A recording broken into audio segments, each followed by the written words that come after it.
Now the MCQs that we are going to cover is from the first chapter of ophthalmology, and that is what? That is from anatomy, development and physiology of eye. Right, now without delay, let's move into the first MCQ. So talking about the first MCQ, what is this?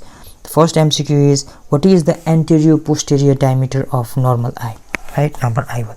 Now there are some of the data that we must remember before getting into these questions. That is the normal anterior posterior diameter. What is the normal anterior posterior diameter? Normal anterior posterior diameter. Okay, I will write right here. Okay, normal anterior posterior diameter, that is 24 mm. Right, normal anterior posterior diameter. Similarly, horizontal diameter. Right, horizontal diameter, that is what? 23.5. right, 0.5 less than anterior posterior diameter. And talking about vertical diameter, what is vertical diameter? That is 23 mm. Right, 23 mm. Right, 23 mm. So AHP, right, AHV. Now if we go in serial, right, in from ABCD, right, initially what will come? A will come, right, A will come, and then H will come, and then V will come. So A is what? A is maximum, that means 24 mm. right, 24 mm, and H is what? 23.5, and V is what? 23 mm. So the smallest diameter is what? It is vertical diameter. Right, vertical diameter. So here the anterior posterior diameter, what is the anterior posterior diameter of normal adult eyeball? That is what? That is 24 mm, and 23.5, that is what? That is our horizontal, and vertical is how much? It is 23. Right, the smallest diameter of eyeball is, what is the smallest diameter? We have already said, that is vertical diameter. Right, okay, the circumference of adult eyeball. Now talking about the circumference. Now what is the circumference of adult eyeball? That is 75 mm. Right, circumference of adult eyeball, that is 75 mm. Right, similarly the volume, what is the volume of adult eyeball? The volume of adult eyeball is 6.5 ml. Right, 6.5 ml. Volume is how much? 6.5 ml. Right, similarly circumference, how much? Circumference is how much? Our 75 mm. Right, the weight of adult eyeball. Now what is the weight? Now talking about the weight is 7 gram. Right, the weight is 7 gram. Now the anterior segment of eyeball include the structured line in front of. Now anterior segment of eyeball include the structure lying in front of what? Lying in front of what? Our vitreous body. Right, vitreous body, the anterior segment. Right, okay. Now moving further, the posterior segment of eyeball include the structure present posterior to what? The posterior to, that is what? Posterior surface of lens and zonules. Right, posterior surface of lens and zonules. So these two questions, anterior surface of eyeball include the structure lying in front of what? Front of vitreous body. Right, front of our vitreous body. Similarly the posterior segment of eyeball include the structure present posterior to what? Posterior to posterior surface of lens and zonules. Right, posterior to lens and zonules. Right, okay, the next question, the diameter of adult crystalline lenses. Now what is the diameter of adult crystalline lens? Now the diameter is how much? 9 to 11 mm. Right, the 9 to 11 mm is the diameter of adult crystalline lens. Thickness of adult crystalline lens, what is the thickness? Right, it is 5 mm. Right, the thickness is 5 mm, but diameter is how much? 9 to what? 9 to 11 mm. Thickness is 5 mm. Right, okay. Radius of curvature of anterior surface of adult crystalline lens with accommodation at rest is. Now with accommodation of rest, what is the radius of curvature of anterior surface of adult crystalline lens? That is how much? 10 mm. Right, 10 mm is the radius of curvature of anterior surface of adult crystalline lens with accommodation being at rest. Now capsule of crystalline lens is thinnest at. Now talking about the capsule of crystalline lens, it is thinnest at what? It is thinnest at our posterior pole. Right, the capsule of crystalline lens is thinnest at posterior pole. Right, posterior pole. The capsule is thinnest at posterior pole. Right, okay. Infantile nucleus of crystalline lens refer to nucleus developed from. Now infantile nucleus of crystalline lens refer to nucleus developed from. The developed from what? Developed from infantile nucleus. Okay, sorry, developed from what? Developed from our what? Birth to puberty. Right, infantile nucleus of the crystalline lens refer to the nucleus developed from birth to puberty. Right, from birth to puberty. Now The lens fiber meet around Y-shaped suture in which part of nucleus of crystalline lens? The lens fiber meet around Y-shaped suture, right? In which part of nucleus of crystalline lens? Now it will meet at what? Embryonic nucleus, right? Embryonic nucleus, right? Okay, now moving further, what we have is the next question, that is the youngest lens fiber are present in. Where are the youngest lens fiber present? These are present in what? The superficial layer of cortex, right? The superficial layer of cortex, there the youngest lens fiber are present, right? The Schwabel's line forming part of angle of anterior chamber is prominent end of. Schwabel's line forming part of angle of anterior chamber is prominent end of. Now it is the prominent end of descendant membrane of cornea, right? Descendant membrane of cornea. Okay, in normal adult person, the depth of anterior chamber in center is about. In normal adult person, the depth of anterior chamber in center is about. Now it is about how much? It is about 2.5 mm, right? 2.5 mm. Is a sweat gland. Now which of the following is a sweat gland? Now here talking about sweat gland, right? Gland of mole is a sweat gland, right? Gland of mole, right? Gland of mole is a sweat gland. Sweat gland is gland of mole. The layer of cornea once destroyed does not regenerate. Now which of the layer that once destroyed will not what regenerate? That is Bowman's membrane, right? That is Bowman's membrane. Once destroyed will not what? Will not regenerate. All of the following are true about corneal endothelium except. Now here the cell density is about 3000 cells per mm square at birth. That's right, right? That is right. The cell density is about 3000 cell per mm square at birth, right? Corneal decompensation occur when cell count is decreased by 50%. No, that is not right, right? Okay, here this is not the right option, right? The corneal decomposition occurs when cell count is decreased by 50%. Decompensation. Endothelial cell contain active pump mechanism. That's right. That's the reason, one of the reason for what? For transparency of what? Our cornea. Endothelium is best examined by specular microscopic. That's also right. So 19B is the right. B is what is the answer. The corneal deposition doesn't occur when decreased by 50%, right? So B is the answer. Moving to our next question. The adult size of cornea is attained by the age of. Now it is attained by the age of what? 2 years, right? At 2 years the adult size of cornea the adult size of cornea is attained by the age of 2 years. The sclera is weakest at the level of. Now where the sclera is weakest? It is weakest at the insertion of extraocular muscle, right? At the insertion of extraocular muscle. Moving to our next question. The next question is the definitive color of iris depend upon, right? Okay, the color of iris depends upon anterior limiting layer. The color of iris depends upon anterior limiting layer, right? Anterior limiting layer, not pigmented epithelium. It is anterior limiting layer. Circulus iridis major is formed by anastomosis of. Circulus iridis major is formed by the anastomosis of. It is formed by the anastomosis of long posterior ciliary artery with anterior ciliary artery, right? Okay, long posterior ciliary artery and anterior ciliary artery. Circulus iridis major is formed by the anastomosis of long posterior ciliary artery and anterior ciliary artery. The layer of non-pigmented epithelium of ciliary body is forward continuation of. The layer of non-pigmented epithelium of ciliary body, right? Layer of non-pigmented epithelium of ciliary body is forward continuation of. It is continuation of sensory retina, right? Sensory retina. The number of ciliary process is about. The number of ciliary process is about 70 to 80. 70 to 80 is the number of ciliary processes, right? Number of ciliary processes. All of the following are true about circulus arteriosus minor except, right? All are true except, right? Except. Now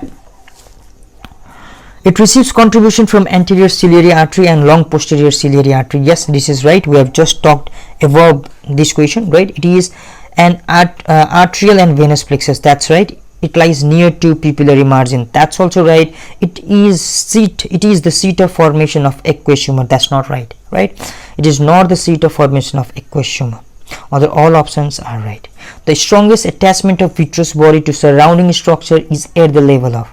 The strongest attachment of vitreous body to surrounding structure. Okay, what is it? It is our what? The vitreous base, right? Strongest attachment of vitreous body to surrounding structure at the level of vitreous base. The diameter of optic disc. Okay, the diameter of optic disc is our 1.5 mm, right? 1.5 mm. There are a lot of data in this chapter, so we don't have any options. We need to memorize it, right? The diameter of macula lutea, right? Macula lutea is 5.5 mm, right? Optic disc, how much was optic disc? The optic disc was 1.5. Optic disc was how much? 1.5. But macula lutea, how much it? The diameter of macula lutea, that is 5.5 mm, right? Okay. Now moving to our next question. The next question is, what is our next question? Question number 30. The diameter of fovea centralis. And optic disc, it is same. That is what? That is our 1.5 mm, right? How much? 1.5 mm. And macula lutea, we just talked about it, right? Macula lutea, how much was it? It was 5.5, right? Diameter of fovea centralis, that is our 1.5 mm. Henle's layer refers to thickest outer plexiform layer in region of. Now Henle's layer, it is found on foveal region, right? Foveal region. The Henle layer refers to thickened outer plexiform layer in region of what? Foveal region, right? 31, the answer is B, foveal region. The major retinal vessels are present in, where are they present? They are mainly present on the nerve fiber layer, right? Major retinal vessels are present in nerve fiber layer, right? Optic nerve consists of axon of, right? Optic nerve consists of axon of what? Ganglion cells, right? Optic nerve consists of axon of ganglion cells, right? Okay. Okay, the optic nerve fiber once cut do not regenerate because they are not covered by. Optic nerve fiber once cut, right, do not regenerate. They do not regenerate because they are not covered by what? They are not covered by neurulema, right? They are not covered by neurulema, right? So they do not regenerate. Neurulema. The neurons of first order of visual sensation are, what is the neuron of first order for visual sensation? That is our bipolar cell, right? Bipolar cell. Neuron of first order for visual sensation, that is our bipolar cell, is the first order cells, right? Okay, the neuron of third order for visual sensation lies in, it lies where? It lies in lateral geniculate body, right? Lateral geniculate body is what? Third order neuron. The first order was, what was first order? Bipolar cells, right? Bipolar cells. The longest extraocular muscle, what is the longest extraocular muscle? That is superior oblique, right? Superior oblique. Superior oblique is the longest extraocular muscle. The shortest extraocular muscle, that is our inferior oblique. Superior the longest and inferior the shortest, right? Okay. Now moving to our next question. The question is, the posterior end of which muscle insertion lies near to macula, right? Okay, near to macula, it is inferior oblique, what? The shortest extraocular muscle, right? Shortest extraocular muscle in inferior oblique, right? Okay, 39 is the answer. The posterior end of which muscle insertion lies near to macula? That is inferior what? Oblique. The nerve which has longest intracranial course, longest intracranial course, that is fourth cranial nerve. Okay, the gland of G's are, what are the gland of G's, right? That is modified sebaceous gland, right? Modified sebaceous gland. Duct of main lacrimal gland opens into, okay, the duct of main lacrimal gland opens into where? It opens into, right, superior fornix, inferior fornix, both, right? It opens into both superior fornix and inferior fornix. Accessory lacrimal gland of Crow's are present in the, accessory lacrimal gland of Crow's are present in the, where are these present? They are present where? In upper fornix and lower fornix both, right? Accessory lacrimal gland of Crow's are present in upper fornix and lower fornix both. The length of nasolacrimal duct is about, what is the length of nasolacrimal duct? That is 12 to 18 mm, right? 12 to 18 mm. That is the length of nasolacrimal duct. Nasolacrimal ducts open into Now it opens into what? Inferior meatus, right? Okay, it opens into inferior meatus. Nasolacrimal duct is down directed DOB, right? Downward, outward, downward, outward, and backward, right? So 46A is the right answer. In nasolacrimal duct, valve fastener are present at its. Where are these present? They are present at the lower end, right? Lower end. Now let's move into another question. The thinnest, right? What is the thinnest wall of orbit? Now what is the thinnest? The thinnest is the medial wall, right? Medial wall is the thinnest wall of orbit. Now the thickest wall of orbit. Now what about the thickest wall? The thickest wall is the lateral wall, right? Thickest wall is the lateral wall and thinnest wall is the medial wall. The volume of orbit is about, what is the volume? The volume of orbit is about, okay, how much is the volume of orbit? The volume of orbit is about 30 cc, right? 30 cc. Volume of orbit is about 30 cc. Now all of the following ocular structure are derived from surface ectoderm except, right? Now crystalline lens, it is derived from surface ectoderm, right? Conjunctiva and corneal epithelium, these are also, and the lacrimal gland also. Substantia propria of cornea, right? Cornea, these are not developed from what? Surface ectoderm, right? Crystalline lens is derived from embryologically from, these are embryologically derived from what? It is derived embryologically from surface ectoderm, right? Definitive or secondary vitreous is embryologically derived mostly from, definitive or secondary vitreous is embryologically derived mostly from, it is derived mostly from neuroectoderm, right? Okay, the sphincter and dilator pupillae muscle are derived embryologically from. Now where are these embryologically derived from? These are derived from our neuroectoderm, right? The muscles, sphincter and dilator pupillae muscles. All of the following ocular structure are derived embryologically from neuroectoderms except, right? Okay, now here all are developed from all are derived embryologically from neuroectoderm except, right? These are derived from neuroectoderm except what? Okay, epithelial layer of ciliary body and iris, these are derived from neuroectoderm. Sphincter and dilatory pupillae muscle, these are derived from neuroectoderm. Optic nerve, yes, these are. Now talking about what? Optic nerve sheath, these are not developed from neuroectoderm, right? The normal AV ratio of retinal blood vessel is, what is the normal AV ratio? The normal AV ratio is our 2:3, right? 2:3. Now moving to our next question. The next question is, okay, the safe zone of eyeball is, what is the safe zone? The safe zone is 8 to 9 mm behind the limbus. 8 to 9 mm behind the limbus is the safe zone. Yoke muscle for right superior rectus is, what is the yoke muscle for right superior rectus, right? That is left inferior oblique, right? Left inferior oblique. Right superior rectus, the yoke muscle is left inferior oblique. Short posterior ciliary artery are in number. Okay, the short posterior ciliary arteries are about in number. These are about in number of what? 20, right? These are in about in number of 20. These are 20. The canal of Sclemen possesses the following anatomic characteristics except. The canal of Sclemen possesses the following anatomic characteristics except. Now here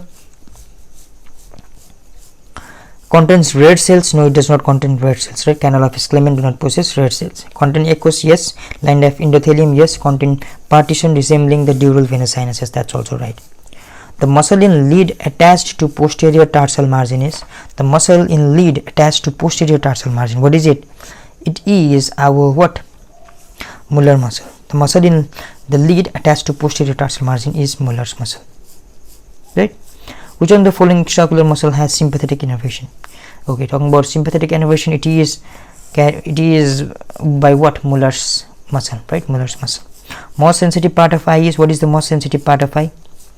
It is our what? Fovea centralis. Fovea centralis is the most most sensitive part of eye, right? Most sensitive part of eye. Moving to our next question. The volume of vitreous is, what is the volume of vitreous? The volume of vitreous is 4 ml, right? Volume of vitreous is 4 ml. Avascular coat in eye. What is the avascular coat? The avascular coat is cornea. Cornea is the avascular structure. So these are the question. Now, okay, these are now moving to our next question. The continuous which of the following continues to grow, right? Which of the following continues to grow in lifetime? Which will grow for lifetime? That is what? Our lens. Lens will grow for lifetime. Which part of orbicularis oculi is known as Horner's muscle? Now, the Horner muscle is lacrimal muscle, right? The Horner muscle is lacrimal muscle. All visual reflexes are developed by, these are developed by 1 year of age. All visual reflexes are developed by 1 year of age. The corneal endothelial cell count is done by, how it is done? It is done with the help of specular microscopy, right? Specular microscopy. Anterior chamber depth, talking about anterior chamber depth, it is lesser in omen, right? Anterior chamber depth is lesser in omen. So this was all about the questions. Now moving towards some special points, right? Anterior posterior diameter of adult eye is 24 millimeter. We knew about it, right? The smallest diameter of what? Eyeball is vertical diameter. We did this also. Circumference of adult eyeball is 75 mm. We also did this, right? Volume of adult eyeball 6.5 ml. Weight is 7 gram. Anterior segment of eyeball include the structure line in front of vitreous body. Posterior segment of eyeball include the structure present posterior to posterior surface of lens and zonules, right? And several line forming part of angle of anterior chamber is the prominent in the what? Deciment membrane of cornea. In normal adult person, adult person of anterior chamber is at the in normal adult, right? The anterior chamber, the depth of anterior chamber at the center is 2.5 mm. The sweat gland is gland of mole, right? The sweat gland is gland of mole. The layer of cornea once destroyed does not regenerate. What is it? It is Bowen's membrane.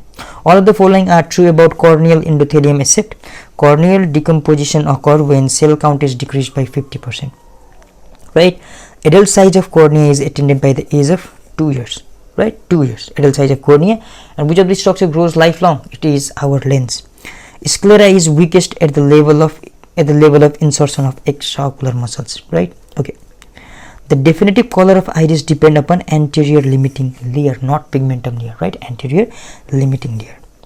The circulus iridis measured is formed by anastomosis of what? Two ciliary, right? Two ciliary arteries. One is long posterior ciliary artery and what? Anterior ciliary artery. The layer of non-pigmented epithelium of ciliary body. The layer of non-pigmented epithelium of ciliary body is forward continuation of sensory retina, right? Sensory retina. The number of ciliary process is how much? 70 to 80. Now, all of the following are true about circulus arteriosus minor except it lies near the pupillary margin, right? It is not true about circulus arteriosus minor. The strongest attachment of vitreous body to surrounding structure is at the level of vitreous base. The major retinal vessels are present in the nerve fiber layer. The major retinal vessel in nerve fiber layer, right? The posterior end of which muscle insertion lie near to macula? It is inferior oblique, right? Posterior end of which muscle insertion lies near to macula? It is inferior oblique, right? Inferior oblique. The nerve which has longest intracranial course, that is fourth cranial nerve. The gland of G's are modified sebaceous gland. The duct of main lacrimal duct open into what? Inferior fornix. The duct of main lacrimal gland open into inferior fornix, right? Okay. The accessory lacrimal gland of Crowe's are present at upper fornix. The accessory lacrimal gland of Crowe's are present at the upper fornix. Length of nasolacrimal duct is how much? Okay, the length of nasolacrimal duct is, okay, we talked about what? It was how much? It was 12 to 18, right? As I remember, it was 12 to 18. So 12 to 18 is the right answer, right? Okay, let me correct it. Let me see it. Nasolacrimal duct, the length, right? the length of nasolacrimal duct.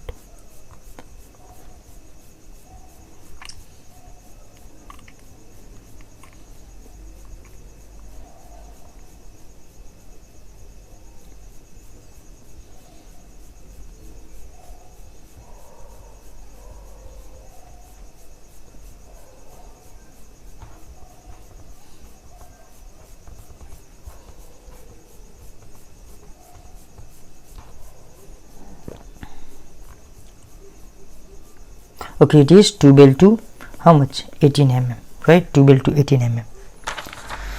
Okay, the nasolacrimal duct opens into inferior meatus, right? Inferior meatus.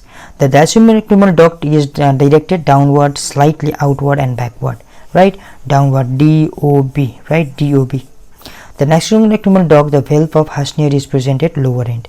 Thinnest wall of orbit is, that is what? Medial wall, right? The thickest wall of orbit is lateral wall. The volume of orbit is how much? 30 cc. All of the following ocular structure are derived from surface ectoderm except what? Sustained propria of cornea is not derived from what? Surface ectoderm, that is sustained propria of cornea. Crystalline lens is derived embryologically from surface ectoderm.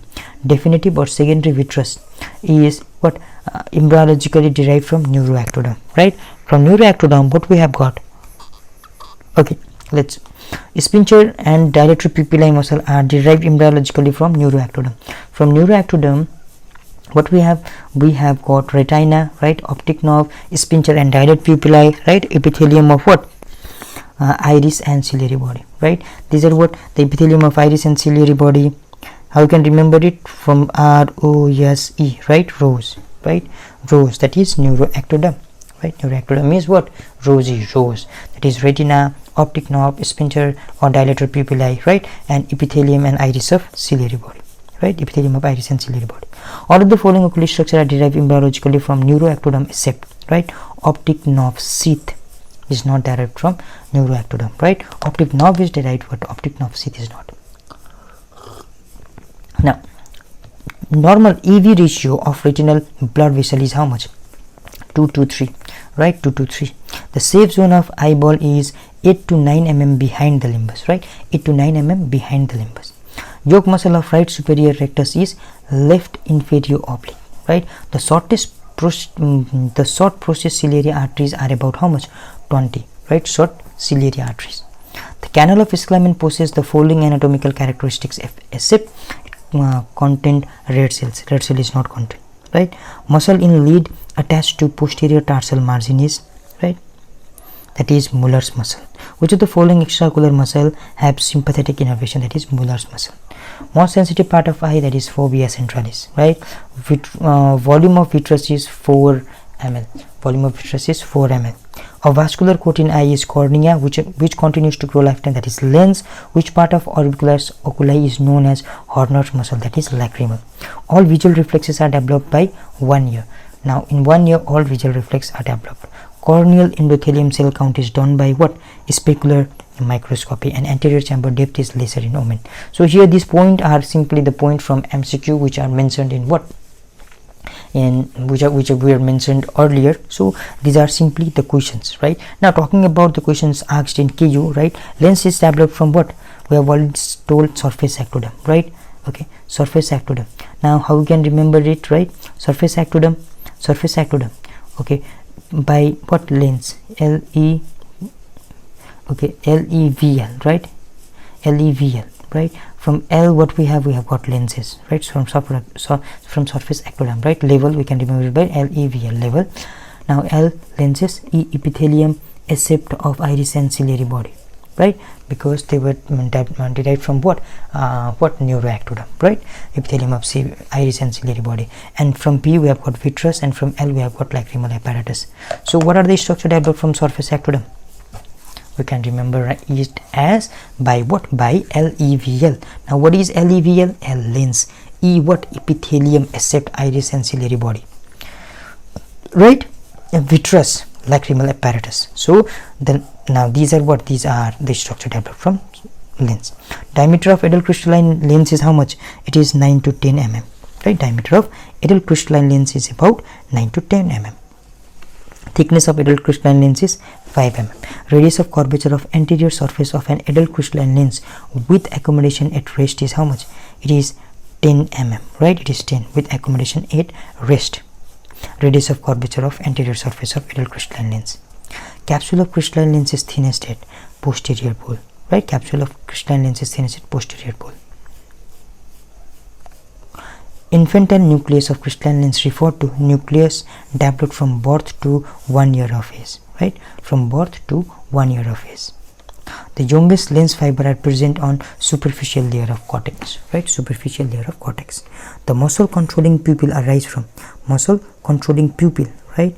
Now where are these arise from? Now okay, these are arise from ectoderm, right? These are derived from ectoderm, right? Ectoderm. The muscle controlling pupil is arise from ectoderm. The longest extraocular muscle is what? Superior oblique, right? The shortest extraocular muscle is inferior oblique, right? The insertion of posterior end of inferior oblique muscle lie near to macula, right? Insertion of posterior end of inferior oblique, right? The insertion of posterior end of inferior oblique lies near the macula. Okay. Optic disc is also known as blind spot. Diameter of optic disc is 1.5 mm, and this is also what? Fovea, right? Fovea, diameter of fovea.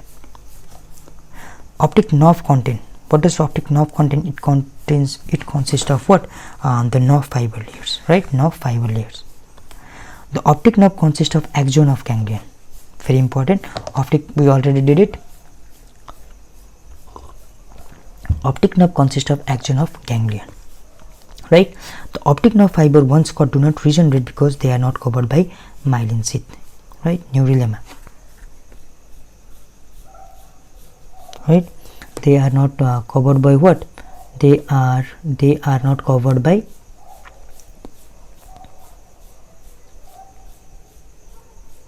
neurilemma, right? Neurilemma, because okay, because they are not covered by neurilemma. Okay, then only myelin sheath. The intraorbital length of optic nerve is how much? 25 mm, right? The intraorbital length of optic nerve is 25 mm. The total length of optic nerve is 5 cm. Okay, intraorbital is 25 mm, right? But total length is 5 cm. The optic nerve extends up to optic chiasm. Optic nerve extends up to optic chiasm. Highest visual resolution is seen in. Now where is the highest visual resolution seen?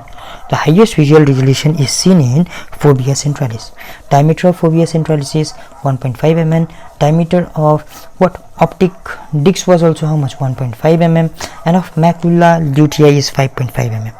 The second order neuron in optic pathway are present in. Now where are these present? These are present in retina, right? Retina. The first order are present what?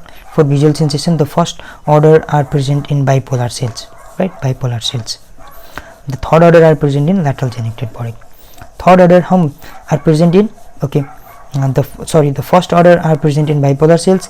Second order neuron in optic pathway are present in retina, and the third order are present in what? Lateral geniculate body. Retina is developed from, right? Retina is developed from what? Optic vessels, right? It is developed from optic vessels. Retina is developed from optic vessels. A vascular structure of eye is, that is what? A vascular structure is lens, right? Lens. Aqueous humor is secreted by ciliary bodies, right? Aqueous humor is secreted by ciliary bodies. Superior oblique muscle is supplied by, it is supplied by what? LR6SO4, right? Fourth cranial nerve, right? The sensory nerve supply of eye is by, then sensory nerve supply of eye is by what? Optic nerve, third cranial nerve, fifth cranial nerve, seventh cranial nerve, right? The sensory supply is by our what? The fifth cranial nerve, right? Fifth cranial nerve. Sensory supply is by fifth cranial nerve. The junction of cornea and sclera is what? Cornea and sclera, it is the limbus, right? Limbus. The tarsal plate is situated in, the tarsal plate is situated in eyelid, right? In eyelid. Between epithelium and stroma of cornea lies, between epithelium and stroma of cornea lies what? The Bowman's membrane, right? Bowman's membrane. Now talking about the layer of cornea, we have got epithelial, Bowman, stroma, right? Predeciment, deciment, and endothelial layer, right? Again, the epithelial layer, the Bowman layer, stroma, predeciment, deciment, and endothelium. Right, we have already said the Bowman layer is what? The such layer, if once destroyed, will not what? Regenerate. Right, this is what this is about Bowman's membrane. The between epithelium and stroma of cornea lies what? Bowman's membrane. Lamina cribosa is present in these. Lamina cribosa are present in sclera. Right, these are present in sclera. Suspensory ligament extend between lens and ciliary body. Right, suspensory ligament extends between lens and ciliary body. Oculomotor knob palsy features include all except oculomotor knob palsy feature include all except it will include what? All except facial weakness. Right, because divergent squint, dilated fixed pupil, absent accommodation, these are all the feature of what? Oculomotor knob palsy. The normal trachomatis color vision consists of following color. Normal trachomatis color vision consists of following color. It consists of red, blue, and green. Right, RBZ. Right, the prime colors. The normal trichromatic color vision consists of RBZ, that is red, blue, and green. Trichromatic theory of color vision has been propounded by. Right, the trichromatic vision of color theory of color vision has been propounded by. It is propounded by Young-Helmholtz. Right, Helmholtz, Young-Helmholtz. Right. Okay. The neuron of first order in visual pathway lies in which layer of retina? Right, first order lies in which layer of retina? Okay. First thing, the neuron of first order in visual pathway does not lie in retina itself. Right, it lies in what? Bipolar cell. So none of the above is the answer. Right, none of the above. Retina is what? Second order. Right, and lateral geniculate body is what? Third order. Right. Okay, going to our next question. Lesion of optic tract causes. Right, optic tract. Right, lesion of optic tract, it causes homonymous hemianopia. Right, homonymous hemianopia. Okay, it is the right answer. Lesion of optic tract causes homonymous hemianopia. Scotopic vision is due to what? Rods. Right, rods is the cause of scotopic vision. Visual acuity is a record of what? Form sense. Right, it is the record of form sense. Visual acuity. Visual center is located in where? It is located in occipital lobe. Right, visual center in occipital lobe. Visible spectrum extends from 400 to 700 what? Nanometer. Right, 400 to 700 visual spectrum. Right, vortex vein drain into uveal tract. Vortex vein. Right, UV. Right, vortex vein drain into our uveal tract. Vortex vein. Bitemporal hemianopia is seen with aneurysm of circle of Willis. Right, it is seen with aneurysm of circle of Willis. This bitemporal hemianopia. Okay, moving toward. Okay, this was all about what? This was all about question from what? Our portion, that is anatomy. Right, not just anatomy, we also did of what? Anatomy, development, and physiology of eye.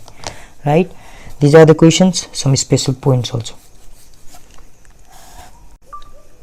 Now let's discuss about the MCQs from clinical methods in ophthalmology. Right, clinical methods in ophthalmology. Now without delay, let's move into the first question. Which one of the following are cause of sudden pain loss of vision? Except all of the following are cause of sudden painless loss of vision. Right, except now here central retinal artery occlusion. Right, CRAO. Right, central retinal artery occlusion, it causes what? It causes sudden painless loss of vision. That's right.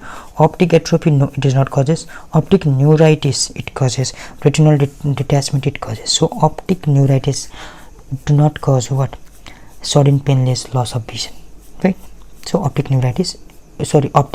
atrophy is the right answer. Sudden transient. Right, sudden transient painless loss of vision.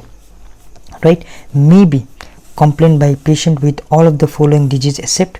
Right, okay, now here the sudden transient and painless loss of vision may be complained by what? This carotid transient ischemic attack, papilloedema, papillitis.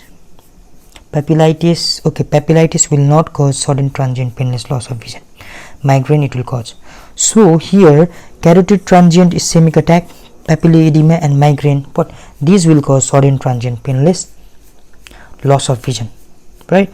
But these papillitis will not cause the painless sudden transient loss of vision. All of the following may be associated with night blindness except. Now here, now pathological myopia, it is associated with night blindness.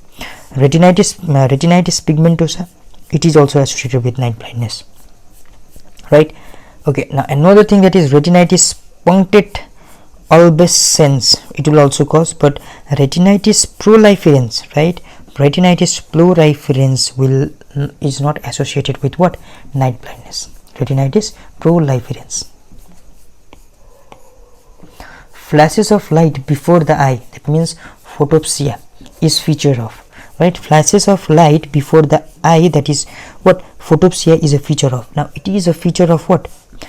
Impeding retinal detachment, yes it is there, it is found, right? Vitreous traction of the retina is found there also.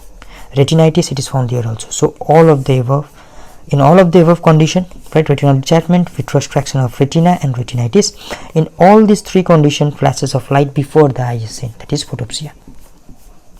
Okay, Snellen's test types are based on fact that two distance points can be visible as separate only when they subtend on nodular point of eye at the angle of. That means two distance point can be visible only when they sustain and nodal at nodal point of eye at an angle of how much? At the angle of 1 minute, right? For visualizing two objects, they should be separated at the nodal angle of at the distance of 1 minute. Assessment of visual acuity in children below 2 years of age can be made by the following test except, right? Now here we are talking about assessment of visual acuity of children below 2 years, right? Below 2 years. It cannot be made by Landor's chart, right? It cannot be made by Landor's chart, right? Below 2 years, it cannot be made by Landor's chart. And talking about other condition like pattern visual evoke potential, yes, it can be used. Preferential looking behavior, it can be used. And optokinetic nystagmus, yes, it can be used. Pattern visual evoked potential, preferential looking behavior, and optokinetic nystagmus, this can be used.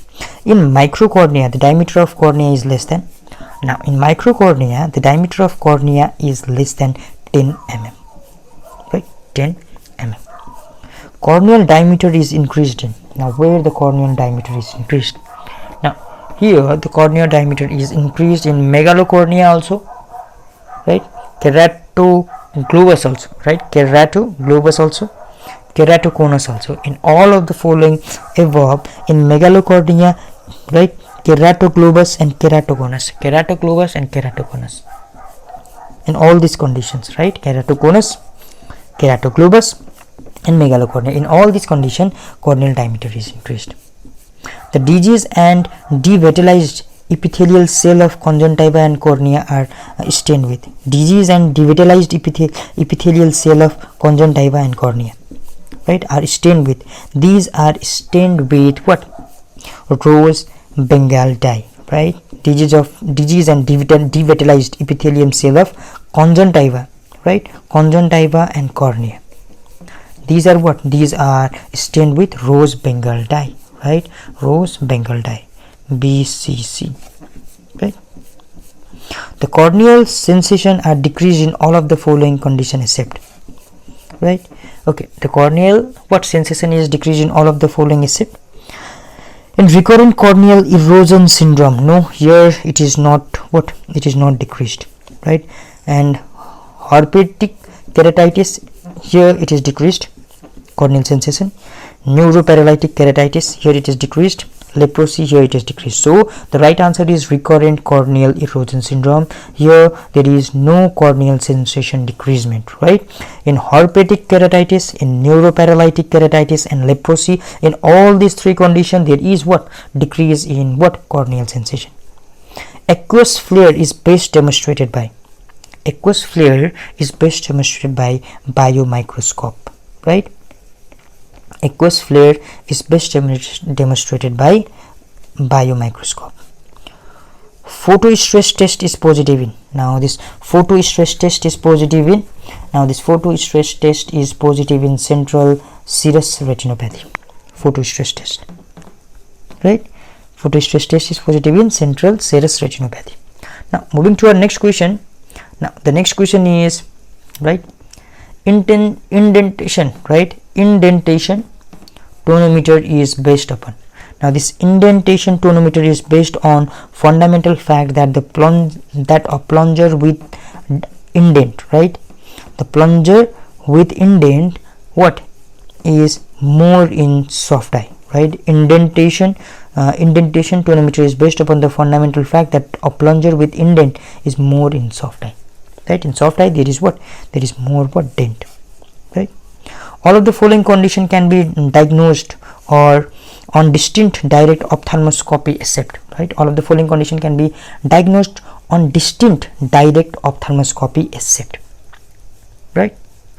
Now here, opacity in refractive media, right? Opacities in refractive media, it can be diagnosed on distinct direct ophthalmoscopy. Opacities can be diagnosed, right? A hole in iris, yes, it can be diagnosed. In iris, it can be diagnosed. Or detached retina, yes, detached retina also can be diagnosed. But a hole in macula, it is not diagnosed with what, distant direct ophthalmoscopy, right? Distant direct ophthalmoscopy. All of the following are characteristics of image formed by on direct ophthalmoscopy except that it is, okay, now talking about the image, right, formed on direct ophthalmoscopy is what, it will be what, it will be erect, it will be magnified, how much, 15 times magnified in emmetropes, right? More magnified in myopes than in emmetropes, right, in normal. But it is not real, right? It is not real. So it is, B is the answer. The other, the erect, there will be what, the image will be erect, 15 times magnified in normal individual, more magnified in myopes, right? More magnified in myopes. In indirect ophthalmoscope, so above we are talking about direct ophthalmoscope, right? In indirect ophthalmoscope, the examining eye is made, right? The examining eye is made, how it is made? It is made myopic. In indirect ophthalmoscopy, the examining eye is made myopic. That means we just narrow our what, we just bring closer, we brings our upper and lower eyelid closer to make it more myopic, right? All of the following are characteristics of image formed on indirect ophthalmoscopy except that it is what, it is virtual. Okay, yes, it is what, it is virtual or not, except that it is virtual. So the all of the following are characteristics of image formed on indirect ophthalmoscopy except that it is what, it is not virtual, right? It is not virtual. So the above question that we did was, all of the following are characteristics of image formed on direct ophthalmoscope. In direct ophthalmoscope there is what, virtual image, right? Virtual image. But in indirect, what, it is what, the real image, right? Real image. Biomicroscopic examination of fundus is performed with the help of, now biomicroscopic examination of fundus is performed with the help of what, it is formed with the help of -58 diopter ruby lens or +78 diopter small diameter lens, right? Biomicroscopic examination of fundus is performed with the help of these both, that means both of the above. Moving to our next question, small opacity in the media of eye are best detected by. Now small opacities are best detected by what? It is best detected by distant direct ophthalmoscopy, right? The small opacity in media of eye are best detected by distant direct ophthalmoscopy. Okay. Moving to our next question, diameter of optic disc is, we know, 1.5 mm, right? How much is it? It is 1.5 mm.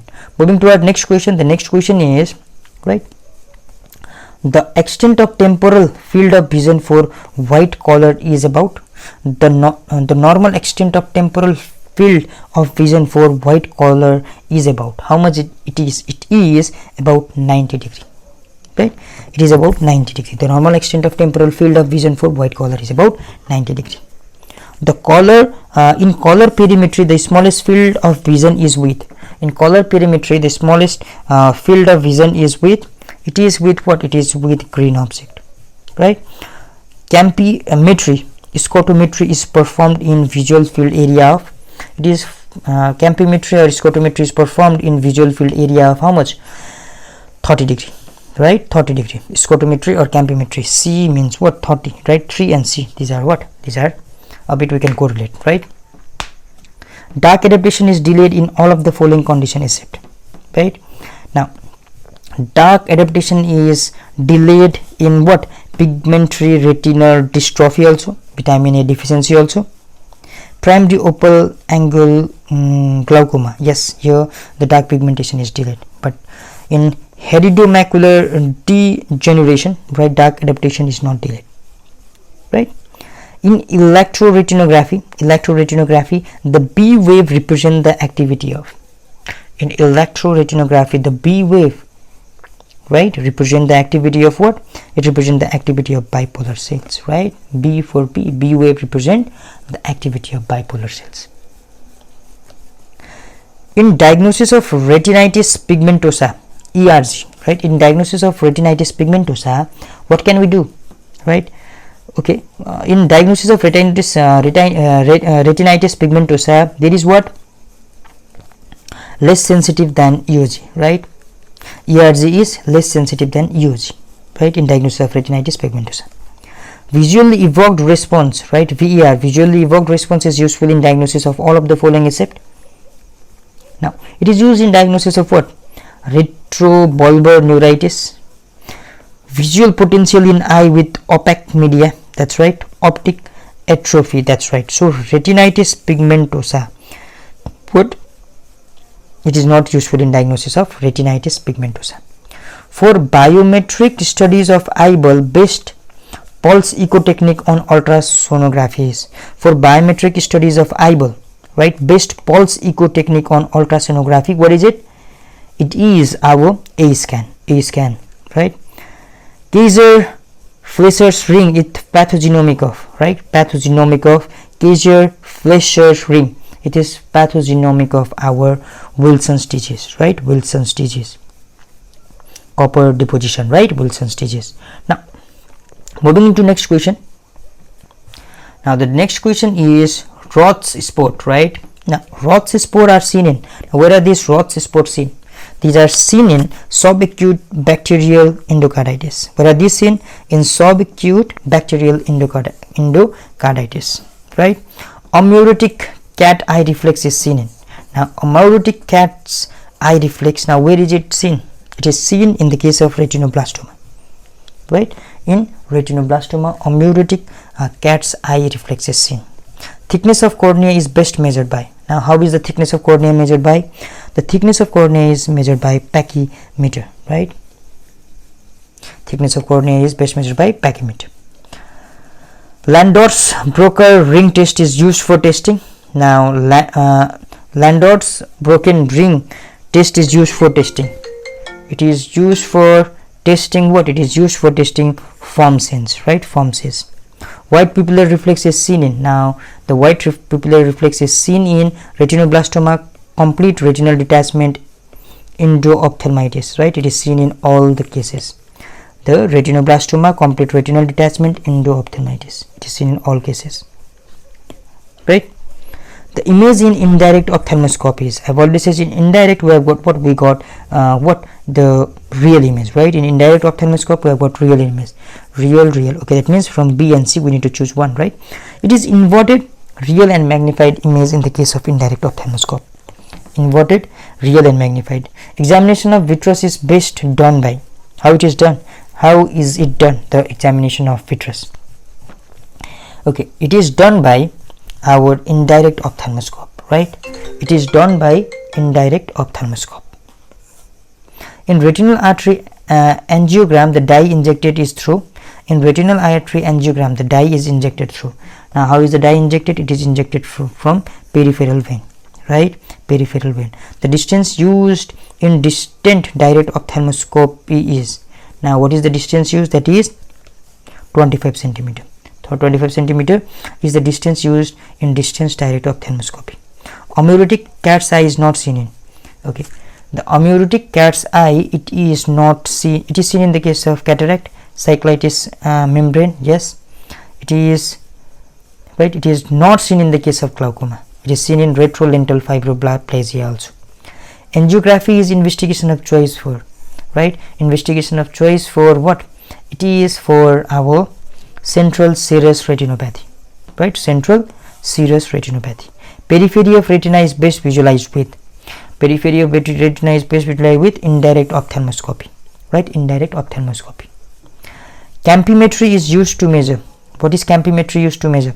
The campimetry is used to measure field charting, right? Camp, right? Camp, where we do camp? We do in field camp, right? The electroretinogram may assist the diagnosis of all of the following except. It will help in diagnosis of all of the following except what? Complication of glaucoma, right? Complication of glaucoma cannot be assisted by electroretinogram. Anomaloscope is used to detect, it is used to detect color blindness, right?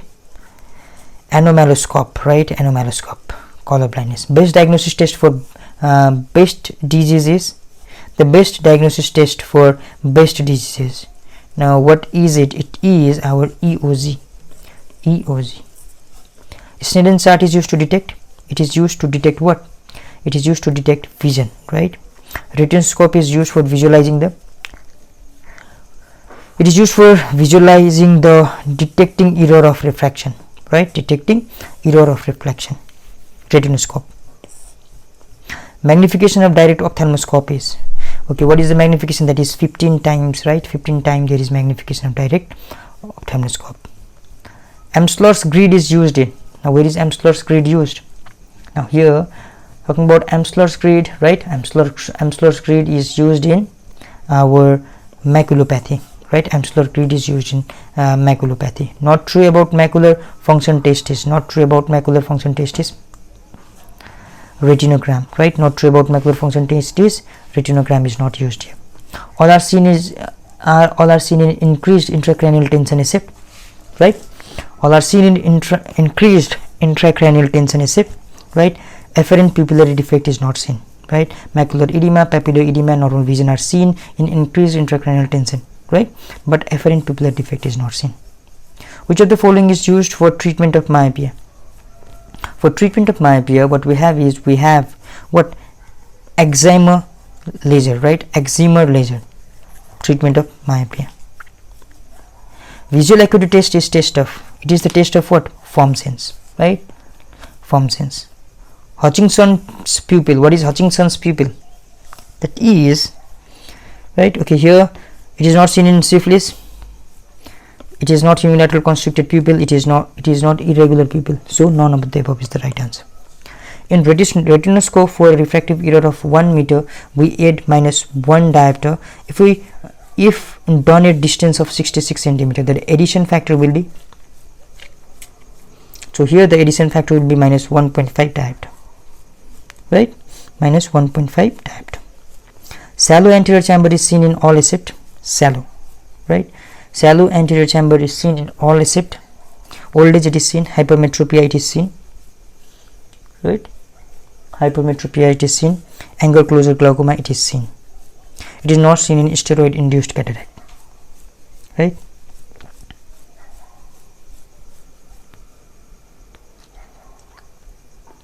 Optical coherence tomography is akin to which FIVO, right? Optical coherence tomography. Now it is histopathology. Okay, moving to our next question, that is, the actual resolution in optical coherence tomography is about actual resolution. It is how much? It is 10 microgram, right? 10 micron. Optical coherence tomography is most useful in disorder of, optical coherence is not most useful in disorder of, it is used in disorder of macula. The area fundus seen with direct ophthalmoscopy is, that is 2, right? DD, right? Okay. Indocyanine green angiography, ICG angiography, is most useful in detecting, it is most useful in detecting occult choroidal neovascularization, right? Occult C and V, occult choroidal neovascularization. A wave in ERG is due to the activity of, right, A wave is due to the activity of rods and cone. B wave was because of bipolar cells. A because of rod and cone. Arden index is related to Arden index is related to, it is related to EOG, electrocoologram.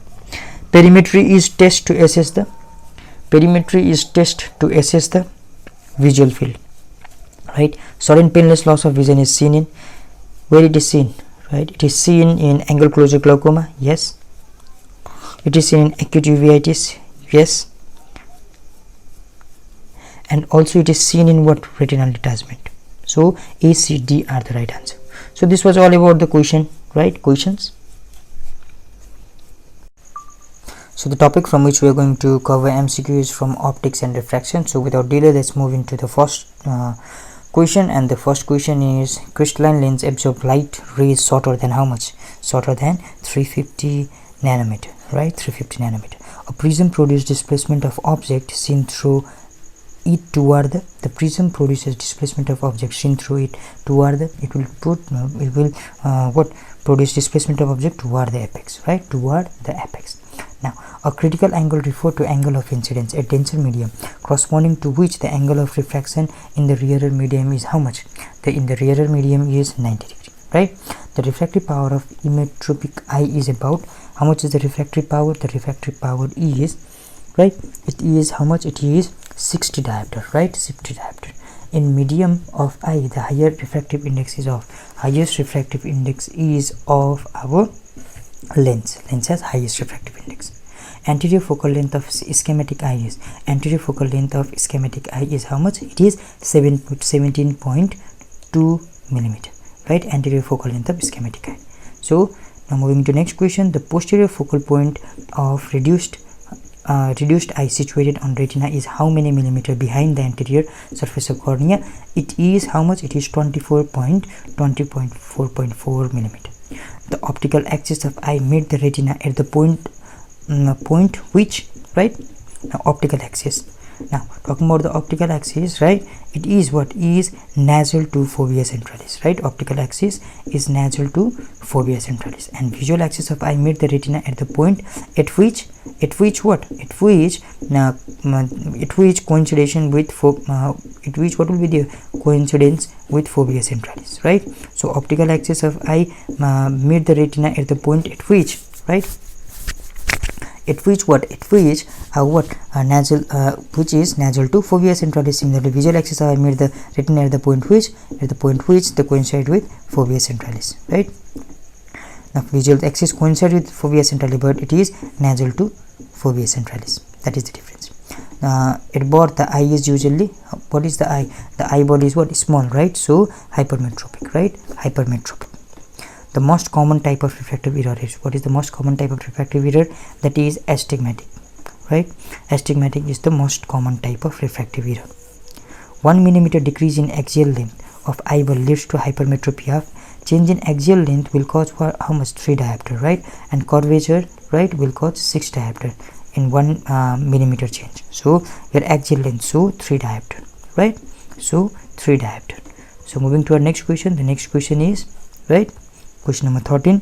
1 millimeter increase in radius of curvature. Now here radius of curvature, so how much? 6 diopter, right? 6 diopter. In ophthalmic eye, the anterior focal point from the anterior surface of cornea is above. In ophthalmic eye, the anterior focal point from anterior surface of cornea is about. It is about how much? 23 millimeter. In ophthalmic eye, posterior focal point from back of cornea is, okay, anterior focal point from the anterior surface of cornea is how much? We already said it is how much? It is our 23 mm, right?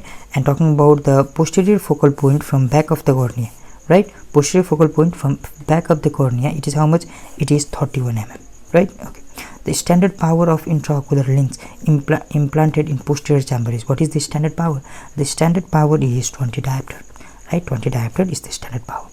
The ophthalmic wearing ophthalmic glass will most commonly notice, but it will not notice, it will notice pincushion distortion, right? pincushion distortion. The wearing aphakic eye will most probably commonly notice pincushion distortion. Strom chronoid refer to configuration of ray refracted through what? Refracted through our toric surface, right? Refracted through toric surface. Because of circle of least diffusion, the distance vision is comparatively good in, right? Because of circle of least diffusion, the least vision is comparatively good in what? It is good in mixed astigmatism, right? Mixed astigmatism. A difference in size of two retinal images which can be well tolerated is, what is the difference of size? The difference of size is 5%, right? 5%. The next question is against the rule astigmatism, right? With the rule the vertical meridian is curved, but in against the rule the horizontal meridian is more curved, right? So 21B is the answer, right? Okay, now here the next question is, right, radical keratomy corrects myopia by causing radial keratomy. Okay, now here in keratomy myopia, what it will do, it will go flattening of the cornea. It will do flattening of the cornea. Range of accommodation in distance is the distance between, range of accommodation is the distance between, it is the distance between far point and near point of eye, right? Range of accommodation is the distance between far point and near point of eye. Cause of premature presbyopia include all of the following except. Cause of premature presbyopia include all of the following except, okay, C, right? Uncorrected myopia, right? All general debility, primary open angle glaucoma and premature sclerosis of lens are all the cause of premature presbyopia. During accommodation there occur decrease in radius of curvature of what? During accommodation, what will cause it to, of what? Both surfaces of the lens, anterior and posterior surfaces of the lens, right? Near point of eye varies with, it varies with what? It varies with what? The age of the patient and static refraction of the eye also. So both of them. Far point of eye varies with, far point of the eyes varies with what? It varies with static refraction of the eye, right? Not the age of patient, right? Near point what depends upon age, but far point does not depend upon age, right? Static refraction of the eye. Bilateral paralysis of accommodation can occur in patient with, bilateral paralysis of accommodation can occur in patient with what? In patient with what? Diabetes, syphilis, diphtheria, all of the above, right? It occurs in all of the above condition. So moving further, the next question is during retinoscopy, right? Okay, during retinoscopy with plane mirror from distance of 1 meter, no movement of pupillary red reflex with movement of mirror indicates, what it will indicate? It will indicate myopia of 1 diopter. During retinoscopy with plane mirror from distance of 1 meter, no movement of pupillary red reflex with movement of mirror indicates myopia of 1 diopter. The end point of strict retinoscopy is, what is the end point of strict retinoscopy? It is what? Neutralization of red reflex, yes. Strict disappears and pupil appears completely light or dark, that's right. Just revival of red reflex, that's right. So all of the above. End point of strict retinoscopy. The fastest acting psychoplegic drug is, what is the fastest acting psychoplegic drug? That is tropicamide, right? Tropicamide is the fastest acting psychoplegic drug. All of the following are true about auto refractometry except, right? So here all are true except quick procedure is except, it is what? It is true about auto refractometry. Give information about spherical and cylindrical error, that is also true. Give information about spherical and cylindrical error. Measures interpupillary distance, that's right. But subjective verification of refraction is not required. So it is what? It is not the right answer, right? Subjective verification of refraction is required, right? While performing duochrome test, if the patient reports that he sees red color later more clear than green, it indicates that he is slightly, what he is slightly what? Myopic, right? If see red color more clear than green, then it indicates that he is slightly myopic, right? Okay, now while performing subjective verification of refraction, the cross cylinder is used to check. Now cross cylinder is used to check what? Axis of cylinder to be prescribed, power of cylinder to be prescribed, both of them, right? Axis of the cylinder to be prescribed, right, and power also. The principle of stenopic slit test is based on, the principle of stenopic slit test is based on, right? It is based on what? It is based on pinhole phenomenon, right? Stenopic slit. Preferably presbyopia should be, presbyopia should be what? Undercorrected, right? It should be undercorrected. The next question is soft contact lens are made up of. Now soft contact lens are made up of hydroxy methyl methacrylate, right? This consistency of glass permeable contact lenses. Consistency of the glass permeable contact lenses. What is the consistency? It is what? It is soft, right? It is soft. Contact lens is best used in. Where are the contact lens best used? These are used in where? In irregular astigmatism. Best used in irregular astigmatism. Excessive accommodation causes what? It causes excessive accommodation, pseudomyopia, right? Pseudomyopia. Hemorrhage at macular spot at high myopia is called hemorrhage at macular spot in high myopia. Causes what? It causes Fosser-Fuse flake, right? Fosser-Fuse flake, right? Overcorrection is preferred in. It is preferred in where? It is preferred in hypermetropia, right? Kappa angle is angle between what? Between what? It is between our pupillary axis and visual axis. Alpha angle is angle between pupillary axis and optical axis, right? Alpha is between pupillary and optical. Kappa is between pupillary and what? Visual, right? Visual. So question number 45. Unit of light emitted from surface is. Unit of light emitted from surface is what? It is lumen, right? It is lumen. Now let's move into another question. Astigmatism is considered to be. It is considered to be what? But it is spherical aberration. Presbyopia is due to what? It is due to what? It is due to loss of elasticity of lens capsule, weakness of ciliary muscle, weakness of suspensory ligament, all of the above. The term anisometropia indicate. It indicate what? Refractory error, right? Anisometropia indicate refractive error. Facultative hypermetropia managed to see because of what? Because of accommodation, right? The constantly changing refractive error is seen in. Constantly changing refractive error, where it is seen? It is seen in the case of intermittent cataract, right? Constantly changing refractive error in intermittent cataract. Maximum refractive power is due to. What is the cause of maximum refractive power? Okay, it is what? It is anterior surface of cornea. Maximum refractive power is due to anterior surface of cornea, right? The most accepted method for treatment of an myopic with refractive error 2D is, right? It is what? It is spectacles. Which is most common complication of high myopia? The most common complication is what? It is retinal detachment, right? Retinal detachment is the most common complication. Lattice dearrangement. Lattice degeneration is seen in. Lattice degeneration is seen in. It is seen in the case of what?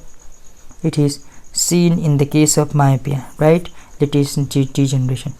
Okay, moving to our next question. The question is the power of reduced eye is. What is the power of reduced eye? The power of reduced eye is 59 diopter, right? Aniseikonia, right? Aniseikonia is what? It is what? Difference in image size, right? Retinal image. The female patient wants LASIK surgery for her eye. She asks for your opinion. All of the following things are suitable for performing LASIK surgery except. So here, right? Age of 15 year, right? Age of 15 year is not appropriate. Myopia 4 diopter can be treated. Stable refraction for 1 year, yes, there should be stable refraction for 1 year, and corneal thickness should be 600 micron, but age of 15 year is not the appropriate criteria. Accommodation is maximum at the age of, where it is maximum? It is maximum at the age of 5 years, right? So slowly it decreases. Image formed by prism is, what is the image formed by prism? The image formed by prism is virtual, erect and displaced toward the apex. We did this question, right? Displacement toward the apex, right? Okay, that is virtual, erect and displacement towards the apex. Presently surgical treatment of choice in 22-year-old men with -10 diopter is. So here what we can do here is in such old individual we can do phakic refractory lens, right? Phakic refractory lens. Visual axis is, what is the visual axis? The visual axis is what? The objectophobia, right? Objectophobia, the visual axis is. Foster fuse spot are seen in, where are these seen? The foster fuse spot are seen in myopia, right? Myopia. Jack in box scotoma is seen after correction of aphakia by what? By spectacles, right? Jack in box spectacles. Foster fuse in myopia. Now moving to our next question. Okay, the accommodation is due to what? The accommodation is due to contraction of ciliary muscles, right? The objective assessment of refractory state of eye is termed, okay, it is called what? It is called, okay, the objective assessment of refraction state of eye is termed retinoscopy, right? It is termed retinoscopy, right? The component of eye has maximum refractive index anterior, we already said that, right? A 55-year-old male with a limbal scar present to ophthalmoscopic clinic with markedly defective vision for near and far. Clinical examination reveals a wide, deep anterior chamber, iridonesis, and dark pupillary reflex. A vision of 6/6 is achieved with correction of lens plus 11 diopter. Which one of the following is most likely diagnosis? The most likely diagnosis is what? Aphakia is the most likely diagnosis.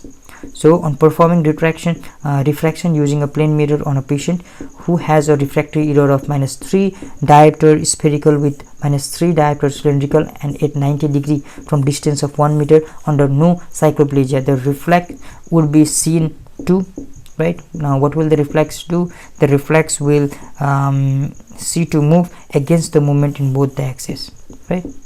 Okay, the next question is lady with LASIK band surgery. Okay, age of 15 years, we already did this question, right?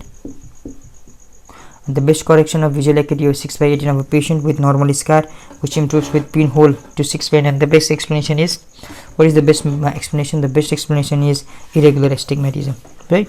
The maximum refraction takes place between, what? It takes between ear tear film, right? Ear tear film. See, these are the question from what? Optic refractory and refractory error. So let's see here important points. The crystalline lens absorbs the light shorter than 350 nanometer. The prism produces displacement of object since through it toward the apex. The critical angle refer to the angle of incidence in denser medium corresponding to which the angle of refraction in rarer medium is less than 90 or 90, right? It is 90. The refractive power of emmetropia eyes is refractive plus 60 diopter. In media of eyes, highest refractive index is seen is in media of eyes. In media of eye it is aqueous humor, but lens has the highest refractory index. The anterior focal length of the schematic eye is, right, 17.2. Optical axis is what? Nasal to fovea centralis. Optical axis is nasal to fovea centralis, but visual axis coincide with fovea centralis, right? Visual coincides, optical axis nasal. 1 millimeter decrease in axial length 3 diopter, whereas curvature is 6 diopter. The standard power of intraocular lens is what? 20 diopter. The most common type of refractive error is astigmatism. Coronoid destroyed refer to configuration of ray refracted through toric surface. The difference in size of two retinal images which can be tolerated are 5%, right? Radial keratotomy corrects the myopia by causing flattening of the cornea, right? Flattening. Cause of premature presbyopia include all of the following except uncorrected myopia. Cause of premature presbyopia include all of the following except premature uncorrected myopia. Right, during accommodation there occurs decrease in radius of curvature of both the surface anterior and posterior. 1 millimeter increase in radius of curvature, how much? 6 diopter. Near point of eye varies with what? With age also, right? Okay, far point of eye varies with the what? Refraction of eye, right? With static refraction of eye, not with age. An aphakic eye posterior focal point from the back of cornea is about 31 millimeter.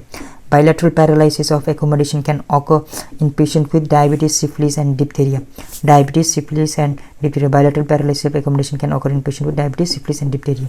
The end point of strict retinoscopy is just a reversible of red reflex, right?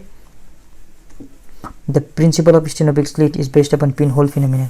Soft contact lenses are made up of hydroxymethyl methacrylate, right? Consistency of gas permeable contact lens is what? It is hard. Consistency of gas permeable contact lens is hard. Contact lenses are best used in irregular astigmatism. Yeah, it is best used in irregular astigmatism. Kappa angle is the angle between pupillary axis and optical axis, right? Pupillary and optical axis. Maximum refraction power is due to anterior surface of cornea. The fastest acting cycloplegic drug is tropicamide, right? And anisacchonia refer to differences image, right, in retinal image, right? Accommodation is maximum at the age of 5 years. Image formed by prism is virtually erect and displaced toward the apex. Lattice degeneration is commonly seen in myopia. Retinal detachment is the most common complication of high myopia. Excessive accommodation causes what? Pseudomyopia. Excessive accommodation. The posterior focal point of reduced eye situated on retina is how many millimeter behind the anterior surface? That is 24.44. Looking to the question, temporal cessation. Okay. Temporal crescent is seen typically, and it is seen in myopia. Temporal crescent is seen in myopia, right? Bonus point. Foster fuse spot are seen in what? Myopia. Okay. Now hemorrhage at macular spot is in high in myopia is foster fuse flake, right? Hemorrhage at macular spot is in high myopia is what? Foster fuse flake. Blurring of vision for near work occur in what? Blurring of vision for near work, right? Occur in what? Hypermetropia and presbyopia both. Preferably presbyopia should be undercorrected. Overcorrection is preferred in what? Hypermetropia. Presbyopia can be due to loss of elasticity of lens capsule, weakening of ciliary muscle, and weakening of suspensory ligament. Optical condition of aphakic include all except what? Myopia, right? In aphakic eye, the anterior focal point from anterior surface of cornea is 23. In aphakic eye, posterior focal point from back of cornea is 31. The aphakic wearing aphakic glass will most commonly notice what? Pincushion distortion, right? Pincushion distortion. Jack-in-box scotoma is seen after correction of aphakic by spectacles. Unilateral aphakia can be treated by what? Contact lens and intraocular implants both. Standard power of posterior chamber intraocular lens is how much? 20, right? Cylindrical lens are prescribed in astigmatism. Because of circle of least diffusion, the distance vision is comparatively good in mixed astigmatism. Because of circle of least diffusion, the distance vision is comparatively good in mixed astigmatism. In against what? Horizontal is more curved, whereas in what? In with rule, the vertical is more curved, right? In most common type of refractive error, the most common type is astigmatism, right? Contact lens is best used in irregular what? Sorry. Contact lens is best used in irregular astigmatism. Okay.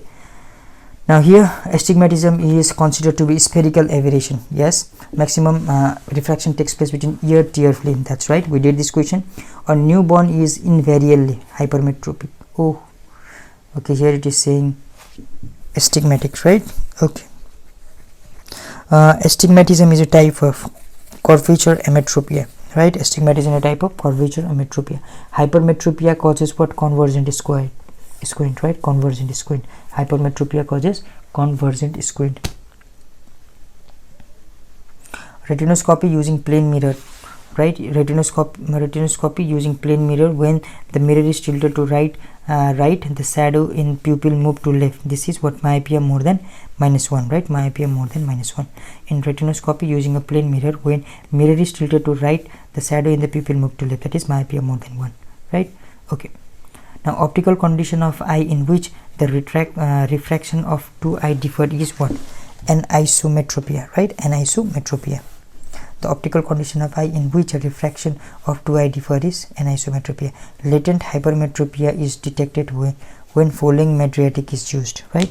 Latent hypermetropia is detected when atropine is used, right? Mydriatic atropine is used. Radial keratotomy is useful in myopia. Radial is used in myopia. Radial keratotomy is used in myopia. Incident parallel ray coming to focus posteriorly to light sensitive layer. That is what? That is both, right? In both there will be what? Incident ray, parallel ray come to focus posterior to light sensitive layer of retina in both aphakic and hypermetropic. The complication of myopia include all except, right? It will include all except close angle glaucoma, right? Close angle glaucoma is not the complication of myopia. Indistinct vision is seen in myopia. Indistinct vision is seen in myopia.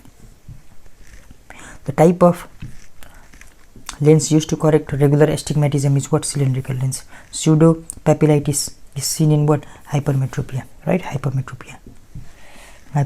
Pseudo papillitis. Contact lens may be used in treatment of following except not in fused endothelial dystrophy, right? Prism are used in ophthalmology to measure and treat what? Heterophoria and heterotropia, right? Hard contact lens is made up of PMMA, right? PMMA used to make hard contact lens. Biconcave lens is used in all except convex lens is used in all except what? Astigmatism. Compound hypermetropic astigmatism, right? Hypermetropic, that means both are what, behind, right? Both the foci are behind. And determinant of refraction is done by all by except perimeter is not used to determine what refraction. Retinoscopic is done in dark room at the distance of 1 meter, right? At the distance of 1 meter. Drug of choice for pupillary dilation in child is, that is atropine. Drug of choice for pupillary dilation in child is atropine. Out of the following, which is shortest mydriatic, right? It is tropic amide is shortest. The frequent changing of prebascular glasses is symptom of what? Close angle glaucoma, right? Close angle glaucoma. The frequently what changing glasses is the feature of. Accommodation is maximum in childhood. Treatment of choice in ophthalmic is posterior chamber IOL, right? Posterior chamber IOL, that is a power of what? 20 diopter. So this is all about what? This is all about question from optic refraction and refractive error. Now we are going to solve the question from MCQs from disease of conjunctiva, right? Disease of conjunctiva. So without any delay, let's move toward the first question. The first question is, what is the first question? Epidemic of conjunctiva are known to occur with, now these are known to occur with what? Bacterial infection also and viral infection also. So both of the above is the right answer. The most common bacteria associated with conjunctivitis, what is it? It is Staphylococcus aureus. Preauricular lymph node may be enlarged in all except, now it will be enlarged in bacterial, viral, right, in chlamydial conjunctivitis, but it will not enlarge in what? Allergic conjunctivitis. In allergic condition, lymph node enlargement will not be seen, right? Okay, moving further, the commonest cause of organism for angular conjunctivitis is, that is Moraxella axenfeld, right? Moraxella axenfeld. So that is the right answer. Form the normal bacteria flora of conjunctiva, right? What will form the normal bacteria flora? That is Corynebacterium xerosis. Corynebacterium xerosis will form the normal bacterial flora of conjunctiva. Pathognomic feature of trachoma follicle are, now what are these? Now the pathognomic feature are presence of Leber cells also, Leber cell, right? Leber cell and area of necrosis, right? These both are what? These both of the above are pathognomic feature of trachoma follicle, right? Okay, moving to our next question. The next question is, trachoma inclusion bodies in conjunctival smear are detected by. Trachoma inclusion body in conjunctival smear are detected by what? It is detected by Giemsa stain, iron stain, immunofluorescent staining, all of this. So all of the above is the right answer, right? Swimming pool conjunctivitis is caused by, now swimming pool conjunctivitis is caused by chlamydia trachomatis, right? Chlamydia trachomatis, it is caused by chlamydia trachomatis.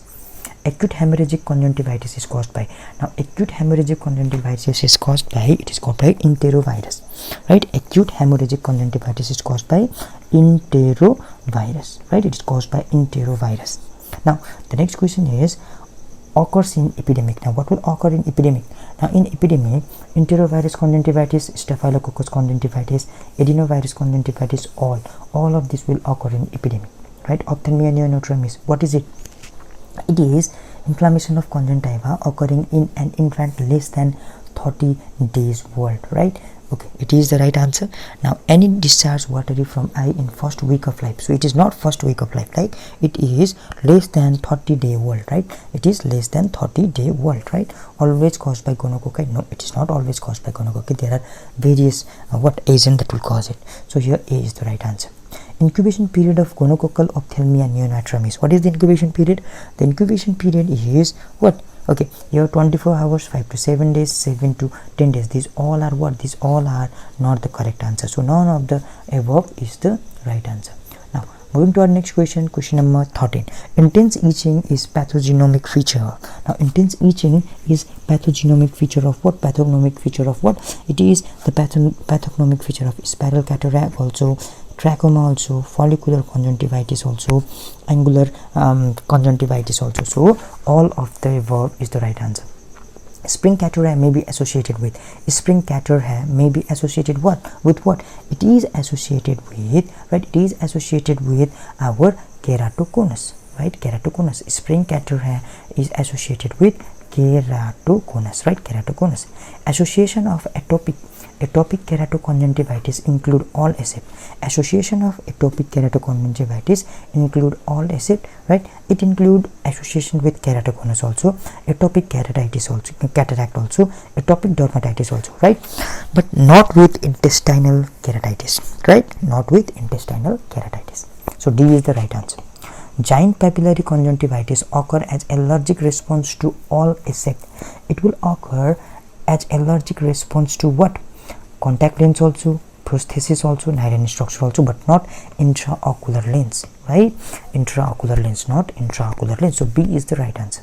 All are true about phytenular conjunctivitis except. Now all are true except allergens are endogenous as well as exogenous. No, allergens are not both endogenous and exogenous, but it is type 4 cell mediated hypersensitivity, right? That is right.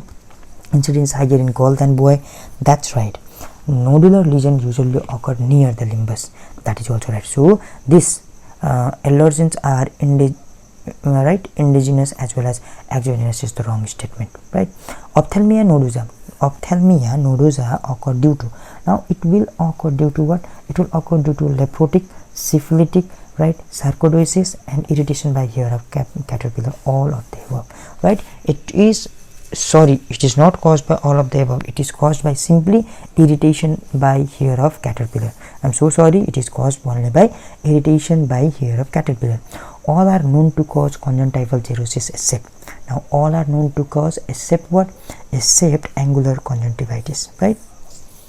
Trachoma, membranous conjunctivitis, ocular pemphigoid, this all causes conjunctival xerosis except angular conjunctivitis. All are known to produce parenchymatous conjunctival xerosis except. Now here all will produce parenchymatous conjunctival xerosis except what? Vitamin A deficiency. Vitamin A deficiency will not cause parenchymatous conjunctival xerosis, but all the diphtheria, diphtheric membrane conjunctivitis, trachoma, Stevens-Johnson syndrome, all they will cause, right? Golden hair syndrome is associated with which prominent ocular manifestation, right? It is associated with what? Our epibulbar dermoid, right? Epibulbar dermoid. Now gold, right? Gold is what? Gold is EP, right? It is EP. Now it is what? It is associated with epibulbar dermoid. So the next question is, follicle formation may be seen in all of the following except, right? Now follicle formation will be seen in all of the following except it is not seen where? It is not seen in venereal keratoconjunctivitis, right? Venereal keratoconjunctivitis, follicle formation will not be seen. Okay, acute hemorrhagic conjunctivitis is seen with, okay, it is what? It is adenovirus caused by enterovirus, right? It is seen with adenovirus, right? It is caused by enterovirus. We did this question also, right? Pseudomembranous conjunctivitis is caused by what? It is caused by streptococcus, right? Streptococcus. Diphtheria, right? Diphtheria. Now here conjunctivitis in newborn is commonly seen caused by, it is caused by, right? Now here it is caused by chlamydia, right? Conjunctivitis in newborn, it is seen caused by chlamydia, right? Chlamydia. Okay, but we can say that in developing country it is caused by gonococcus. In developed country it is caused by chlamydia, right? Okay. Unilateral conjunctivitis is commonly seen in where? It is seen in the case of dacryocystitis, right? Dacryocystitis. Unilateral conjunctivitis is commonly seen in dacryocystitis, right? So C is the right answer. Ligneous conjunctivitis is caused by what? It is caused by membranous conjunctivitis, right? It is caused by membranous conjunctivitis. Ligneous conjunctivitis is caused by membranous conjunctivitis, right? Okay, Horner Trent spot are seen in. Now where are these Horner Trent spots in? These are seen in vernal conjunctivitis, right? HP inclusion body in trachoma are seen to be, now this HP inclusion body, they are seen to be what? They are seen to be intracytoplasmic. What are these? These are intracytoplasmic. SP inclusion body in trachoma are seen to be intracytoplasmic, right? 29B is the right answer. Pathogenomic feature of trachoma, what are these? These are, right, these are what? Our bulbar follicles, right? Bulbar follicles are the pathognomic feature of trachoma, bulbar follicles, right? Okay, moving further, the safe strategy has been developed for the control of what? Yes, it is for the control of trachoma, right? We know it is for the control of trachoma, where S stand for surgery, right? A stand for antibiotic, right? F for face hygiene, E for environmental control. These are respectively what? From below, from E environmental control to above, these are what? Primordial, primary, secondary and tertiary what? Prevention. Subconjunctival hemorrhage can occur in all conditions except, it can occur in all conditions except, right? It can occur in all conditions except high intraocular tension, right? Subconjunctival hemorrhage can occur in all conditions except high intraocular tension, right? 32 D is the answer. Unilateral chronic conjunctivitis may be associated with, it is associated with what? It is associated with foreign body retained in fornix, right? Unilateral chronic conjunctivitis may be associated with foreign body retained in fornix. Trachoma in newborn cannot produce follicular reaction because, why?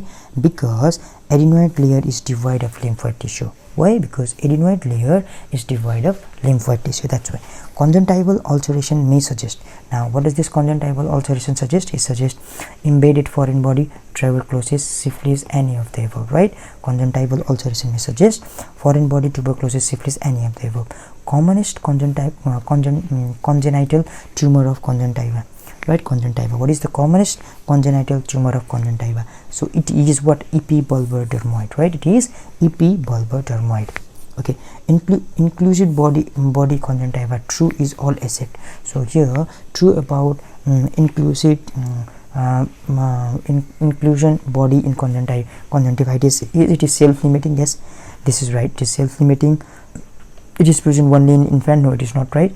Occurs while passing while passes from birth canal, that is also right. Caused by chlamydia, that's also right. So here this is the right statement. This is what? This is not the true statement, that means present only in infant. Other all are true, right? Okay, pathognomic of trachoma is, what is the pathognomy of trachoma? We did this. What is it? It is bulbar follicles, right? It is what? Bulbar follicles, the pathognomic of trachoma. Okay, now all are seen in stage 3 trachoma except, all are seen in stage 3 trachoma except trachomatus pannus, right? Pannus is not seen in stage 3, right? Or the dorsal epitheliofibrosis, Herbert's pit, disappearance of Bowman's membrane, these all are seen in stage 3 of trachoma, right? Now follicles of diameter 5 mm are typically seen in, now where are these seen? Okay, these are seen in trachoma, right? In what stage? In follicular stage, right? Inflammatory follicular stage. These are what? FISTO, right? So here now inflammatory follicular stage, there is the diameter, follicles of diameter how many? 5 mm, right? Okay, so in trachoma, tetracycline ointment for mass prophylaxis is, what is it, right? What is the tetracycline ointment for mass prophylaxis? It is what? It is 0.1%. it is 0.1%, right? 0.1%. Spring catarrhea is, right? Spring catarrhea, what is spring catarrhea? It is type 1 hypersensitivity reaction, right? Spring catarrhea is type 1 hypersensitivity reaction, but fight angular what was our type 4, right? It was type 4. Complication of venereal keratoconjunctivitis. What is the complication of venereal keratoconjunctivitis? The complication is keratoconus, right? Keratoconus, right? Keratoconus is the complication of venereal keratoconjunctivitis, right? Okay, treatment of venereal keratoconjunctivitis include all except, now it will include everything except what? Antibiotic, right? Okay, it will include steroid, chromoglycate, olapatidine, right? Venereal keratoconjunctivitis, but not antibiotic, right? Okay, question number 45, what we have is the histology of pterygium includes elastotic degeneration, epithelial inclusion body, precancerous change, squamous metaplasia of epithelium. So here the right answer is what? Our elastotic degeneration. What is it? It is elastotic degeneration, pterygium, right? One is pterygium, one is Pinguicula, right? Pinguicula and pterygium. Now here pterygium histology include elastotic degeneration. Subconjunctival cyst is seen in, subconjunctival cyst, where it is seen? It is seen in the case of cysticercosis. Cysticercosis, it is seen in the case of cysticercosis. Now in grading of trachoma, trachomatous inflammatory follicular is defined as presence of, okay, now it is what it is defined as five or more follicle in upper tarsal conjunctiva. What is it? It is 5 or more follicle in upper tarsal conjunctiva. Inclusion conjunctivitis is caused by chlamydia trachomatis, right?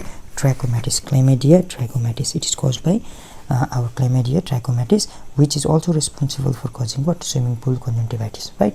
So okay, moving to our next question. The next question, feature of vernal keratoconjunctivitis. Now what is the feature? So here the feature is our sealed ulcer also, that's right. Horner Trantas spot, that's also right.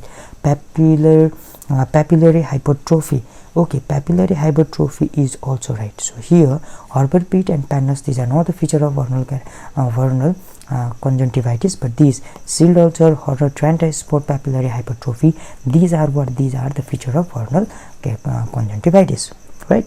Okay, feature of vernal keratoconjunctivitis are, okay, we have already said what? Papillary hypertrophy, sealed ulcer, right? Okay, sealed ulcer, right? Sealed ulcer. Then we have got Trantas spot, yes, that is also, and ropey discharge. These are what? These are the features. Topical sodium chromoglycate is used in treatment of, it is used in treatment of what? It is used in treatment of our vernal cataract, right? Cataract, sodium chromoglycate. Now, a malnourished child from poor socioeconomic status residing on overcrowding and dirty space present with nodule around limbus with hyperemia of surrounding conjunctiva in his left eye. He is also observed to have axillary and cervical lymphadenopathy. Which of the following is most likely diagnosis? Now, the most likely diagnosis, now here it is what? It is phytangular conjunctivitis, right? Phytangular conjunctivitis.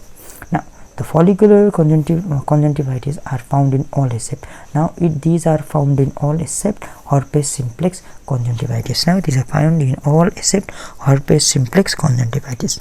So here pterygium are all except, now pterygium are, now here it does not arise from any part of conjunctivitis. This is wrong statement. Can cause astigmatism, that's right. Surgery is treatment of choice. UV exposure is risk factor. Stromal defect seen, connective tissue degeneration, all of these are right statements. So A is not the right statement. Stoker's line is seen in, now where is Stoker's line seen in? Pinguicula or pterygium? Stoker's line is seen in pterygium, right? Pterygium, in pterygium. Neonatal conjunctivitis is caused by all except, now here everything will cause what? Gonococcus, chlamydia and pseudomonas, this will cause, but aspergillus will not cause neonatal conjunctivitis. A patient complained of pain in both eye with congestion, blooding of vision, photophobia and mucopurulent discharge since one day. Many cases have been reported from same community. The causative agent is probably, but what is the causative organism? Most probably it is what? Enterovirus 70, right? Enterovirus 70. All are feature of trachoma stage 3 except, right? Okay, stage 3 Pannus is not the feature, right? Pannus is not. Harbor page necrosis, necrosis in scar on dorsal conjunctiva are. Okay, moving toward the questions from our book. Okay, now 10-year-old boy complained of itching. On examination there is mucoid nodule with smooth rounded surface on limbus and mucus white ropey mucopurulent conjunctival discharge. Is mostly suffering from what? So there is white ropey mucopurulent conjunctival discharge, is suffering from bulbar spring cataract, right? Bulbar spring cataract. Now spring cataract or VKC, right? Ventral keratoconjunctivitis is allergic condition. Spring cataract can occur in three form: palpebral form, bulbar form and mixed form. Pre-auricular lymph node may be enlarged in all condition except allergic conjunctivitis. We have already said allergic conjunctivitis lymph node are not enlarged. Association of atopic keratoconjunctivitis include keratoconus, yes, atopic cataract and atopic dermatitis. Atopic dermatitis, atopic cataract and keratoconus, right? These are what? Association of atopic keratoconjunctivitis, right? Okay. Horner Trantas spot are seen in vernal conjunctivitis, right? Horner Trantas spot are seen in vernal conjunctivitis, right? Okay. Spring cataract is type 1 hypersensitivity reaction, right? And phytangular it was type 4, right? Keratoconus is complication of vernal vernal keratoconjunctivitis, right? Vernal keratoconjunctivitis. Steroid, chromoclacate, olapatidine are used in treatment of vernal keratoconjunctivitis, right? These are used. Okay, shield also, Horner Strantas spot, papillary hypertrophy, rope discharge are seen the important feature of vernal conjunctivitis. So here we talked about treatment, right? Feature also treatment. What was the treatment? Sodium chromoclacate, olapatidine, right, and steroid, right? Okay, and we talked about complication also. That was what? That was keratoconus, right? And we talked about what type of hypersensitive reaction it is. It is type 1. Okay, these are important things. Topical sodium chromoclacate is used in treatment of vernal catarrh. That is also right statement, right? True statement. In vernal catarrh, the characteristic cells are eosinophils because it is what it is, allergic condition, right?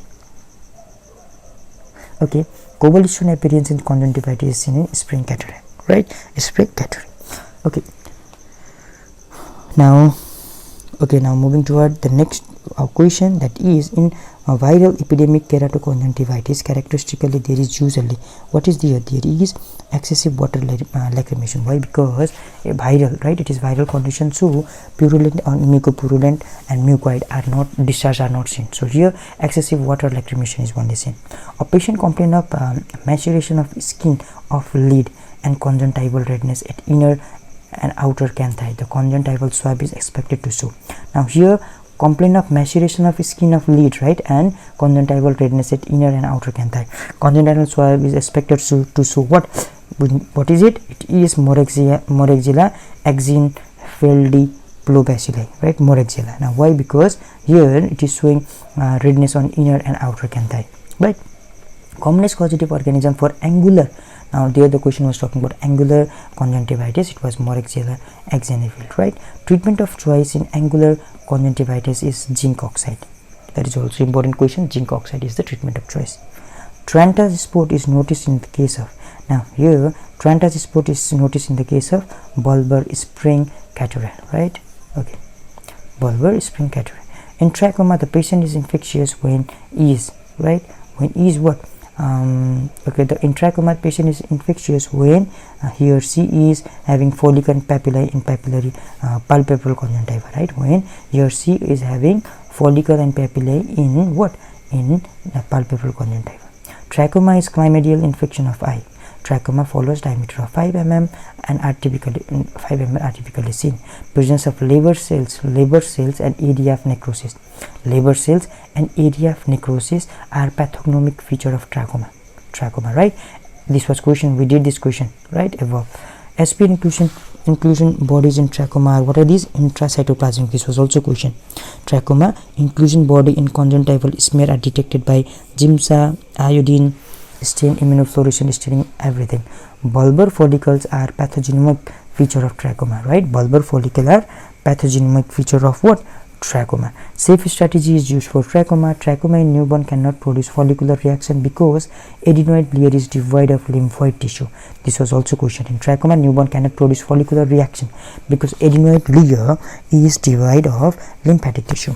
Tarsal epitheliofibrosis, necrosis in scar, Herbert's piece, right? Disappearance of Bowman's membrane are seen as stage 3 of trachoma, right? Tarsal epitheliofibrosis, necrosis in scar, Herbert's pit, disappearance of Bowman's membrane. These are in stage 3 of trachoma. In grading of trachoma, trachomatous inflammation follicular is defined as presence of 5 or more follicle in upper tarsal conjunctiva. Female patient 18-year-olds who is contact lens wearer since 2 years is complaining of redness, lacrimation, foreign body sensation in both eye. On examination, visual acuity was 6/6 with negative fluorescence test. The expected diagnosis is, it is what? The expected diagnosis are giant papillary conjunctivitis, right? Giant papillary conjunctivitis, because it is mainly found with the allergies of what? Contact lenses, right? With the allergies of contact lenses. Organism causing angular conjunctivitis, we already said Moraxilla axenfeldi. Trenta nodules are seen. Now where are these Trenta nodules seen? Now these Trentas, right? Horner Trenta, these are seen what? In vernal right conjunctivitis, spring cataract. File 10 is due to, it is due to what? File 10, it is endogenous allergy. What is it? It is endogenous allergy. File-tangular conjunctivitis is type 4 cell-mediated hypersensitivity. Incidence is higher in girl than in boy, right? Nodular lesion usually occur near the limbus, right? Near the limbus. The important treatment of file-tangular conjunctivitis include topical steroid, atropine, and antibiotic. Or recurrent bilateral conjunctivitis occurring with the onset of whether in young boy with symptom of burning, itching, and lacrimation with large flat-topped cobblestone papillae, raised area in palpebral conjunctivitis is what? Vernal keratoconjunctivitis. What is it? It is vernal keratoconjunctivitis. A 12-year-old boy receiving long-term treatment of spring cataract developed defective vision in both eye. He is likely suffering from what? Posterior subcapsular cataract, right? Posterior subcapsular cataract. Now here 12-year boy is there receiving long-term treatment of for spring cataract. He developed defective vision in both eye. The likely cause is what? The likely cause is posterior subcapsular cataract, right? Posterior subcapsular cataract. A young child suffering from fever, sore throat began to complain of lacrimation. The young child is suffering from fever, sore throat, and began to complain of lacrimation. On examination, follicles were found in lower palpebral conjunctiva, right? With tender preauricular lymph node. The most probable diagnosis is, now here the child is suffering from fever, sore throat, right? Now here now the most likely diagnosis is what? Adenoviral conjunctivitis, right? Adenoviral conjunctivitis. Epidemic conjunctivitis is called adenovirus conjunctivitis. Bandage of eye is contraindicated in bacterial conjunctivitis, that is mucopurulent conjunctivitis. Intense itching is most common symptom of BK, right? That is vernal keratoconjunctivitis, spring cataract, right? Treatment of file-tangular conjunctivitis is, it is what? It is our topical steroid, right? Topical steroid. Blood vessel in trachomatis pannus lie. Where does it lie? Between Bowman's membrane and epithelium, right? Between where? Bowman's membrane and epithelium, right? Between Bowman's membrane and epithelium, the blood vessel in trachomatis pannus lie, right? Okay. Now the next question is, in which of the following condition severe itching of eye with ropey discharge in what? Young boy with symptom like aggravate in summer? It is what? It is vernal keratoconjunctivitis. Ropey discharge is there, so vernal keratoconjunctivitis. Ciliary congestion is not seen in. It is not seen in catarrhal conjunctivitis, right? It is not seen. It is not seen in catarrhal conjunctivitis, right? Okay. Now here hemorrhagic conjunctivitis is caused by all except, now it is caused by all except Staphylococcus aureus, right? Most common site for lodgement of conjunctival foreign body, it is subtarsalis, right? Sulcus subtarsalis. So this was about what the questions from conjunctiva, right? Now we are going to solve the MCQ from disease of uveal tract, right, where we will be covering maximum portion of uveitis. So without delay, let's begin toward the first question. So the first question is the most common etiological variety of uveitis, right? What is the most common etiological variety of uveitis? It is what? It is our allergic, right? Allergic is the most common variety. Okay, which of the following HLA phenotype are associated with uveitis except, right? All of the following are HLA phenotype are associated with uveitis except, right? So here now here HLA B27 it is associated with, right? Now HLA B5 it is also, HLA BW54 it is also associated with it, right, with uveitis, but not HLA10, right? HLA10 is not. So from B, whatever is from B that are associated but not HLA10, right? Okay, now moving to our next question. All of the following are feature of granulomatous iridiocyclitis except, right? Granulomatous. So granulomatous, right? All are the feature except. So here mutton fat capes, these are, right? These are marked aqueous flare and nodules of iris. Nodules of iris, these are also, right? And minimal ciliary congestion. Yeah, there will be minimal ciliary congestion, but marked aqueous flare, no, there will be no marked aqueous flare in granulomatous iridiocyclitis, right? The marked aqueous flare is found in what? Non-granulomatous type. Non-granulomatous type. All of the following are feature of acute non-granulomatous iridiocyclitis except, right? Cyclitis except. Now here that means we need to find which one is the character of granulomatous, right? So here No iris nodule, right? No iris nodule, it is not the characteristics of non-granulomatous, right? Iris nodules, yeah, it is the characteristics of our non-granulomatous. Minimum aqueous flare, so here minimum aqueous flare, not maximum aqueous flare is found here, right? And other maxillary congestion, it is found, right? It is found. Numerous small keratic precipitate, it is found, right? Minimum aqueous flare, what, it is not found. Maximum aqueous flare is found. And no iris nodules, yes, iris nodules are the feature of granulomatous, so the answer is minimum aqueous flare, right? Now aqueous flare seen in anterior chamber is due to, it is because of what? Because of protein, right? Because of leaking of protein. Now leakage of protein particle into aqueous humors following breakdown of aqueous barrier, right? Now copious nodule, now copious nodule, what are these present? These are present where? These are present in what? Okay, these are the feature of what? Copious nodule, right? These are iris nodule on the periphery of what? Pupil, right? On the periphery of pupil, right? Pupillary border. So what are these? These are situated at the pupillary border, right? Pupillary border. Now talking about another question, the next question is, we have Buschika's nodule. Now Buschika's nodule, where are these present? In collarate, right? They are present in collarate. These are also iris nodules, right? And true about this is, it consists of lymphocyte, plasma cell, epithelioid and giant cell, right? This is not a feature of non-granulomatous, it is a feature of granulomatous, situated at the pupillary border. That is what? That is our copious nodule, not Buschika's nodule, right? Usually initiate posterior synechia formation. No, it is not true about it. So it consists of what? Lymphocyte, plasma cells, epithelioid and giant cell, right? Who aggregate and present was what? Present as nodule, right? Piston pupil result from, now piston nodule, what? It is result from what? It is result from our what? Posterior synechia, right? Piston pupil results from posterior synechia. Irregular dilation of pupil with atropine in presence of segmental posterior synechia, right? It is irregular dilation of pupil with atropine in presence of segmental posterior synechia.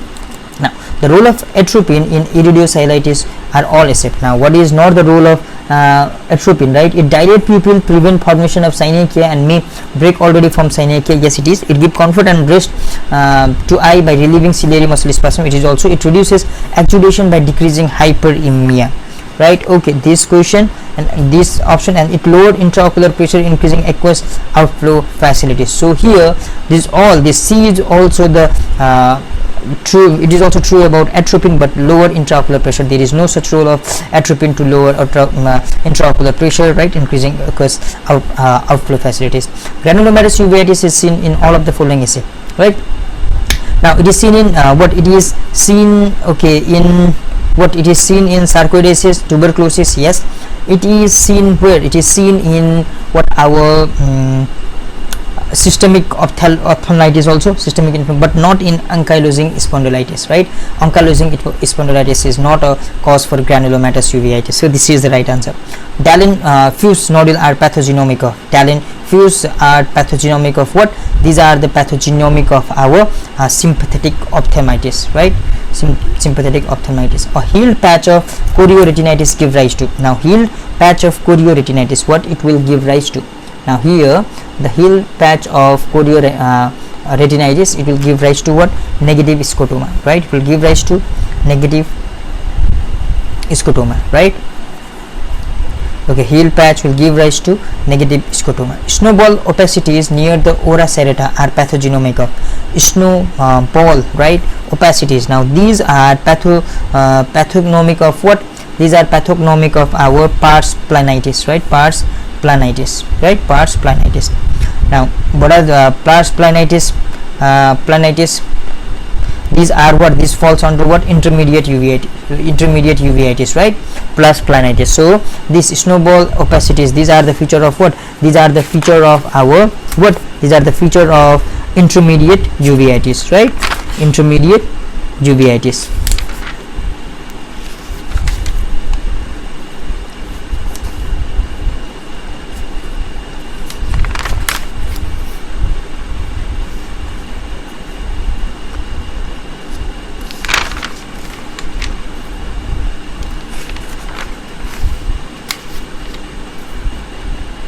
So intermediate uveitis or pars planitis, right?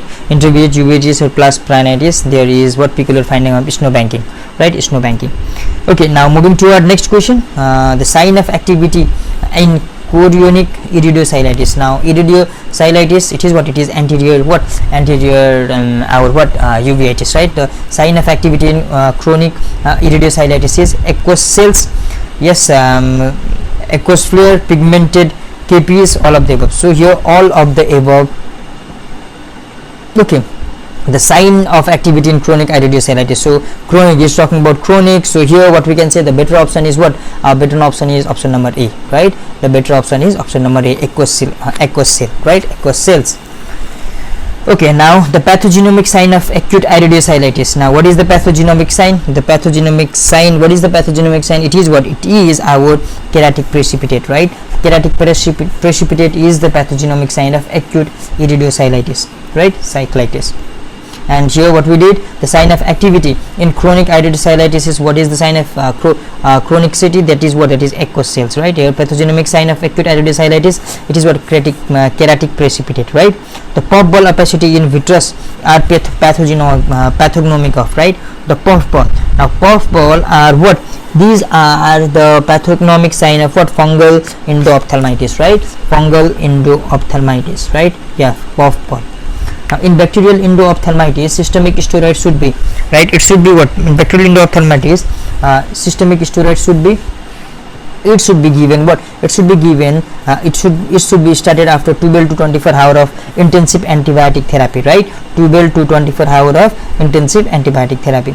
The cell type most typically seen in keratic precipitate of non-granulomatous uveitis, right? A cell type that is seen in keratic precipitate of non-granulomatous, right? In non-granulomatous, what is seen, right? In non-granulomatous, we have what? We have lymphocytes, right? What cells are seen? These are lymphocytes, right? Lymphocytes are seen. Iritis roseate is seen in, now where is iritis roseate seen? Now this iritis roseate, it is seen in syphilis, right? Syphilis, rose, right? To whom we give rose? We give it to C, right? Female, C. Heterochromia iritis is a feature of, now heterochromia iritis is a feature of what? It is feature of malignant melanoma of iris, yes. Sympathetic paralysis, yes. Glaucomatocylitis crisis, yes. Siderosis bulbi, yes. So all of the above is the right answer. So 20E is the answer. So moving to our next question. The next question is, the following feature of panophthalmitis differentiated from endophthalmitis except. Now all will differentiate except, right? So your proptosis, yes, it will differentiate. Limited and painful ocular movement, yes. Complete loss of vision, but presence of pus in anterior chamber will not differentiate panophthalmitis from endophthalmitis, right? Presence of pus in anterior cell, it will not differentiate. In patient with suspected tubercular anterior uveitis, the diagnosis is confirmed by. In patient with suspected tubercular anterior uveitis, the diagnosis is confirmed by what? Now it is confirmed by what? Now positive Mantoux test, no. Association of finding suggestive of old systemic tuberculosis, no. A positive response to isoniazid test, right? A patient with suspected tuberculosis anterior uveitis, the diagnosis is confirmed by a positive response to isoniazid test, right? Isoniazid test. Now iris pearl are seen in, iris roseate were seen in leprosy, iris pearl were are seen in what? Our leprosy, right? Syphilis, what was seen? Roseate, right? Iris roseate. So leprosy, in leprosy we see pearls, right?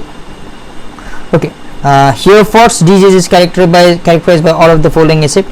Hereford disease is characterized by all of the following except. It is characterized by painful enlargement of parotid gland, cranial nerve palsy, skin rashes and malaise, but it is not characterized by what? Unilateral non-granulomatous panuveitis. It is not characterized by unilateral non-granulomatous panuveitis.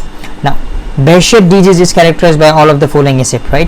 Behçet disease is characterized by all of the following except. It is characterized by all of the following except unilateral granulomatous uveitis. It is not unilateral granulomatous uveitis. There is recurrent hypopine, aphthous ulceration and genital ulceration is also there. All of the following are true for VKD syndrome except, right? All of the following are true except. Now except more common in Japanese people who are usually positive for HLA-B27, right? Now more common for what? What Japanese people who are usually positive for HLA-B27. Overall, ocular feature are chronic granulomatous anterior uveitis, posterior uveitis, exudative retinal detachment, right? Okay, cutaneous lesion are alopecia, poliosis and vitiligo. And neurological lesion include melanism, encephalopathy, tinnitus, vertigo and deafness. Talking about, okay, question number what, 27, right? Talking about question number 27, Reiter syndrome is typically characterized by,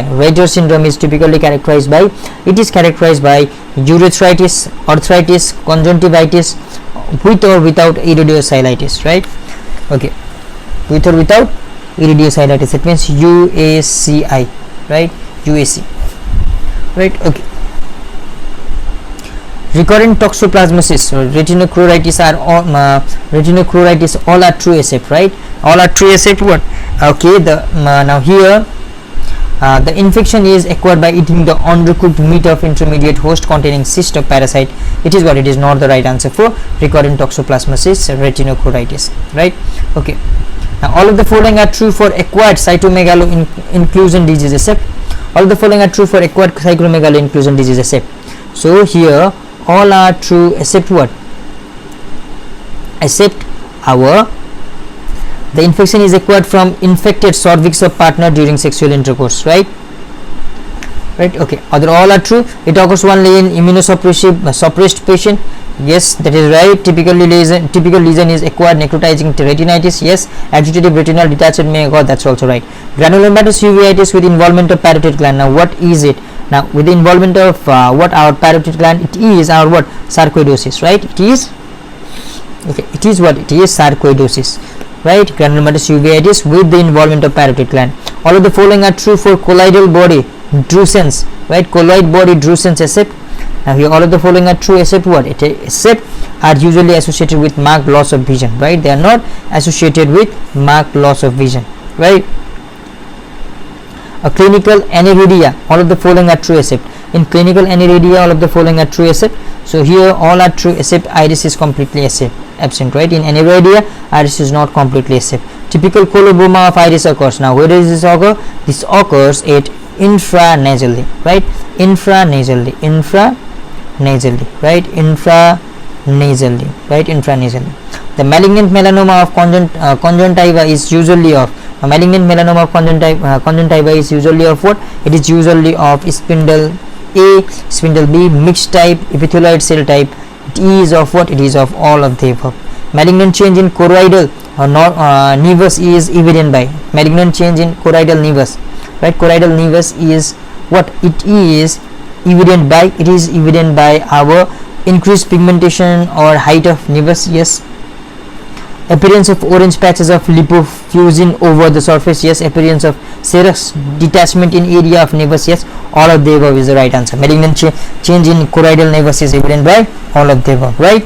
So moving to our next question. The next question is what? The malignant melanoma of choroid, right? Malignant melanoma of choroid of following histological feature has got best prognosis.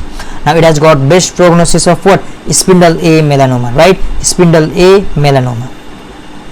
It has got the what? Best prognosis, that is Sam has got, right? Spindle A melanoma, right?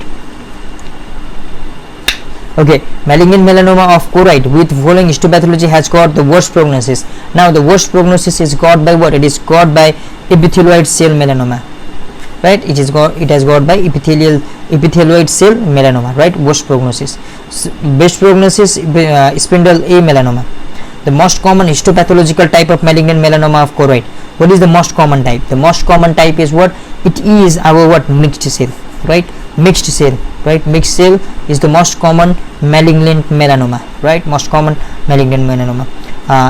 Essential atrophy of choroid is due to inborn error metabolism of which amino acid, right? Essential atrophy of choroid is due to inborn error of metabolism of which amino acid? It is because of what? It is because of error of which metabolism? It is because of our ornithine, right? Ornithine. Essential atrophy of choroid is due to inborn error metabolism of ornithine. The earliest symptom of sympathetic ophthalmitis is the earliest symptom. What is the earliest symptom? It is what? It is photophobia, right? Photophobia is the earliest symptom of sympathetic ophthalmitis. Okay, moving to our next question. The most earliest sign of anterior uveitis. What is the most earliest sign? Okay, the earliest sign is what? Our aqueous flare, right? Aqueous flare is the most earliest sign, flare, right? First earliest sign, that is our aqueous flare. Separation of rod and cone due to exudative choroiditis causes. Separation of rod and cone due to exudative choroiditis causes. Now what it causes? It causes what? Micropsia, right? MICROPSIA. Separation of rod and cone due to exudative choroiditis causes micropsia, right? Commonest cause of endogenous uveitis in India. What is the most commonest cause? It is tuberculosis, right? Commonest cause of endogenous uveitis in India is tuberculosis. Now moving to our next question. The most frequent bacterial agent causing non-granulomatous uveitis, right? Non-granulomatous uveitis is caused by which bacterial agent? It is caused by Streptococcus, right? It is caused by Streptococcus, right? Okay. The peripheral anterior synechia after an attack of acute congestive glaucoma occur earlier in, okay, the peripheral anterior synechia after an attack of acute congestive glaucoma occur earliest in. Now where does this occur earliest? It occurs earliest in upper part, right? In upper part. In complete albinism, the color of iris is in complete albinism, the color of iris is what? It is pink, right? In complete albinism, the color of eye is pink. Okay, the color of eye is pink. Okay, iris bombay occurs what? It will occurs is the iris bombay occurs is what? Ring synechia, right? It is what it is, ring synechia.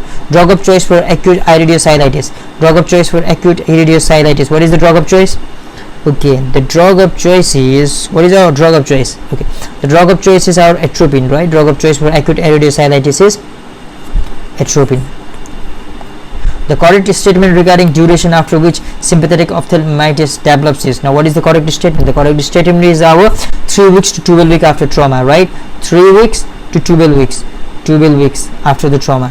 One of the most common complication of iridocyclitis is, what is the most common complication? It is our secondary glaucoma. Is the most common complication of iridocyclitis, right? The secondary glaucoma. The first sign of sympathetic ophthalmitis. What is the first sign, right? The first sign is our what? Retrolental flare, right? The retrolental flare is the first sign of sympathetic ophthalmitis, right? Talking about another question, that is our the investigation of anterior uveitis for 25-year-old boy are all accept. So here what we need to do? We need to do HLA-B27 also, right? Ankylosing spondylitis, X-ray sacroiliac joint, right? And then our what? Torch agent test. So now here, yes, torch agent test also will do. USC abdomen. So USC abdomen, it is not essential, right? ELISA for HIV, that can be also done. So here USC abdomen is the appropriate answer. Uveitis is caused by all except. Now it is caused by all except, right? Uveitis, yes, tuberculosis it causes, right? Okay, and talking about our streptococcus, all these two also causes, right? And Klebsiella, it does not cause, right? It does not cause uveitis, right? Photopsia occur in. Now where does photopsia occurs, right? Photopsia occurs in choroiditis, right? It occurs in choroiditis. Okay, choroiditis. Snow banking is typically seen in, snow banking is, okay, now we already did this question. It was seen in pars planitis, that is intermediate uveitis, right? May masquerade as uveitis, right? May masquerade as uveitis. What is it? Now it is what? Retinal detachment, right? Retinal detachment. May, right? Masquerade is what? Retinal detachment. Commonest cause of fungal uveitis. What is it? It is our what? Candida, right? All causes white dot syndrome except. Now all causes white dot syndrome except. Now our sympathetic ophthalmitis does not cause white dot syndrome. Most common cause of anterior uveitis associated with arthritis. What is the most common cause of anterior uveitis associated with arthritis? That is our what? Ankylosing spondylitis, right? Ankylosing spondylitis. First sign of anterior uveitis. What is the first sign? Okay, first sign is, we have already said flare, right? Flare, aqueous flare is the first sign. Keratic precipitate are only layer of cornea. Keratic precipitate are on which layer of cornea, right? keratic precipitate are on which layer of cornea? These are where? These are on endothelium, right? These are on where? These are on endothelium. Now moving to our next question, right? Okay, correct. The above question, last question was keratic precipitate are mainly on which layer of cornea? That is on endothelium, right? Which of the following indicate activity of anterior uveitis? Cell in anterior chamber, that's right. Corneal congestion, that's right. Keratic precipitate, our what? Corneal edema, right? Corneal edema. So here the answer is our what? The appropriate answer is cells in anterior chamber. Activity of anterior uveitis, right? Cells in anterior chamber. True about heterochromic uveitis. True about heterochromatic uveitis is that it involves anterior part of iris, right? It involves anterior part of iris. That is the true about heterochromic uveitis, right? It involves the anterior part of iris. VKH, right? Syndrome is, what is the VKH syndrome? It is granulomatous or non-granulomatous? It is our granulomatous, chronic granulomatous uveitis. Histological change in lens induced uveitis include histological change in changes in lens include induced uveitis include, what does it include? It include what? Our giant cell reaction. That is the histological change in lens induced uveitis is giant cell reaction, right? Okay, drug used in what? Luminate program for non-infectious uveitis. What is drug used in luminate program for non-infectious uveitis? That is what? That is our voclosporin, right? Voclosporin. That is drug used what? To luminate program for non-infectious uveitis. That's voclosporin, right? Now granulomatous uveitis is seen in, it is seen in VKH. Yes, it is seen in VKH. It is seen in sarcoidosis also. Yes, it is seen in sarcoidosis also. So okay, the appropriate answer here is A and D, right? A and D. A 10-year boy present with bilateral uveitis, right? Which investigation should be ordered for 10-year boy? The 10-year boy, which investigation should be ordered? It should be, the investigation should be Montauk's test, right? Bilateral chronic uveitis, right? 10-year boy with bilateral chronic uveitis, the investigation that should be ordered is Montauk's test, right? Now if it would be 25-year-old, right, at the time, what we can say, we could have said X-ray of sacroiliac joint, because that is high, there is high chances of what? Ankylosis spondylitis, right? The investigation of anterior uveitis of young boy are, the investigation of anterior uveitis of young boy, what are the investigations? HLA B27, yes, it is right answer. X-ray of sacroiliac joint, yes, it is right answer. Torch agent, no. ELISA, no. USA abdomen, no. So these two are the right answer. Now moving to our next question. Our next question is, what are the signs of uveitis? Generalized conjunctival congestion, okay, circumciliary congestion. Now out of these two, right, B is right. There is no generalized, there is circumciliary congestion only. Cell and flare in aqueous, there it is seen. Keratic precipitate, it is also seen. So B, C, D are the right answer. 25-year-old lady presents with severe sudden onset of pain, corneal congestion, photophobia, and deep anterior chamber in right eye. The left eye is normal. X-ray pelvis shows sacroiliitis, right? So here obviously our diagnosis is what? Our diagnosis is what? Our anterior uveitis, right, associated with ankylosing spondylitis. A patient with anterior uveitis decrease in vision due to posterior segment involvement can occur because of, the patient with anterior uveitis decrease in vision due to posterior segment, right, involvement can occur because of, it can occur because of what? It can occur because of our exudative retinal detachment, right? Decrease in vision due to posterior involvement, that can occur because of exudative retinal detachment. Mutton for keratic precipitate and Visaka's nodule is seen in, obviously we know it is seen in what? It is seen in our granulomatous uveitis. Uveal effusion syndrome may be associated with all of the following except. Uveal effusion syndrome, it may be associated with all of the following except. Now it is not seen where? Okay, it is not seen in myopia, right? Uveal effusion syndrome may be associated with all of the following except myopia is not seen in uveal effusion syndrome. Overall, cilio-choroidal detachment, structural defect in sclera, and nano-ophthalmos, these are seen in what? Uveal effusion syndrome. But myopia, it is not seen. In heterochromic cyclitis, right? Cyclitis. In heterochromic cyclitis, what is seen? Our hyphema during cataract surgery, right? Hyphema during cataract surgery is seen due to iris neovascularization. So here in heterochromic cylitis, hyphema during cataract surgery, right? Hyphema is seen during cataract surgery, which is due to what? Iris neovascularization, right? A young patient presents to ophthalmic outpatient department with gradual blurring of vision in left eye, right? Slit lamp examination reveals fine stick-like keratic precipitate and aqueous flare. Typical complication, complicated posterior subscapular cataract, right? No posterior synechia were observed. The most likely diagnosis is, so here the young patient is there, right, with gradual blurring of vision, right? Slit examination reveals what? Fine stellate keratic precipitate and aqueous flare is there, right? Typical complicated posterior subcapsular cataract is there. No synechia were observed. The most likely diagnosis, what is the most likely diagnosis here? The most likely diagnosis is heterochromic iridocyclitis of fuse, right? Heterochromic iridocyclitis of what? Fuse. Now, okay, now the question that we have got is, okay, question number 77, which of the following drug is currently used for prophylaxis of non-infectious uveitis in Luminate program? So now, which of the drug is used? It is valcosporin, right? We did this question. Amsler sign is seen in. Now, where is the Amsler sign seen?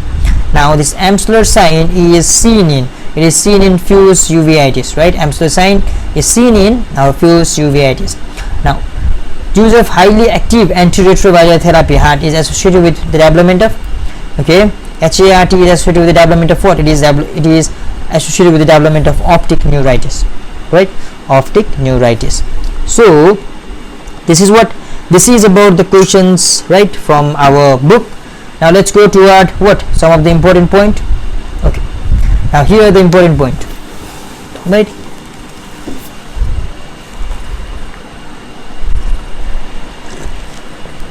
The first question is, the anterior epithelial layer give rise to dilator pupillae muscle. Okay, anterior epithelial layer give rise to what? Dilator pupillae muscle, right? Sensory retinal layer, right? What are these? These are non-pigmented epithelium of ciliary body, right?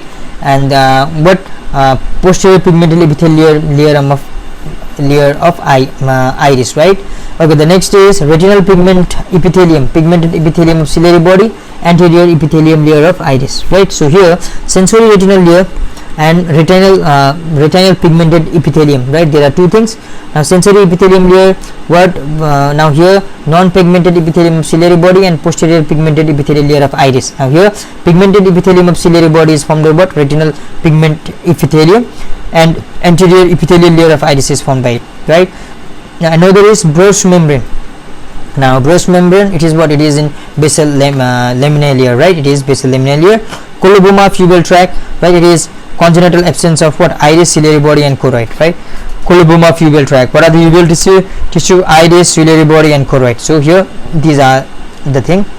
Immune related to uveitis is most commonest occurrence in clinical practice, right? Immune related uveitis is the most commonest occurrence in clinical practice, that is immune related.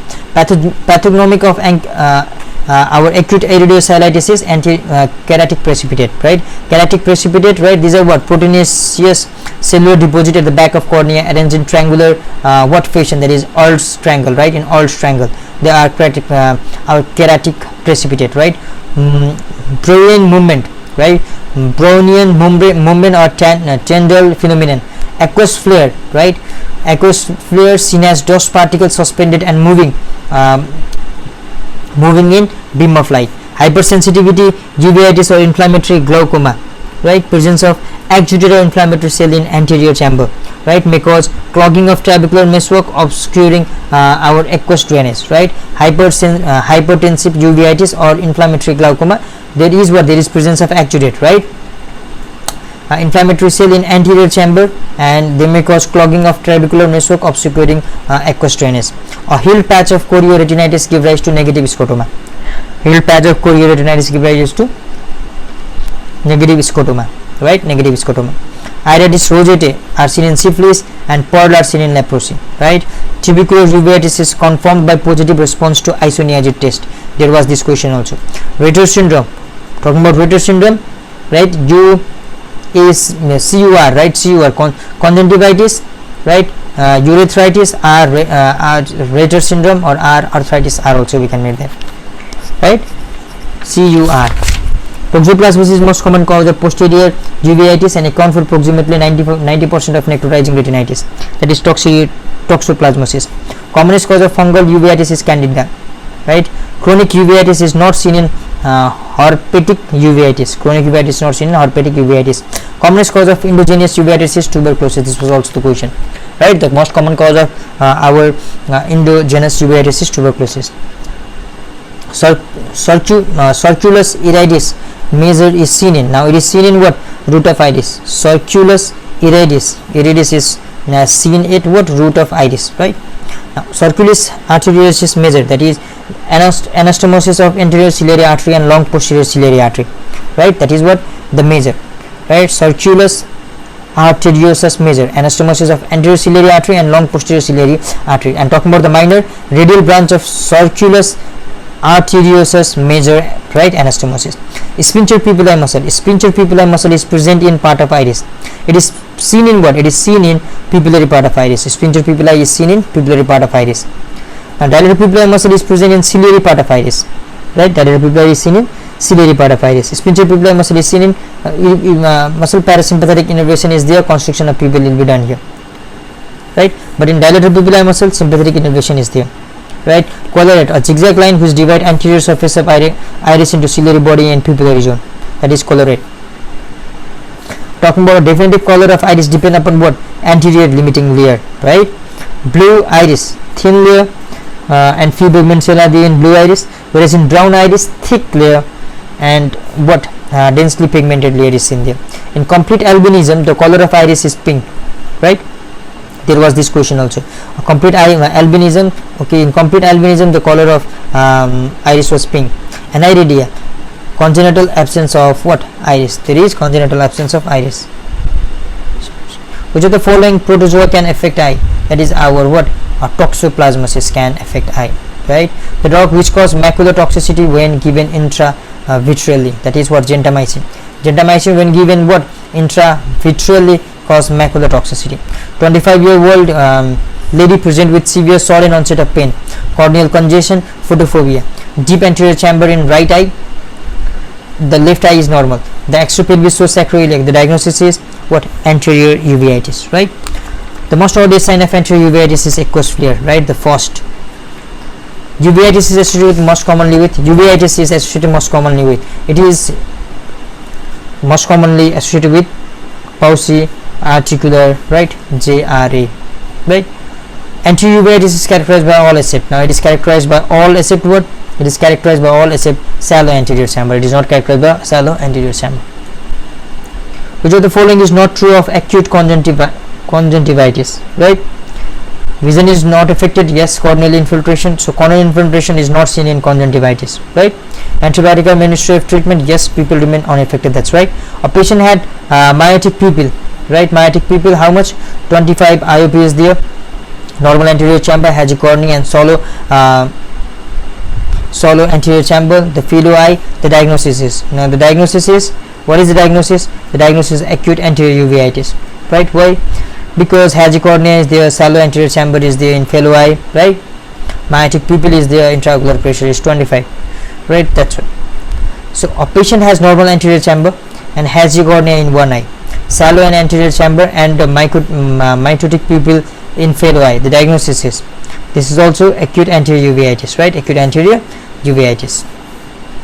Now all are seen in acute iridocylitis except pain is seen, yes, pain is seen.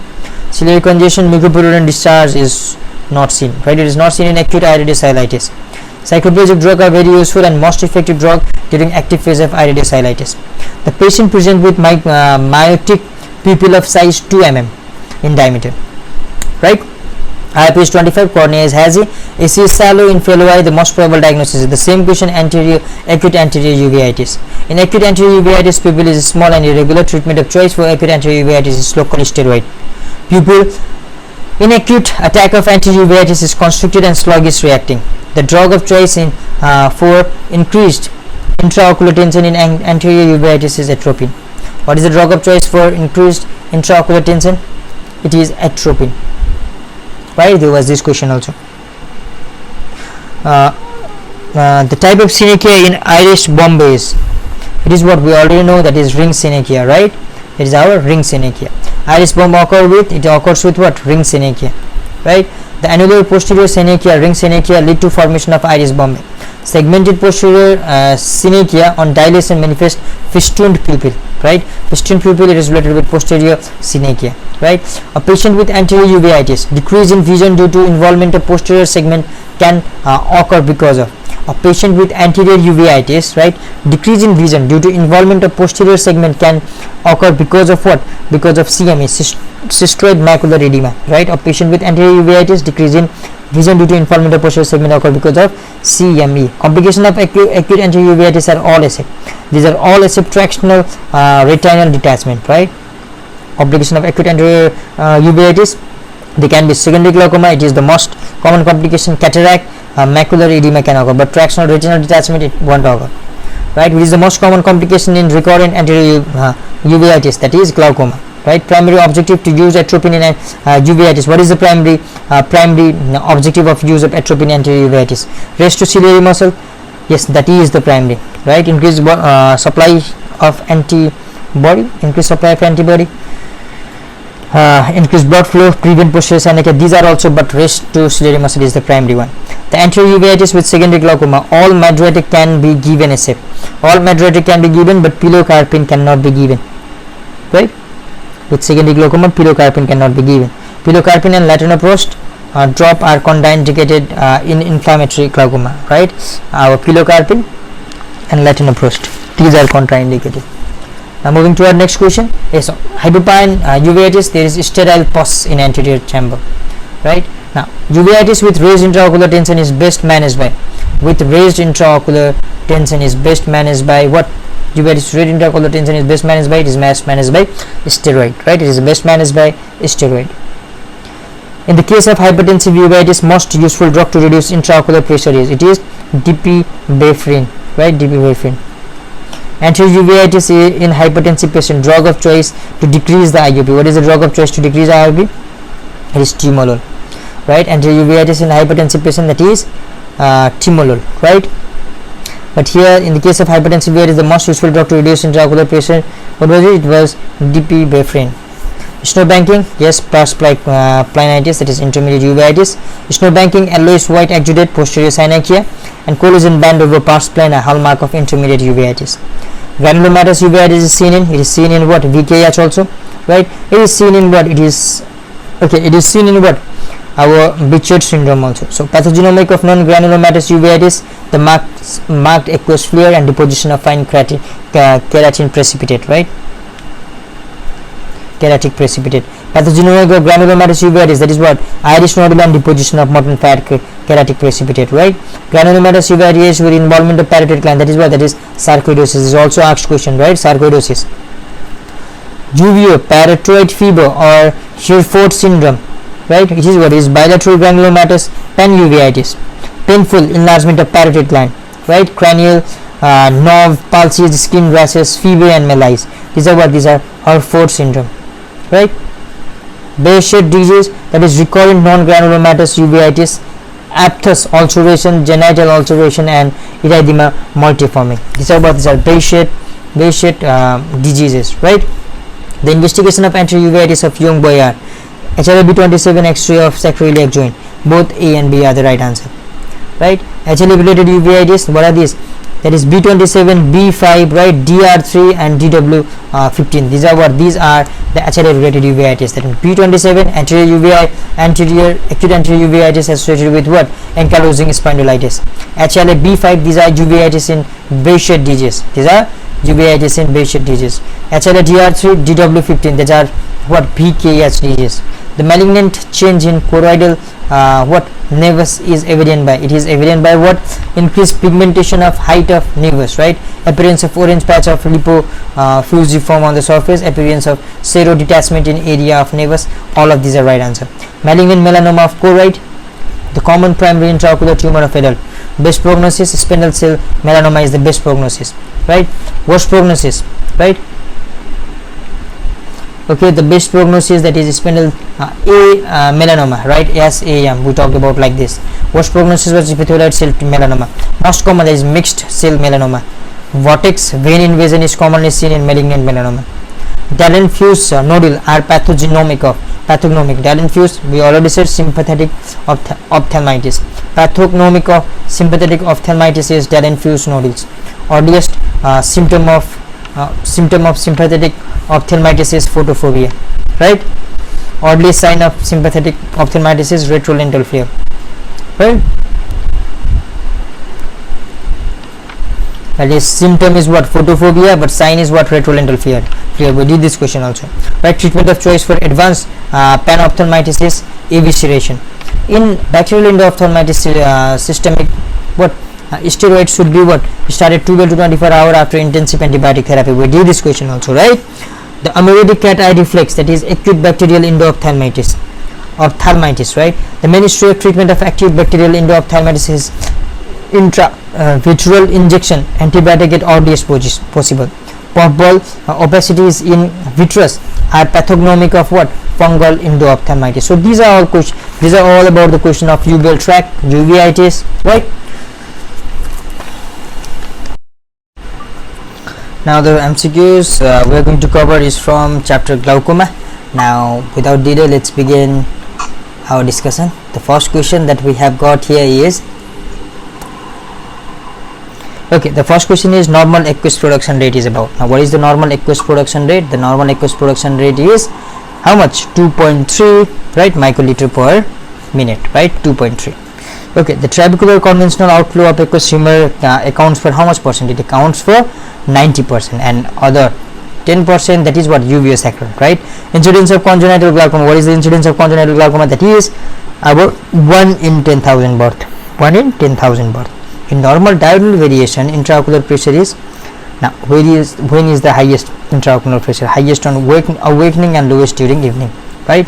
Highest is at the time of waking up and lowest is at the time of evening.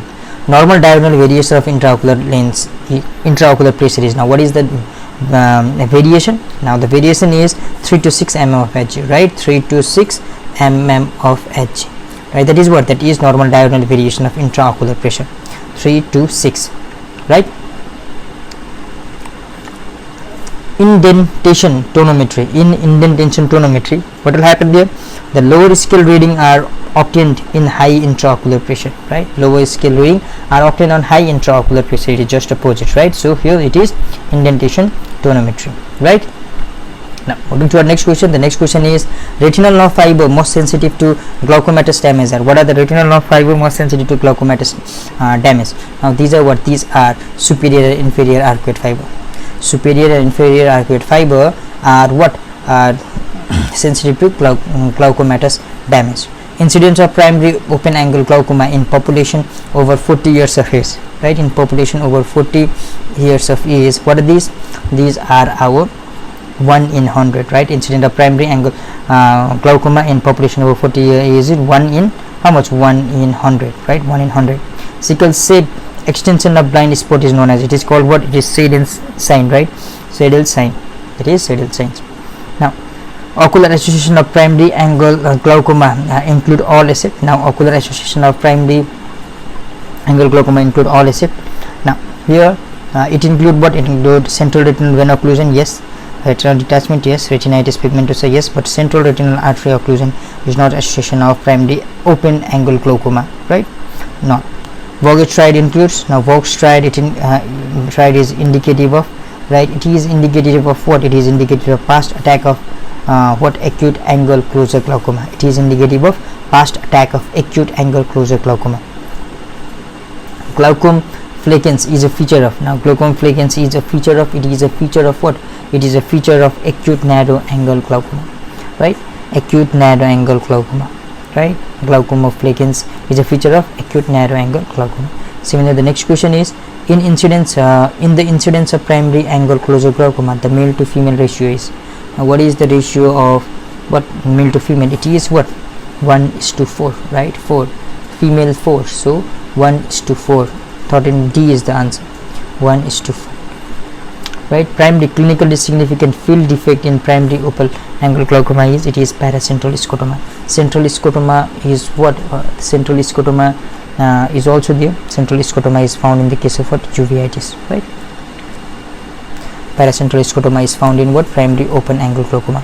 All of the following all are the causes of neovascular glaucoma except all are the cause of neovascular glaucoma except so all are the cause except central serous retinopathy, right? Central serous retinopathy is not the cause of neovascular glaucoma. The intraocular trauma, central retinal vein occlusion, diabetes retinopathy, all are the cause of neovascular glaucoma, right? Kronecker-box spindle is seen in patient with pigmentary glaucoma, right? And glaucoma refer to the decomposition of pigment on Kronecker-box. It is what it is. It refer to the deposition of what? It refer to the decomposition of decomposition on back of cornea, right? Kronecker-box spindle seen in patient with pigmentary glaucoma refer to deposition of pigment on back of cornea, right? Back of cornea. In Finn's-Sam test, now in Finn's test, what will happen there?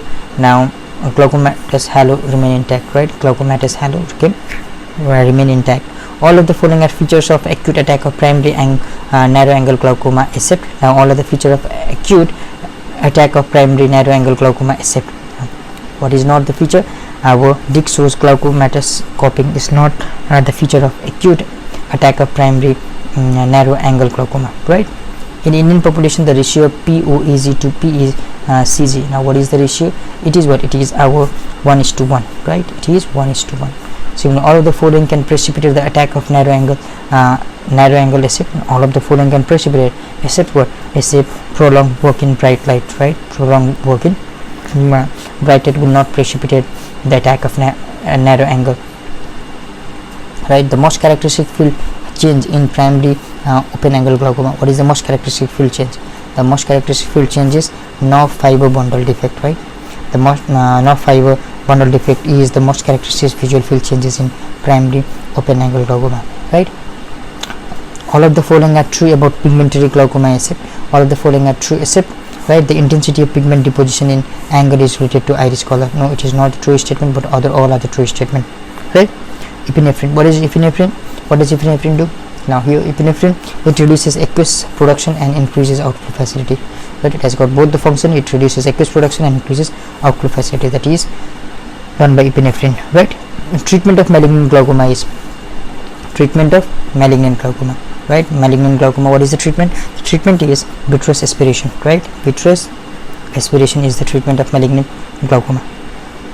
Neovascular glaucoma may be associated with all the following except neovascular glaucoma is associated with all the following except it is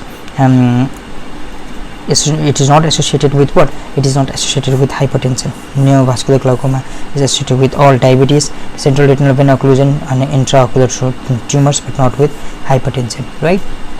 The primary open angle glaucoma is associated with all of the following except primary open angle glaucoma. It is associated with what?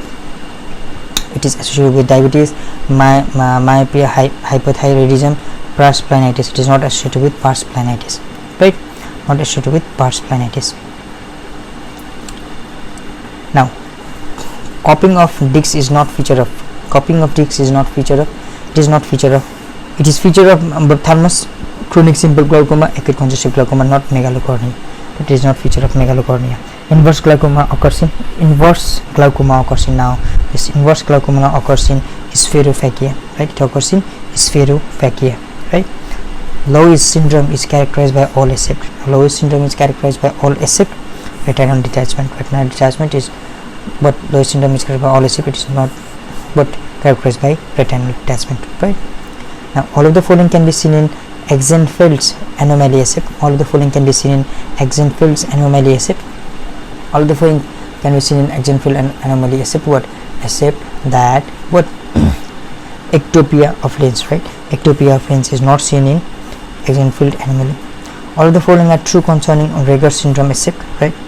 All of the following are true except autosomal recessive inheritance. It is not autosomal recessive inheritance, right? In chronic simple glaucoma, the most common field defect is chronic simple glaucoma. The most common field defect is what is it? It is our what? Bearing of blind spot, right? Bearing of blind spot, right? Bearing of blind spot. Treatment of malignant glaucoma include all except, it can include all except what? It include all except tropical pilocarpine, right? Tropical pilocarpine, right? Treatment of malignant glaucoma include all except tropical pilocarpine. The earliest change in glaucoma is, what is the earliest change, right? The earliest change in glaucoma is our what? Bearing of blind spot. Yes, the bearing of blind spot is the earliest change, right? Okay, the first sign seen in what?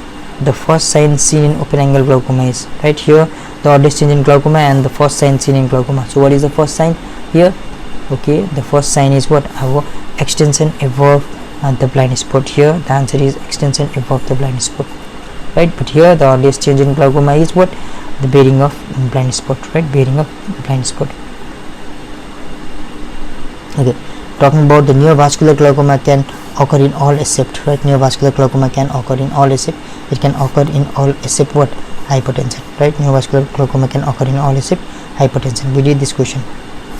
Colored halos are found in all except, the color halos are found in all except in uveitis there is no color halos. Secondary glaucoma following corneal perforation is due to, secondary glaucoma following corneal perforation, it is due to what? It is due to peripheral anterior synechiae, right? Secondary glaucoma following corneal perforation is due to peripheral anterior synechiae. In hemolytic glaucoma, the mechanism of are all except. In hemolytic glaucoma, the mechanism of all except, right? The mechanism of all except inflammation, right? RBC clogging the tuberculi, yes. Deposition of Hampstead ring, yes. Siderosis of trabecula, yes. But here there will not be inflammation, right? In hemolytic glaucoma. Talking to our next question, the most reliable provocative test for angle closure glaucoma is, it is what? Dark room test, right? It is what? It is dark room test. Which of the following types of senile cataract is the most notorious to produce glaucoma? Now which of the following? This is what? This is our intimation cataract, right? Intimation, it is most notorious one, right? Notorious one. Which of the following anatomical changes will predispose to primary angle closure glaucoma except, right? Which of the following anatomical changes will predispose to primary angle closure glaucoma except? Now here it is what? It is the flat cornea, right? Flat cornea will not predispose to primary angle closure glaucoma. Small cornea, anterior chamber shallow, short axial length of field. Argon laser trabeculoplasty is used in, argon laser trabeculoplasty is used in primary open angle glaucoma, right? Primary open angle glaucoma, primary open angle glaucoma. The argon laser trabeculoplasty is used in primary open angle glaucoma. In ophthalmos, the lens is, what is the lens in ophthalmos? Okay, it is what? It is anterior posteriorly flat, right? In ophthalmos the lens is anterior posteriorly flat. The first sign seen in open angle glaucoma, we did this extension of above the blind spot, right? Congenital glaucoma presents as, the congenital glaucoma presents as what? It presents as what? Photophobia, right? PBN, right? Photophobia, right? Lacrimation. The hypertensive patient with glaucoma, which of the following is not used? Now okay, this is not used, right? Dipivefrin is not used with glaucoma. Which of the following is not used? Dipivefrin. Schwab's ring correspond to, what is this correspond to? This correspond to deciment membrane, right? Schwab's ring correspond to deciment membrane. A 75-year-old patient present with deterioration of vision. On examination, pupillary reflex is observed to be sluggish and intraocular pressure is normal. Optics evaluation shows large deep cup and primarily shows paracentral stoma. The most likely diagnosis, what is the most likely diagnosis? Right? The most likely diagnosis is, now here as you can see, paracentral scotoma is seen, right? So obviously the most diagnosis is what? Normotensive glaucoma, because here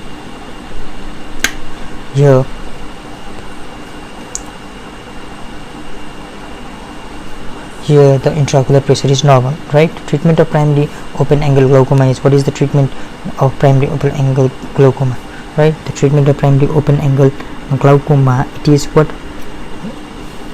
It is our timolol meliate, right? Timolol meliate. True about primary angle closure glaucoma is more common in female, yes. Shallow anterior chamber in a tank, yes. Short diameter of cornea in predisposing factors. So these are the answer E, B and D, right? A, B and D. Intractable secondary glaucoma is seen in intractable secondary glaucoma. What are these seen? These are seen in diffuse iris melanoma, right? Diffuse iris melanoma. Intractable, what our secondary glaucoma is seen in diffuse iris melanoma. Which of the following is primary glaucoma? Juvenile glaucoma, yes. Congenital glaucoma, yes. Infantile glaucoma. These are what? These are primary glaucoma. PO is a primary open angle glaucoma, which is not seen. Horizontal cropping is not seen. Burnett sign is seen, right? Macular edema is not seen. Dot sign is seen. The patient present with history of evening halos and occasional headache for some month. His examination showed normal IOP but shallow AC. He is in which stage of glaucoma? He is in which stage of glaucoma? Okay, now here he is in what? Our prodrome, right? Prodrome stage of glaucoma. Here the patient was with a history of what? Evening halos, right? Evening HALOS, halos, and occasional headache, right? Headache, right? For some month. His examination shows normal IOP, right? Normal IOP, but shallow, SHALLO, shallow anterior chamber. He is in which stage of glaucoma? Acute angle closure glaucoma. Colored halos are present. Vertical oval pupil is seen. Increased IOP is seen, right? Colored halos are present. Vertical oval pupil is seen. Increased IOP is seen. Drug used in acute congestive glaucoma, all accept, right? Drug used in acute congestive glaucoma, all accept. So here all drug are used, but atropine is not used in acute congestive glaucoma, right? Pilocarpine, estrogenamide, mannitol, and timolol all are used. Treatment of acute congestive glaucoma include all except. It include all except, right? Now here it include what? It include sclerotomy, trabeculotomy, trabeculoplasty, and vitrectomy are not used in what? Acute congestive glaucoma. Iridocorneal endothelial syndrome is associated with. It is associated with what? It is associated with progressive atrophy of iris stroma. The iridocorneal endothelial syndrome is associated with progressive atrophy of iris stroma. Treatment option for glaucoma include all except, right? Vitrectomy is not done, right? Trabeculotomy, trabeculectomy, trabeculotomy, visoanulostomy, iridectomy, all these are seen but not vitrectomy. The first statement about depth of anterior chamber, right? Correspond to volume of anterior chamber, it is not right statement, right? Increase width, it is also not right statement. Glaucom flecken is lens opacity due to glaucoma, right? Lens opacity due to glaucoma, that is glaucom fleckens, right? Now looking toward the important questions, important points. Normal amount of aqueous humor present in anterior chamber is 0.25 ml, in posterior is 0.06, 0.25 and 0.06. A normal aqueous secretion rate is about 2.3. Longitudinal fibrous ciliary muscle originate from scalar sclera, which attached to trabecular meshwork, right? Contraction of ciliary muscle facilitate drainage of aqueous. Transport across inner wall of Sclemen canal occur by formation of vacuole, right? Transport of aqueous across inner wall of Sclemen canal occur by formation of vacuoles. Classical triad symptom of congenital glaucoma is lacrimation, photophobia, and blepharospasm, right? PBL, lacrimation, photophobia, and blepharospasm. Okay, ophthalmos is characterized by enlarged eyeball, right? Corneal diameter more than 13 mm, corneal edema, haziness, that's Habs striae, right? Habs striae, raised intraocular pressure, deep anterior chamber, variable disc cupping, right? The normal diameter of optic disc is 1.5, that is also of fovea, right? And that of optic cup is 0.3 to 0.4. Normal cup disc ratio is 0.3. Normal thickest to thinnest part of neuroretinal rim of optic discs are inferior, superior, nasal, and temporal. Bionating sign, right? Bionating sign is nasal shifting of retinal vessel, right? Nasal shifting of retinal vessel. Lamella dot sign, appearance of slit shaped pores of lamina cabrosa index margin. Color halos of glaucoma and immature cataracts is differentiated by Fincham test, right? Fincham test. Color halos of glaucoma and immature cataract is differentiated by Fincham's test.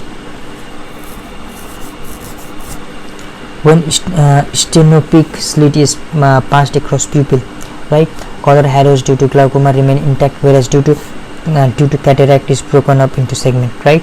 When stenopic slit is passed through across pupil, color halos, if it is due to glaucoma, it will remain intact, whereas due to cataract is broken up into segments, right?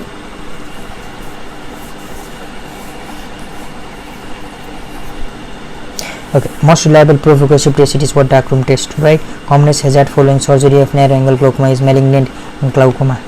Mechanism of action of pilocarpine POAG is opening trabecular meshwork, whereas by scalar spell by contracting ciliary what muscle, but the mechanism of action of pilocarpine in PACG is by causing contraction of pupil, right? Now the false estimate about depth of anterior chamber, it correspond to volume of chamber, right? Now depth of anterior chamber is 2.5, right? In normal adult, anterior chamber contain about 0.25 aqueous humor, yes, and 0.25 ml of aqueous humor. Angle of anterior chamber can be viewed by gonioscopy, right? Okay, W of 5-year old child patient with large cornea, lacrimation photophilia. Diagnosis is, we all know, congenital glaucoma, right? Treatment of choice for congenital glaucoma is trabeculectomy and trabeculotomy, that is trap with anti-metabolites. Previously it was goniotomy. Following anti-glaucoma drug increase UV sacral outflow, right? The following anti-glaucoma drug increases UV sacral outflow. UV sacral outflow is increased by what? Latanoprost, right? Latanoprost, that is prostaglandin analog. Drug which is increased trabecular outflow, that is what? That is our what is the drug that will increase trabecular outflow? It is bimatoprost, right? Epinephrine, right? Epinephrine, dipyrivefrin, myotic, right? The drug which causes UV sacral outflow, that is what? Okay, the one important thing is epinephrine causes what? Both, right? Through trabecular meshwork and UV sacral outflow. Here the prostaglandin analog latanoprost will cause UV sacral outflow, right? Similarly epaclonidine, right?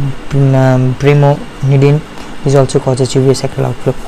Drug which decreases aqueous production, carbonic anhydrase inhibitor, example acetazolamide, dorzolamide. Alpha receptor stimulator in ciliary process, example epinephrine and dipyrivefrin and brimonidine, right? Beta blockers, these are estimolol, betazolol and levobinolol, right? Drug reducing osmolality are glycerol, mannitol and so on. Abs striae are seen in, these are seen where? I've already said in infantile glaucoma, right? Abs striae break of deciment membrane seen in congenital glaucoma. 75-year-old patient present with deterioration of vision. On examination, pupillary reflex is observed by sluggish intraocular pressure is what? It is normal. Intraocular pressure is normal, right? The Dix evaluation show large deep cup, primary shows paracentral scotoma, okay, paracentral scotoma, but IOP is normal. So here this is what? This is normotensive glaucoma. The first sign in open angle glaucoma, what is the first sign? The first sign is what? Extension above the blind spot, right? In case of acute attack of glaucoma, Vogt tried include, now it will include what? It will, in case of acute attack of glaucoma, Vogt tried exclude what? Pigmental dispersal, iris atrophy, goniosynechia, glaucoma floaters, these are all included in Vogt tried, right? Vogt tried glaucoma flaken, patches of iris atrophy, slightly dilated non-reacting pupil. Presence of Vogt triad is indicative of past attack of acute iridocylitis, right? It is also asked question, what does Vogt triad indicates? It indicates past attack of acute iridocylitis, right? The early sign of glaucoma include the following essay, right? It include nerve fiber atrophy, peripheral halo, vertical cup, but horizontal cup is not what? It is not included. Typical optic disc is vertical oval cup in horizontal cup. Typically optic disc is vertical oval and cup is horizontal oval. Vertical oval cup is suggestive of glaucoma but conclusive, since highly vertical oval discs can have vertical oval cup normally, right? Which of the following drug is contraindicated in patient with a history of sulfa allergy, right? Sulfa allergy presenting with the acute attack of angle closure glaucoma, that is acetazolamide, right? Contraindicated. Latanoprost typically in glaucoma primarily it will act by increasing what? UV sacral outflow, right? UV sacral outflow. Treatment of choice for other eye in open angle glaucoma is, what is the treatment of choice for other eye in open angle glaucoma? That is what? Laser trabeculoplasty, right? Laser trabeculoplasty. Okay, moving to our next question. The drug of choice for acute congestive glaucoma. What is the drug of choice? That is pilocarpine is a drug of choice for acute congestive glaucoma. Treatment choice for acute congestive glaucoma, right? Treatment of choice, it is laser iridotomy. Drug of choice is what? Our pilocarpine, right? Neovascular glaucoma may be associated with all of the following except it is not associated with hypertension. Malignant glaucoma is seen in what? After surgery for cataract or glaucoma, right? It is the most what, after most something after what, after surgery. It is due to what, due to after surgery of cataract or glaucoma. Treatment of malignant glaucoma is vitreous aspiration. Ideal cure for subacute angle closure glaucoma is peripheral iridectomy, right? Ideal cure for subacute angle closure glaucoma is this. The most provocative test for angle glaucoma is, that is, dark room test, right?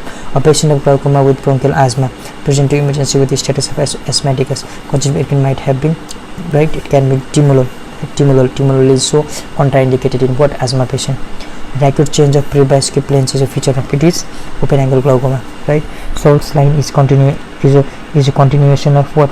It is the continuation of decimal membrane. Schwartz line is a continuation of decimal membrane, right? Schwartz line, prominent interdecimal membrane of cornea. Normal aqueous production rate is about, what is the normal aqueous production rate? It is 2.3, right? Normal range of IOP 10 to 21 mm of Hg or 16 plus minus 2 mm of Hg.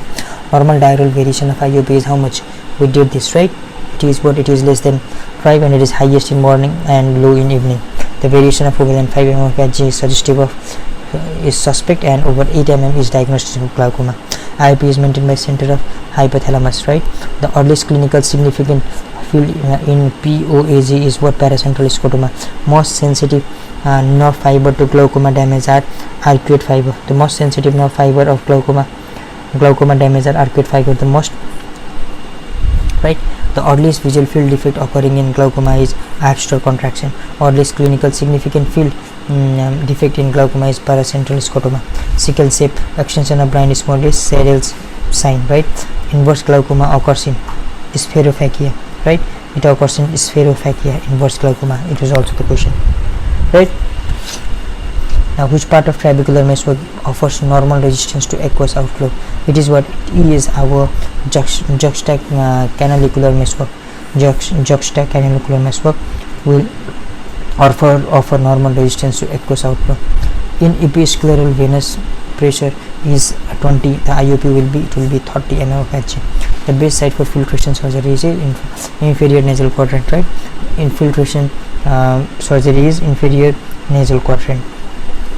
So this was all about what? This was all about important point and question from what?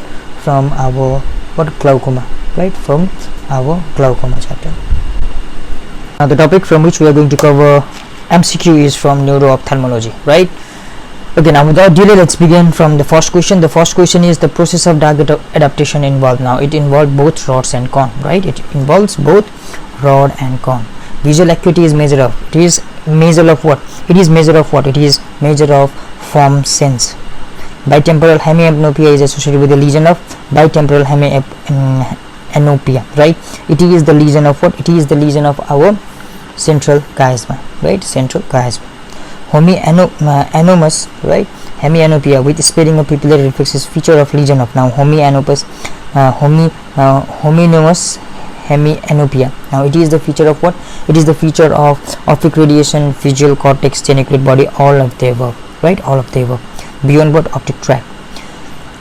Homonymous hemianopia is usually sparing of macula is seen in lesion of. Homonymous hemianopia with usually sparing of macula is seen in the lesion of.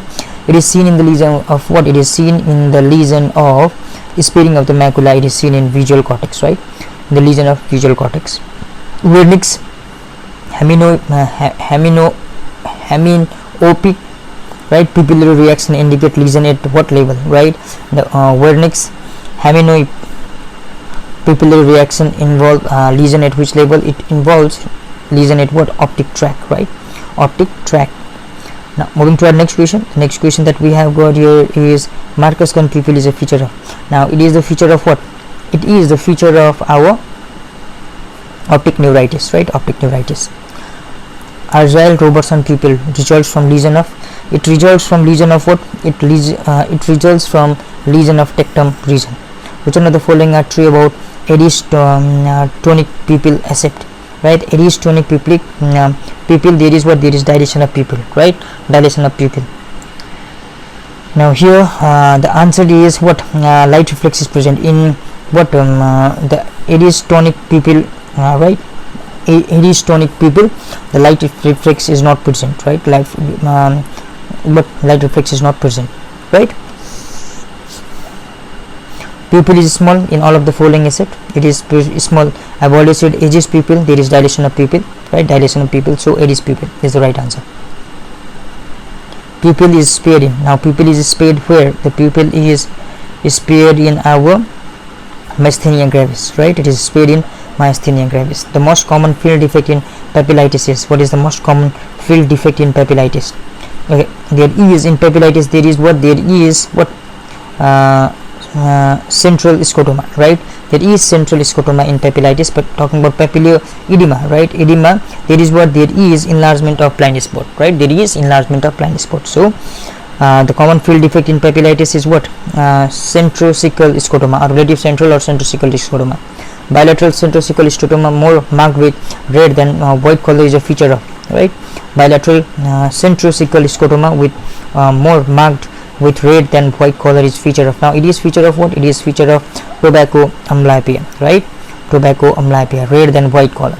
Now it is the feature of tobacco amblyopia. Now moving to our next question. The next question is the basic lesion in tobacco amblyopia. What is the basic lesion? Now it is in what? The basic lesion in tobacco amblyopia is degeneration of ganglion cells, especially of macular region, right? Especially of macular region. Topical field defect observed in anterior ischemic optic neuropathy. What is the topical field defect observed in anterior ischemic optic neuropathy? Now it is what? It is our altitudinal hemianopia, right? A topical field defect observed in anterior, right, ischemic optic neuropathy, that is our altitudinal hemianopia. Tumors most common to cause early papilloedema arise from. Now these arise from where? These arise from our cerebellum, midbrain, parieto-occipital region, all of the above, right? These arise from all of the above. Occlusion of short posterior ciliary arteries may cause, right? Short posterior ciliary arteries occlusion may cause what? It may cause ischemic optic neuropathy. It will cause ischemic optic neuropathy, right? Pseudo Foster-Kane syndrome is characterized by all except. Now it is characterized by all except. Okay, now it is associated with raised intracranial pressure. Yes, it is right. It may be associated with pseudotumor cerebri. That is also right. It needs to be differentiated from tumor arising from orbital surface of frontal lobe. That's also right. But the culprit tumor cause optic atrophy on one side and papilloedema on other side. It is not the right statement, right? 18B is the right answer. All of the following signs may be appreciated in patient with early papilloedema except, right? All of the following signs may be appreciated in patient with early papilloedema except. So now here, obscuring of superior, inferior and nasal disc margin, it is right answer. Absence of spontaneous venous pulsation, that is also right answer, right? Mild hyperemia of discs, that's also right answer. But obliteration of physiological cop-up of the discs, that will not occur. So this is not the feature, this is the right answer, right? The most important factor on which development of papilloedema depend on intracranial tumor is, right? The most important factor is, it depends upon what? It depends upon what? The size, right? Site, right? It depends upon the site of tumor. The most important factor on which development of papilloedema depends in intracranial tumor is its site. Tumor arising from all of the following structure can induce papilloedema except, right? Tumor arising from medulla oblongata, it will not, but it will not induce papilloedema. Other all our cerebrum, right? Similarly, what? Olfactory groove, orbital surface of frontal lobe, these causes what? The tumor arising from these structures can induce papilloedema, right? Now the in optic atrophy, pallor of disc is an index of, right? Pallor of disc is an index of, it is index of loss of vascularity of disc, right? The pallor of disc is index of loss of vascularity of disc. Congenital color blindness is transmitted as, congenital color blindness, how it is transmitted? It is transmitted as sex-linked disorder, right? Sex-linked disorder. Acquired blue blindness is a feature of, right? Acquired blue blindness is a feature of, it is a feature of increased sclerosis of crystalline lens, right? Increased sclerosis of crystalline lens. Amaurotic figures, may occur in all of the following conditions except, right? Amaurotic figures, it may occur in all of the following conditions except papillitis. In papilloedema, there it is. Giant cell arteritis, there it is. Raynaud's disease, there it is. But in papillitis, it is not there. Spiral field defect is a feature of. Now, spiral field defect, it is a feature of hysterical amblyopia, right? Hysterical amblyopia. Spiral field defect is a feature of hysterical amblyopia. In uremic amaurosis, the pupil are. In uremic amaurosis, the pupil are what?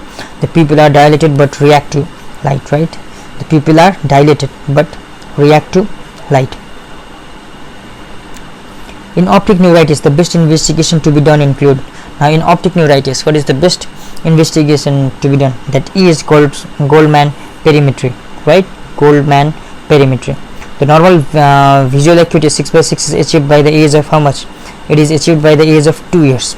In fundus, first sign of raised intracranial pressure is, what is the first sign of raised intracranial pressure? It is what? It is our dilation of what? Dilation of vessel. That is the first sign. Now, the next question is, in mononuclear diplopia with homonymous hemianopia originates in the. Now, the mononuclear diplopia with homonymous hemianopia originates from what? It originates from calcarine cortex, right? It originates from calcarine cortex. Pupillar reflex is lost in. Where the pupillar reflex is lost? It is lost in Aries pupil, right? We have already said there is dilated pupil, right? The pupil is dilated all the time. The feature of papilloedema include all except maybe due to intracranial hemorrhage, discs become elevated, cottonwool spots may be seen, vision is impaired. So here the right answer is the vision is not impaired in what? Papilloedema, right? The feature of papilloedema include all except vision is not improved in papilloedema. Which is correct of papilloedema? Disc edema, yes. Transient blurring of vision, sudden painless loss of vision, vascular engorgement. Now here incorrect statement is what? Sudden painless loss of vision. It is the incorrect statement. Disc edema is found, transient blurring of vision and vascular engorgement are found, right? Functional assessment of optic nerve is done by. Now, how is the functional assessment of optic nerve done? It is done by perimetry, right? Defect in amblyopia lie in. Now, defect in amblyopia lies in. Where does it lie? It lies in what? Lateral geniculate body, right? Amblyopia, right? Defect in amblyopia lies in lateral geniculate body, right? Pupil that respond to convergence but light reflex is absent, right? Okay, convergence but light reflex is absent. That means accommodation reflex is present, right? Okay, that means accommodation reflex is present. So here the option B is the right answer. Accommodation reflex or convergence reflex is present but light reflex is absent. Macula is. Now, what is the macula? Macula is what? What is the macula? Macula is our constant blinking, right? Macula is our constant blinking. An optic nerve injury may result in all of the following except. Optic nerve injury may result in all of the following except what? It will result into loss of vision. Yes. Dilation of pupil, that's also right. It results into ptosis. So here it does not result into ptosis, right? And loss of light reflex, yes, it may result into loss of light reflex. So ptosis is the right answer. It does not causes what? Ptosis, right? Bitemporal hemianopia can be due to. It can be due to what? It can be due to our meningioma of sella diaphragmatica, right? Meningioma of sella diaphragmatica. Homonymous hemianopia is seen in. Now, homonymous hemianopia is seen in posterior chiasmatic damage. It is seen in post-chiasmic damage, right? It is seen in post-chiasmic change. Pituitary tumor causes what? Okay, pituitary tumor, it causes bitemporal hemianopia, right? Bitemporal hemianopia. Pituitary, right? So here the meningioma of sella diaphragmatica was the right answer, right? Because in sella what is present? Pituitary tumor is present. So bitemporal hemianopia. Psychogenic complaint are all except. Psychogenic complaint are all except. halos around the light. These are not psychogenic complaint. Most common type of color blindness. What is the most common type? That is red one, right? That is what? Protanopes, right? Protanopes. We can make PR also. So that is the right answer. Pupillary reflex nerve testis. In pupillary nerve reflex nerve testis is what nerve is tested? The nerve that is tested in pupillary reflex is what? Both second and third, right? Both second and third. Optic atrophy. The optic discs appear to be pale is index of, we already said what it is. It is index of loss of vascularity. In case of anisocoria, when 1% of pilocarpine is installed into eye with abnormally dilated pupil remain dilated. Cause of anisocoria may be, now it may be, what may be the cause? The cause may be pharmacological blockage, right? The cause may be pharmacological blockage, right? Because 1% of pilocarpine is installed in the eye. Coming to our next question, the headache with bitemporal hemianopia with 6/6 vision is seen in. Now headache is also present there, and bitemporal hemianopia is also there. So here this can be what? This can be chiasmal lesion, right? It can be chiasmal lesion. All statements are true about papilloedema except collection of extracellular fluid, disruption of neurofilament, right? Or disruption of neurofilament. These are what? These are okay. Disruption of neurofilament is not what? The true statement, right? Other options like stasis of exoplasmic transport, it is swelling of axon, it is also right. So here the statement are true about papilloedema except disruption of neurofilament. Going to our next question, a young man with blurring of vision in right eye followed by left eye after 3 months showing disc hyperemia, edema, circumpapillary telangiectasia with normal pupillary response with centrocecal scotoma on perimetry. The cause is, now centrocecal scotoma, it is found where? It is found in our, where it is found? It is found mainly in papillitis, right? Papillitis. So here the right answer is Leber's hereditary optic neuropathy, right? Leber's hereditary optic neuropathy. Now talking about some of the important points, the process of dark adaptation involves both rod and cone. We said it. Visual acuity is a measure of form sense. This was also the question. Marcus cone pupil is a feature of optic neuritis, right? Optic neuritis. Marcus cone pupil, that is what? RAPD, right? Iris pupil is dilated, right? Dilated. Edinger-Westphal nucleus is situated in midbrain, right? In midbrain. Region of parietal lobe result in inferior quadrant hemianopia, right? Parietal lobe, lesion of parietal lobe, it will result into inferior quadrantic hemianopia, but on temporal lobe it will result into what? Superior quadrantic hemianopia. Lesion of optic tract, right? It will cause what? Wernicke's reaction. We did this question also, right? Homonymous condition. The light reflex is absent but accommodation reflection present in what? Argyll-Robertson pupil, that is accommodation reflex present, right? Congenital color blindness is inherited as sex disorder. This was question. Normal visual acuity 6/6 is achieved by 2 years. Functional assessment of optic nerve is done by perimetry. In pupillary reflex, nerve testis is second and third both.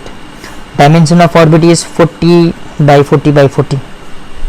Medial wall of orbit is thinnest. Ethmoiditis is commonest cause of orbital cellulitis.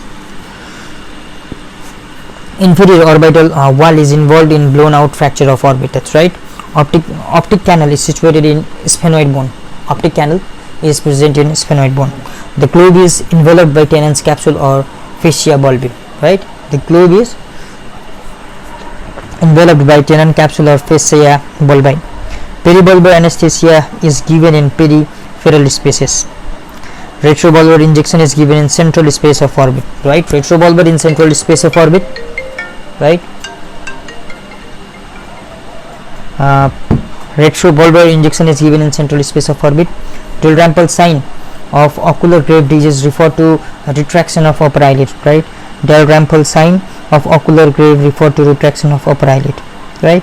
Dalrymple sign is the first sign to appear in grave disease.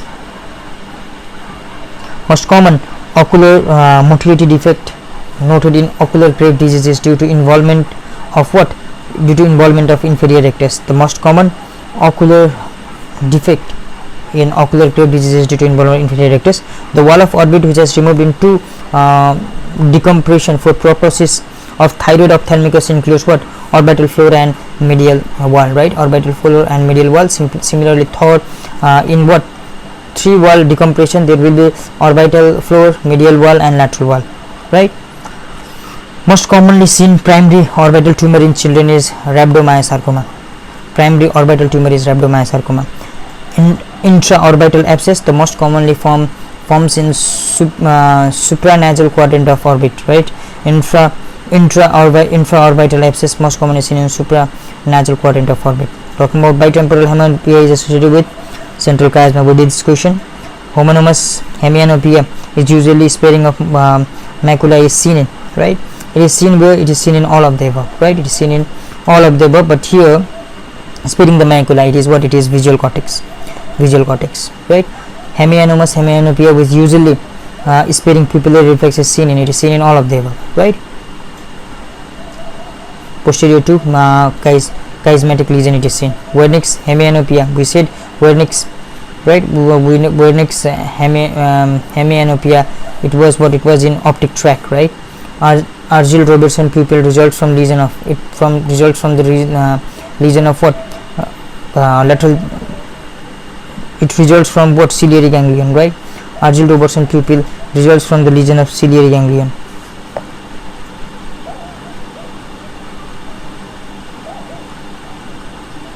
Ciliary ganglion, okay. The small pupil is small in all of the following except it is not in Aedes. Pupil is spared in, it is spared in what? Myasthenia gravis. The most common field defect in papillitis is, it is what? In papillitis it is centrocecal, right? Bilateral centrocecal scotoma more likely with red than white, that is tobacco amblyopia.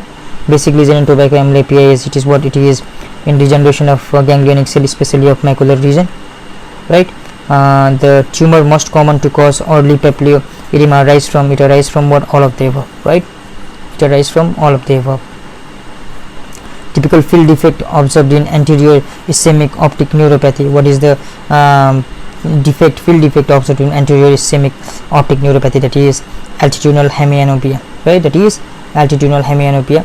Occlusion of short posterior ciliary artery may cause, it may cause what? Ischemic optic neuropathy, right? Ischemic optic neuropathy. The most common factor which on which development of papilloedema depend on intracranial tumor is, it depends upon the site, right? Site.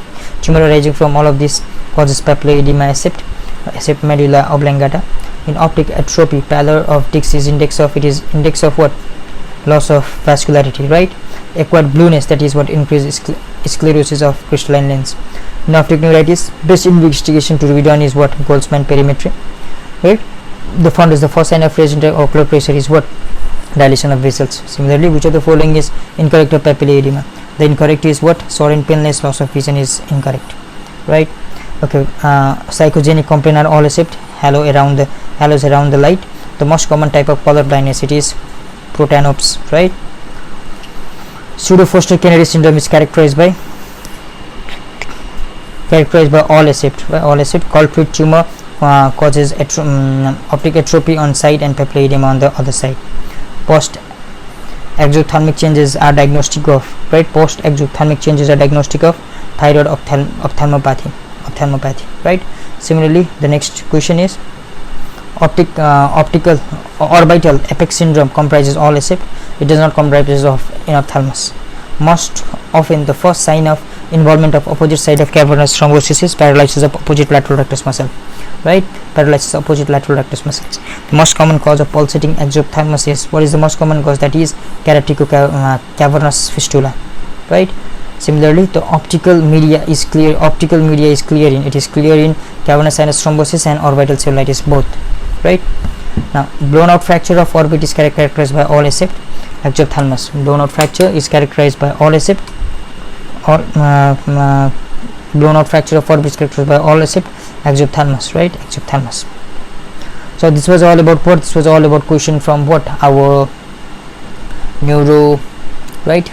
Neuro-ophthalmology. Now we'll be talking about what? Disease of orbit in next video.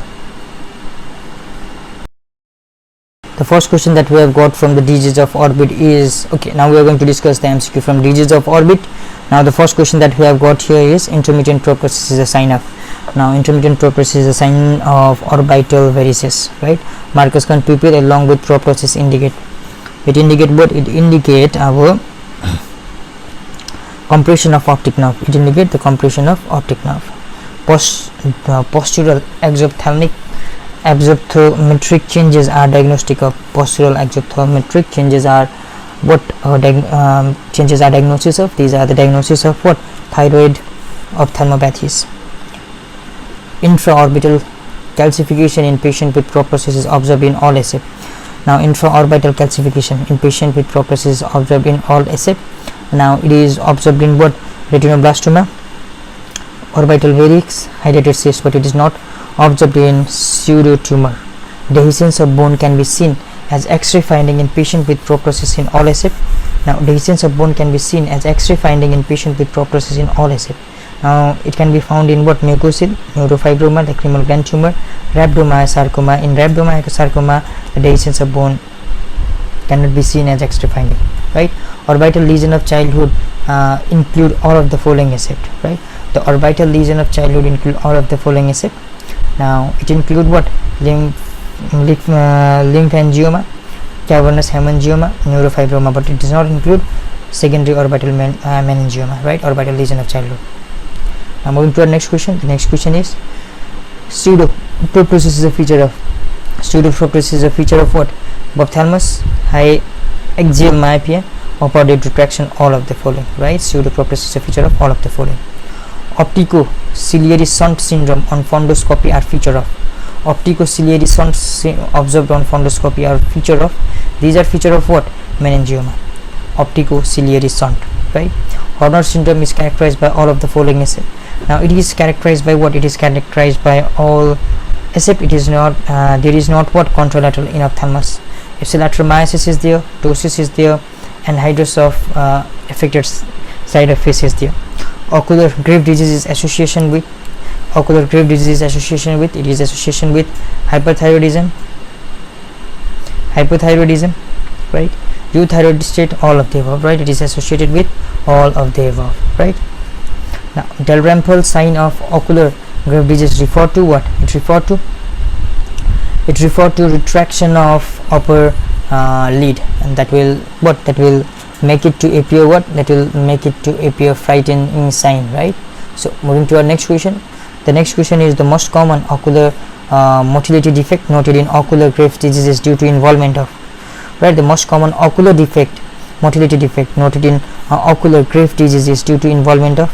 It is due to involvement of what? It is due to involvement of our inferior rectus, right?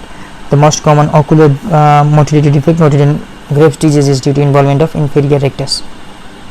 The next question is the wall of the orbit which are removed in two wall decompression. In two wall, what is removed? That is orbital floor and medial wall, right? Orbital floor and medial wall is removed, right?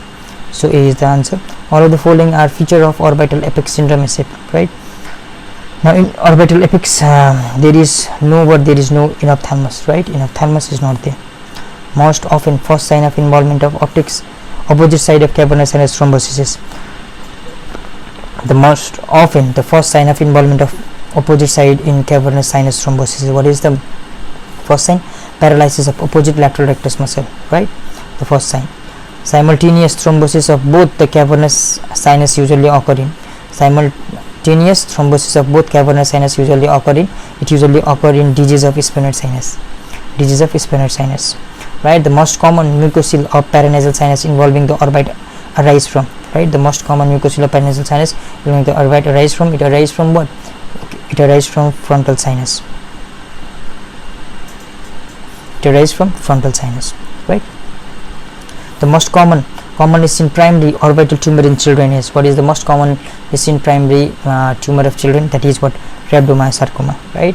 Ophthalmoscopic sign, pathogenomic of optic nerve sheath meningioma is, right? Ophthalmoscopic sign, pathognomic of optic nerve sheath meningioma is, what is it? It is our optico-ciliary shunt, right? the pathognomic of optic nerve sheath meningioma, that is opticociliary sound. The diagnosis of triad, exophthalmos, diabetes insipidus and bone lesion is characteristics of, right? Exophthalmos, diabetes insipidus, bone lesion is characteristic of, it is characteristics of Hand-Schüller-Christian disease, right? Hand-Schüller-Christian disease. Now moving to our next question. The next question is, cause of lid retraction includes. Now lid retraction is caused by what? It is caused by Krebs ophthalmopathy also, hypothalamic periodic paralysis also, cirrhosis of liver, hydrocephalus. All of the above is the right answer, right? It is caused by all of the above. Secondary tumor may spread to orbit by all of the following except. Secondary tumor may spread to orbit by all of the following except.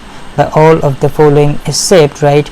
It is not spread to orbit by lymphatic channel. So this is the right answer. The most common tumor that can spread into orbit from intracranial cavity is, what is the most common tumor? The most common tumor is sphenoid wing meningioma. Sphenoid wing meningioma.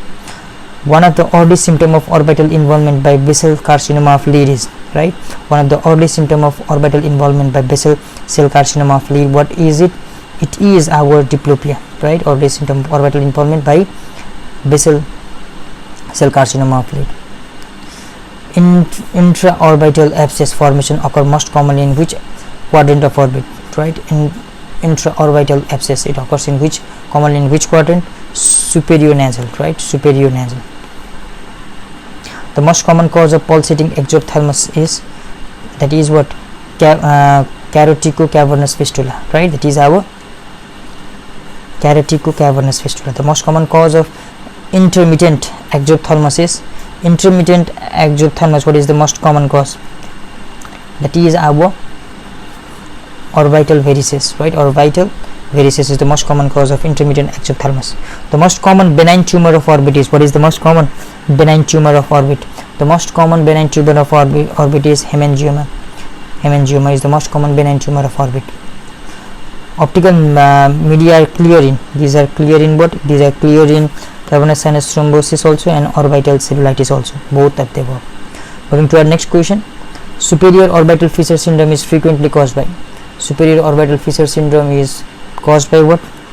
Carotid aneurysm also, meningioma also, arachnoiditis also. So all of the above are the right. All of the following structures are located in lateral wall of cavernous sinus except, right? All are located on lateral wall of cavernous sinus except our abducent nerve, right? Abducent nerve, right? It is not present on what? Lateral wall of cavernous sinus. Contracted socket occur because of all of the following except, right? Contracted socket occur because of what? Because of chronic low grade infection, chronic mechanical irradiation, but not because of loss of fatty tissue during surgery of enucleation, right? Contracted socket. A man presents 6 hours after head injury complaining of mild proptosis and scleral hyperemia, right?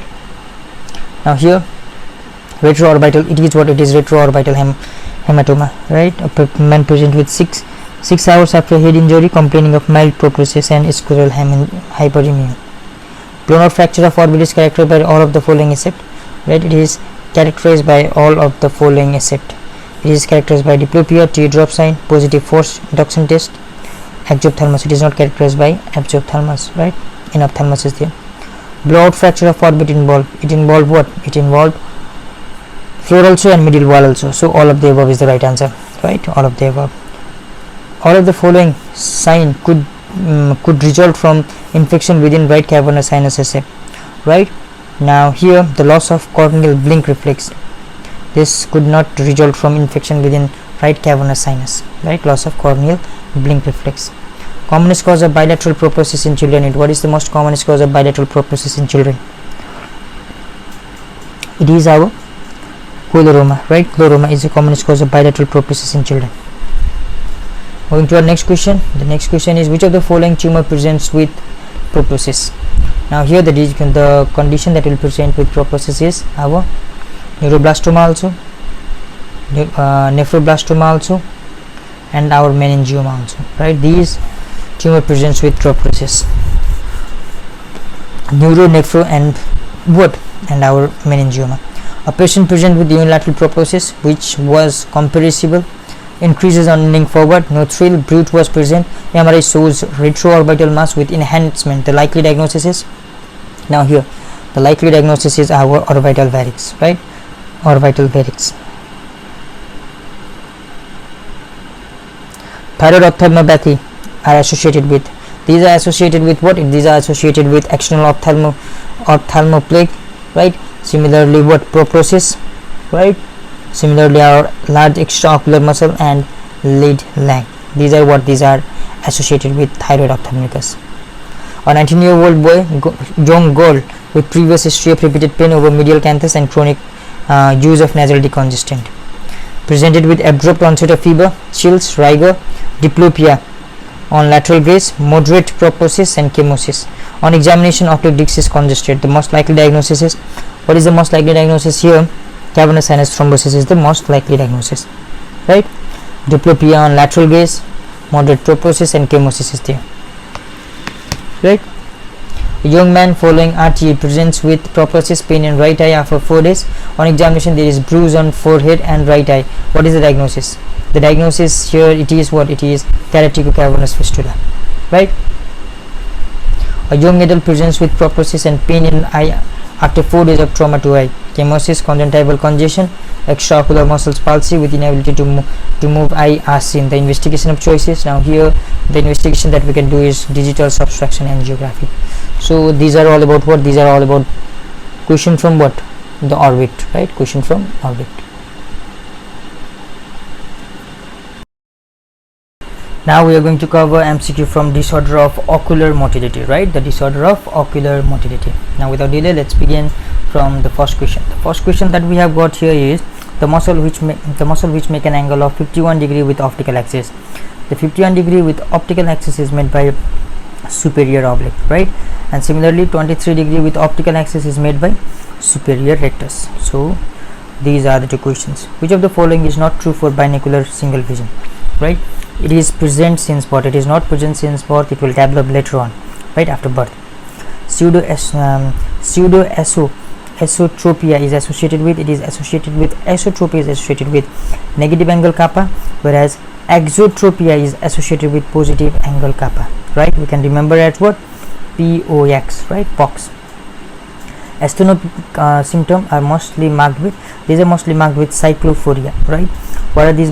These are mostly marked with cyclophoria. All of the following are employed to evaluate a case of heterophoria except, now all are employed to evaluate a case of heterophoria except, now here the one that is not used is alternate cover test, is not used for heterophorias, right? Phorias, latent squint. What are phorias? Phorias are latent squint, right? Alternate cover test, this is what? This is not used here. So the next question is, in heterophoria prism used in heterophoria prism is used, right? Now how is the prism used? Now this is used with apex toward the direction of phoria in glass for treatment, right? It is used for glass for treatment. Conjugate fixation reflex is established by the age of, conjugate fixation reflex, it will be what? Established by the age of how much? By the age of 6 weeks, right? By the age of 6 weeks. An object located on Panam's area stimulates, this Panam's area stimulates what? It stimulates our stereopsis, right? It stimulates the stereopsis. Strabismus amblyopia is more common in patient with, strabismic amblyopia is more common in patient with what? Patient with constant squint, right? Strabismus amblyopia is more common in patient with constant squint. Which of the following tests helps to differentiate between concomitant squint and paralytic squint? Now the test that is used is, that is our alternate cover test, right? Alternate cover test will help to differentiate what? Concomitant squint and paralytic squint. Alternate cover test. Which of the following, all of the following lesion causing paralysis of extraocular muscle produce diplopia except, right? Now lesion on what? Lesion on supranuclear pathway, it will not cause paralysis of extraocular muscle producing diplopia, right? Lesion of supranuclear pathway. Similarly, the next question is, in paralytic convergent squint, diplopia is paralytic convergent squint. Now what is the diplopia? Now here the diplopia is heteronymous, right? Heteronymous. Now moving to our next question. The next question is the commonest cause of unilateral intranuclear ophthalmoplegia, right? The commonest cause of unilateral intranuclear ophthalmoplegia. Now what is it? It is diabetes mellitus, right? The common cause of unilateral internuclear ophthalmoplegia is diabetes mellitus. The common cause of bilateral intranuclear ophthalmoplegia is the common cause of bilateral intranuclear ophthalmoplegia. It is our what? It is our multiple sclerosis. So these two questions, if you see, the commonest cause of unilateral is what? Diabetes mellitus, but bilateral it is what? Multiple sclerosis, right? Moving to our next question. Onset of steropsis occurred at the age of steropsis occurred at the age of onset of steropsis occurred at the age of 3 to 5 months. Uniocular diplopia occurred in all of the following except it will occur in all of the following except paralysis of inferior oblique. In that, unilocular diplopia will not occur. A point that falls on horopter excites. Now it will excite what? It will excite corresponding retinal points, right? A point that falls on horopter excite corresponding retinal points. Convergence insufficiency is associated with all of the following except it is associated with all of the following except what? Except increase in accommodation, right? All of the following may be present in Jones retraction syndrome except all of the following will be seen except what? Our what? Narrowing of palpebral aperture in abduction is not seen, right? Narrowing of palpebral aperture in abduction is not seen. Brown syndrome stimulate the paresis of it will stimulate the paresis of what? Inferior oblique, right? It will simulate the paresis of inferior oblique, right? Brown syndrome. Similarly, in A esotropia, the amount of deviation, what will do? It will increase in upward gaze and decrease in downward gaze, right? V exotropia also same thing is there. It increase in upward gaze and it decrease in what? Downward gaze, right? The same thing in caloric test. We know the mnemonic COWS, right? Left jaw nystagmus occur when? Now left jaw, that means in caloric test when cold water is poured into left ear. No, it is not right. Right? In left jaw, for left jaw, cold water is poured into right ear. So 25A is the answer. Secondary deviation of eye is based on the following law. Secondary, it is based on Hering's law, right? It is Hering's law. A is the answer. Uncrossed diplopia is seen with uncrossed diplopia is seen in esotropia, right? Esotropia. All are feature of paralytic squint except all are the feature of paralytic squint except nor the feature is our amblyopia is not the feature of paralytic squint. Amplitude of accommodative convergences. What is the amplitude of accommodative convergence? It is what? It is our altered by weak cycloplegic, right? Amplitude of economic convergence is altered by weak cycloplegics. Large angle kappa give rise to, now large angle kappa, it give rise to what? It give rise to pseudo squint, right? It give rise to pseudo squint. Most common type of latent strabismus is, what is the most common type of latent strabismus? It is cyclophoria, right? Sorry, most uncommon type of latent strabismus is cyclophoria. Most uncommon type of our latent strabismus is cyclophoria. In unilateral past pointing nystagmus, the site of lesion are, it is what? It is cerebellar hemisphere, right? It is cerebral hemisphere. Now the secondary deviation of eye is an example of following law, that is Hering law. Action of right superior oblique muscle is, what is the action? Right? Superior oblique, right? Seen red, that means yes, ion intrusion is there, right? And oblique muscle, rectus muscle, what they will do? Adduction, and they do what? Okay, superior oblique, but it will cause what? It will cause elevation or depression. Superior oblique, here it is different, that is depression it will cause, and dextro depression, it will cause dextro depression. The best treatment of correction of 15-degree not achromatic esotropia in 5-year-old child is, what we need to do? We need to do is surgical alignment should be done. In right sided 6-nerve palsy, all of the following are seen except in right sided 6 knob palsy, all of the following are seen except head tilt to left is not seen, right? Head tilt to left is not seen. For a newborn baby with squint, surgery should be done at 3 to 4 years, right? Herzberg test is used to detect. It is used to detect what? We know it is used to detect squint, right? Meniere's nystagmus is of which type? Meniere's nystagmus, it is of which type? It is of our rotatory type. Downbeat nystagmus could be due to downbeat nystagmus is due to what? It is due to cerebellar and Arnold Chiari malformation, both of them. Downward and lateral gaze is action of downward and lateral gaze. It is action of what? It is action of superior oblique, right? Superior oblique. Elevator of eye. What are the elevator? Superior rectus and inferior oblique. Yes, these are the elevators. Yoke muscle pier is, what is the yoke muscle pier? That is our medial rectus, right medial rectus and left lateral rectus, right? These are our what? Yoke muscle pier. A child with mild squint, intrauterine birth history, developmental history till death is normal, corneal reflex is normal, all of the eye parameter normal except exaggerated epicanthal fold. The diagnosis is, now what is the diagnosis? The diagnosis is our pseudo strabismus, right? Pseudo strabismus. The following best defines the saccade, right? What is it? What does define saccades? That's our voluntary slow eye movement, right? That is, no, it is not right. Abrupt involuntary rapid eye movement, that is saccades. This is right. I'm sorry that abrupt involuntary rapid eye movement is the right answer.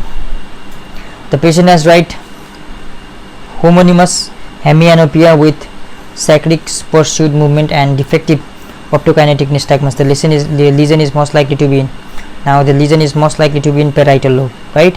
It is in parietal lobe. So this was all about what? This was all about the questions from what? The questions from our disorder of ocular motility.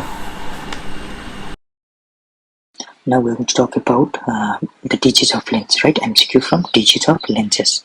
Now without delay, the first MCQ is, which is the most common type of congenital cataract? The most common type of congenital cataract, it is what? It is lamellar cataract, right? Lamellar cataract is the most common type of cataract. Now visual prognosis is poor in visual prognosis is poor in, it is poor in unilateral congenital cataract. So what we do urgent surgery, right? We do urgent surgery in unilateral congenital cataract. We do urgent surgery. The most common type of senile cataract is, what is the most common type of senile cataract? It is our what? It is cuneiform cataract, right? Cuneiform cataract, right? Where there is what? Where there is wedge shape, right? Wedge shape opacities, right? Wedge shape opacity is what? The most common type of senile cataract. The complete unilateral congenital cataract should preferably be operated. Now what we said it should be operated what?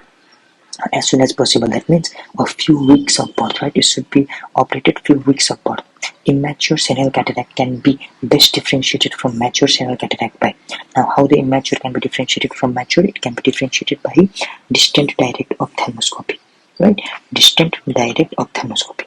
With the help of distant direct ophthalmoscopy, immature senile cataract can be differentiated from mature senile cataract.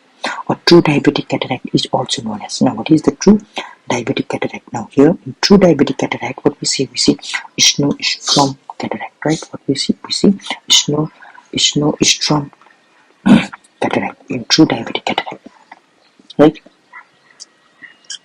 We can remember as dye in snow, right? Dye in snow, or true diabetic cataract.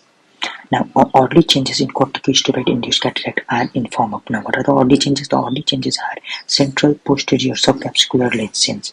What is it? It is central posterior subcapsular lens change, right? central posterior subcapsular lens, that is the early changes in corticosteroid induced cataract, right? Now what type of cataract are seen in Wilson's disease? Now in Wilson's disease, that is because of what? Copper deposition, right? Because of copper deposition, that is what type of cataract is seen? Sunflower cataract, right? Sun, what sun gave flower, right? Sun gave flower, right? Sun gave flower. That is the type of cataract seen in Wilson's disease. All are the cause of complicated cataract except which is not the cause of complicated cataract. It is posterior vitreous detachment. It's not the cause of complicated cataract, right? Other pars planitis, retinitis pigmentosa, retinal detachment, all are what cause of complicated cataract. But this posterior vitreous detachment, it is not the cause of complicated cataract, right? In patients with senile cataract, the macular function can be tested by all except. Now, macular function cannot be tested by swim flashlight test. We know swim flashlight test, it is for what? It is for RAPD, Marcus 1, right? Marcus 1. Right, so here a patient with senile cataract with macular function, the macular function can be tested by all except swim flash test. Now, L-string per are sign of what? These are a sign of our secondary cataract, right? Secondary cataract. L-strings per. Now, subluxation occurs in all except. Now, subluxation occurs in all except. It occurs in homocystinuria also, Ehlers Danlos syndrome also, congenital syphilis also, congenital rubella. In congenital rubella, there is no what? Lens subluxation, right? In congenital rubella, there is no lens subluxation. All are true except, now here every statement are true. Now, except the infantile nucleus is completely formed by 1 year of age, so it is not the right statement. So option number A is not the right statement. Infantile nucleus is not completely formed by 1 year of age, right? Although the embryonic nucleus is situated between two Y structure, right? Between two Y structure, there is what? There is embryonic nucleus. That's right. Congenital blue dot cataract are associated with development of senile cataract at oblique stage. That is also right. Jonular cataract typically affect the outer part of fetal or inner part of adult nucleus. That is also right. Moving to our next question. Anterior lenticonus may be associated with anterior lenticonus. It is associated with what? It is associated with our Alport syndrome, right? Alport syndrome. Anterior lenticonus is associated with Alport syndrome, right? Now, during IUL implantation, right? During IUL implantation, corneal endothelial damage can be prevented by the use of corneal endothelial damage can be prevented by the use of what? It can be prevented by use of methylcellulose, sodium hyaluronate, chondroitin sulfate, all of the above. It can be prevented by use of all of the above. Is responsible for pre-senile cataract. Which is responsible for pre-senile cataract? The thing that is responsible is atopic dermatitis. Yes, it is responsible. Brutal congenital cataract, dystrophic myotonica, right? And here, all of the above is the right answer. Right here, every option is what? These are three are what responsible for pre-senile cataract. Hyperlysinemia may be associated with subluxation of lens, spherophakia, strabismus, all of the above, right? It may be associated with subluxation, spherophakia, strabismus, all of the above. The most common complication following extracapsular cataract extraction is, what is the most common complication? The most common complication following extracapsular cataract extraction, the most common complication is after cataract, right? It is after cataract. So, when we are treating what? Cataract, the most common complication is again the cataract. Expulsion choroidal hemorrhage is caused by rupture of.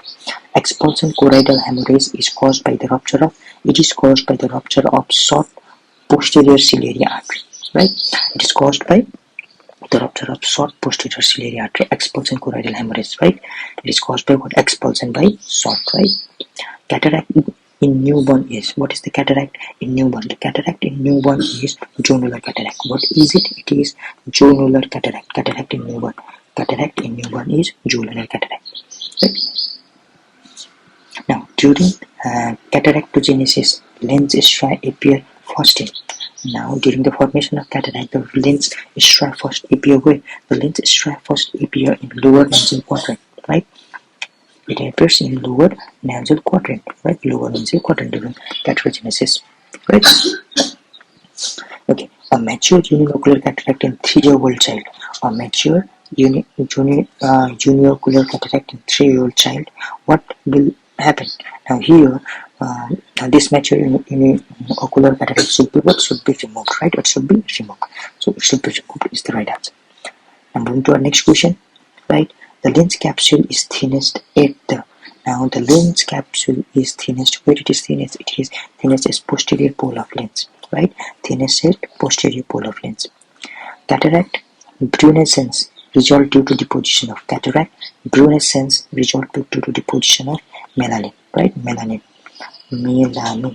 Cataract brunescence occurs because of melanin. Polyopia is symptom of. Now polyopia is a symptom of what? It is a symptom of cortical cataract, right? Polyopia is a symptom of cortical cataract. All of the following are feature of Ehlers-Danlos syndrome. All of the following are feature except now here blue sky is seen, long stature. No, it is not. Subluxation of lens it is seen, epicanthal fold it is seen, keratoconus it is seen. So all of the above are right answer except what? Except long stature, right? Feature of Ehlers-Danlos syndrome. So here L, long stature, is not a feature, right? The ideal site for intraocular lens implantation is. Now where is it? Now it is, the ideal site is what? It is in the lens capsule, obviously in the lens capsule. Developmental cataract is seen in. Now developmental cataract is seen in, where it is seen? It is seen in what? Rubella, galactosemia also, Mongolian idiocy also, cretinism also, right? So here in all of the following developmental cataract is seen, right? Now rosette cataract is seen due to. Now rosette cataract is seen due to. Now rosette cataract is seen due to what? It is seen due to trauma, right? Trauma. During trauma, rose consists of what? Spines, right? And that those spine, what they get trauma. True about jonular cataract is. Now what is true about jonular cataract? True about jonular cataract is that, right, it is bilateral, that's right. Stationary, right? Stationary, yes. Autosomal dominant, yes. Associated with hypokalemia. All these options are true. That is true about jonular cataract. The commonest type of cataract in adult is. What is the commonest type of cataract in adult? The commonest type of cataract is cortical cataract, right? The commonest type of cataract in adult is cortical cataract. Cortical cataract. Moving to our next question, the commonest side effect of lens implant surgery is. What is the most commonest side effect of lens implant surgery? The commonest side effect is what? Our iridocyclitis, right? It is uveitis, right? Anterior uveitis, that is iridocyclitis, right? The most common type of cataract following radiation. What is the most common type of cataract following radiation? The most common type is what? Our posterior subcapsular, right? Posterior subcapsular. It is what? It is the most common what? Cataract following radiation, right? P can be made R, right? So lens has respiratory quotient of. What is the respiratory quotient of lens? It is 1, right? 1. Hence the respiratory quotient is 1. The cause of early onset of cataract are all except. What is the cause of early? All are the cause of early onset of cataract except diabetes mellitus. Yes, it causes. Smoking, no, it is not the early onset of cataract. It does not cause early. It will cause late.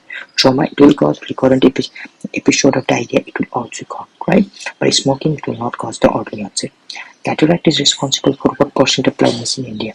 It is responsible for what? For maximum, right? But here the 62% is the right answer. The most common complication of extracapsular cataract surgery is. What is the most common complication of extracapsular cataract surgery? So it is what? It is our ossification of posterior capsule, right? Ossification of posterior capsule. Dislocation of lens is seen. Now dislocation of lens is seen where?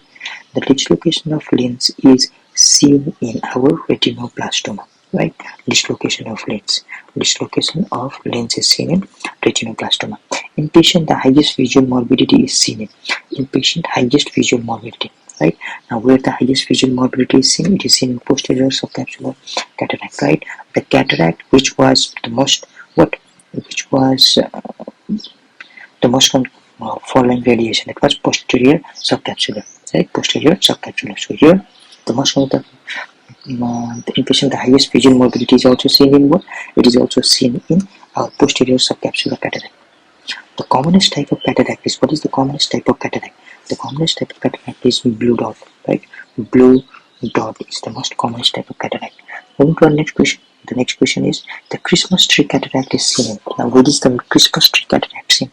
The Christmas tree cataract is seen in myotonic dystrophy. It is seen in myotonic dystrophy, right? Myotonic dystrophy, right?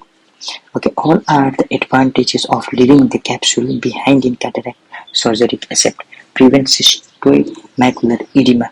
Yes, it is right. Decrease endothelial damage. That is also right.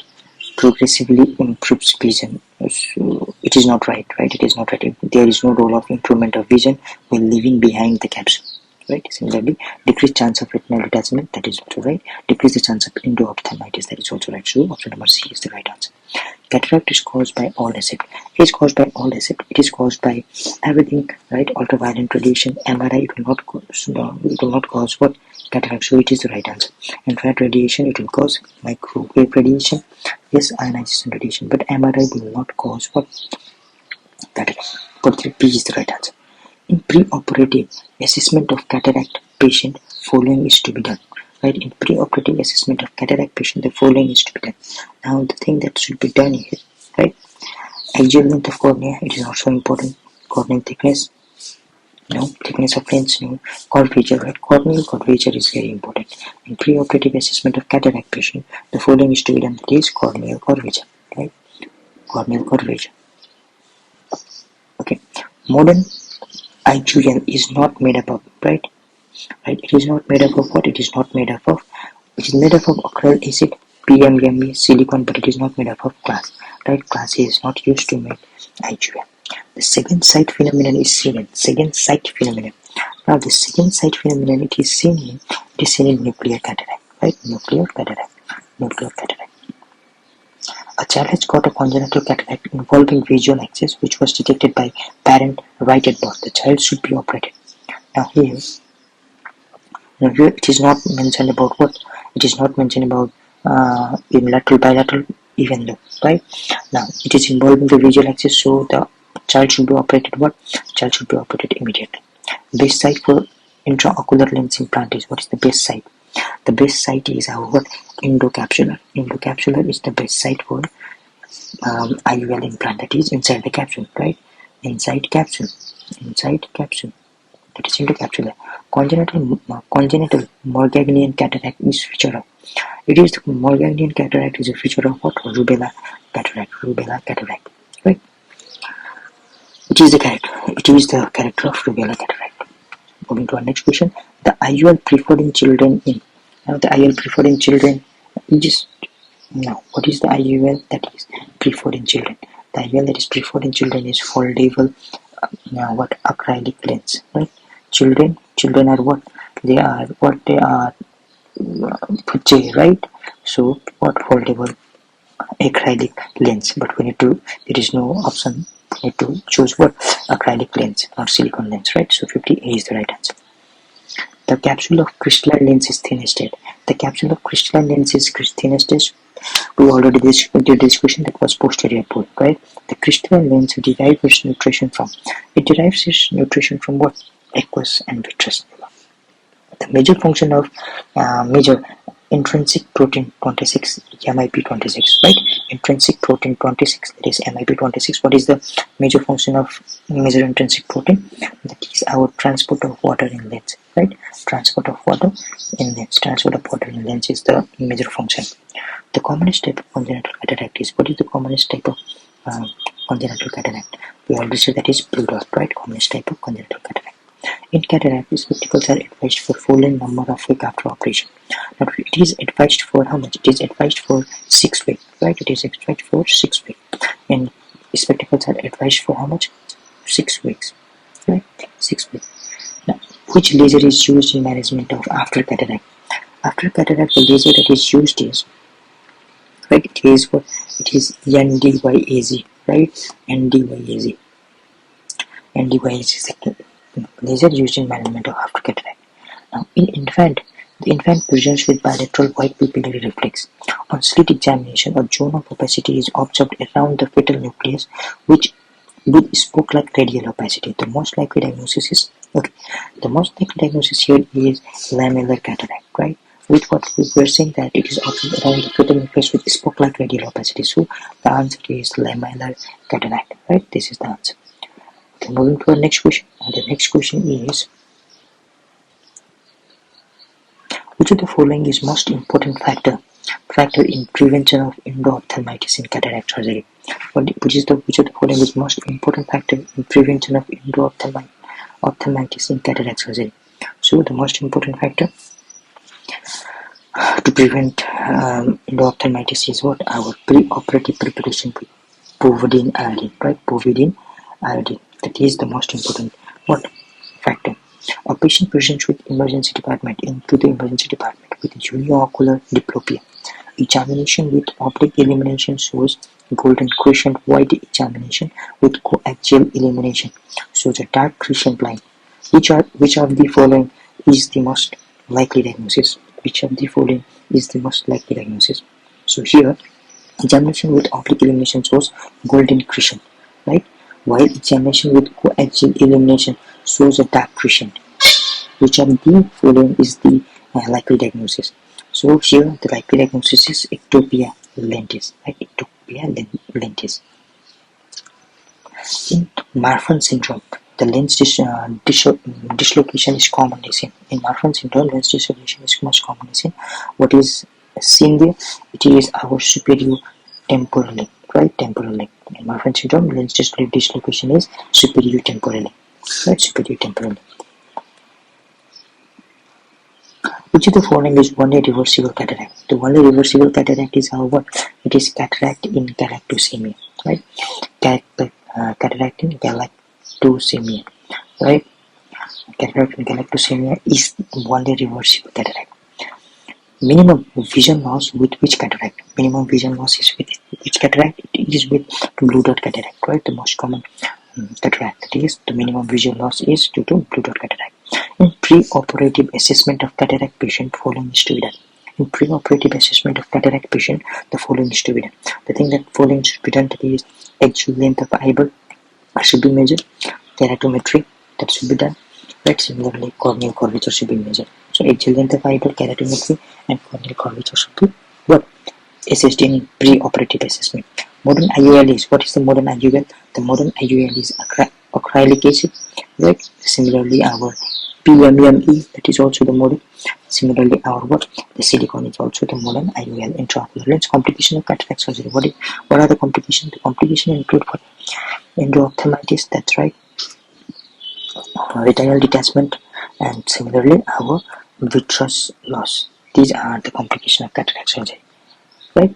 Now moving toward the next question, the dislocation of lens is seen in all of the following conditions except, right? Dislocation of lens is seen in all of the following conditions except, right? Congenital rubella. In congenital rubella, dislocation of lens is not seen, right? Ectopia lentis is seen in. Okay, ectopia lentis is seen in where the ectopia lentis is seen, Marfan syndrome, right? That's right. Our homocystinuria and our sulfite oxidase deficiency. Which ocular structure is most radiosensitive? And talking about the most radiosensitive structure, that is lens is the most radiosensitive, right? The branching posterior spoke-like cataract, propylar are seen in. Branching posterior spoke-like cataract, they are seen in what? Fabry stages, right? Fabry stages, right? Fabry stages. In Fabry stages, the branching posterior spoke-like cataract are seen. Propylar. Lens contain which antigen? Lens content consists of sequestered antigen. They consist of sequestered antigen. So this was all about the questions. Now let's move towards some of the special points. Now, congenital cataract rubella, right? Rubella can be prevented by what? By vaccination of mother. We already did this question. Opacity and congenital rubella involve nucleus with dense pearly appearance, right? We give what? We give pearl to ruby, right? We give pearl to ruby. Similarly, the presence, okay, rubella syndrome consists of ocular, ear, heart defect. Ocular, right? Eye, right, ear, and what? Heart involvement. These are rubella syndrome. Presence of unilateral dense opacity need urgent cataract surgery, right? Requires urgent cataract surgery. Golden Kaiser flexure ring in Wilson disease is due to deposition of cuprous oxide in periphery part of deciment membrane in the cornea. That means it is in deciment membrane. What is being deposited? Cuprous oxide. The condition is known as, the disease is Wilson disease, and these are what? Golden Kaiser and Fleischer ring, right? Golden Kaiser and Fleischer ring. Now, Schumering ring, right? Elsing Paul. Now these are seen where? These are seen after cataract, or these are seen in secondary cataract. The most accurate assessment of macular function in eye with mature cataract. What we do? The most accurate assessment of macular function in eye with mature cataract. We just flash bright flash electrocochleography, right? The Christmas tree cataract, it is myotonic dystrophy. It is seen in myotonic dystrophy. Second side phenomenon is seen in nuclear senile cataract. This was also the question, right? Second side phenomenon is seen in nuclear senile cataract. During Keratinogenesis, lens striae appear first in what?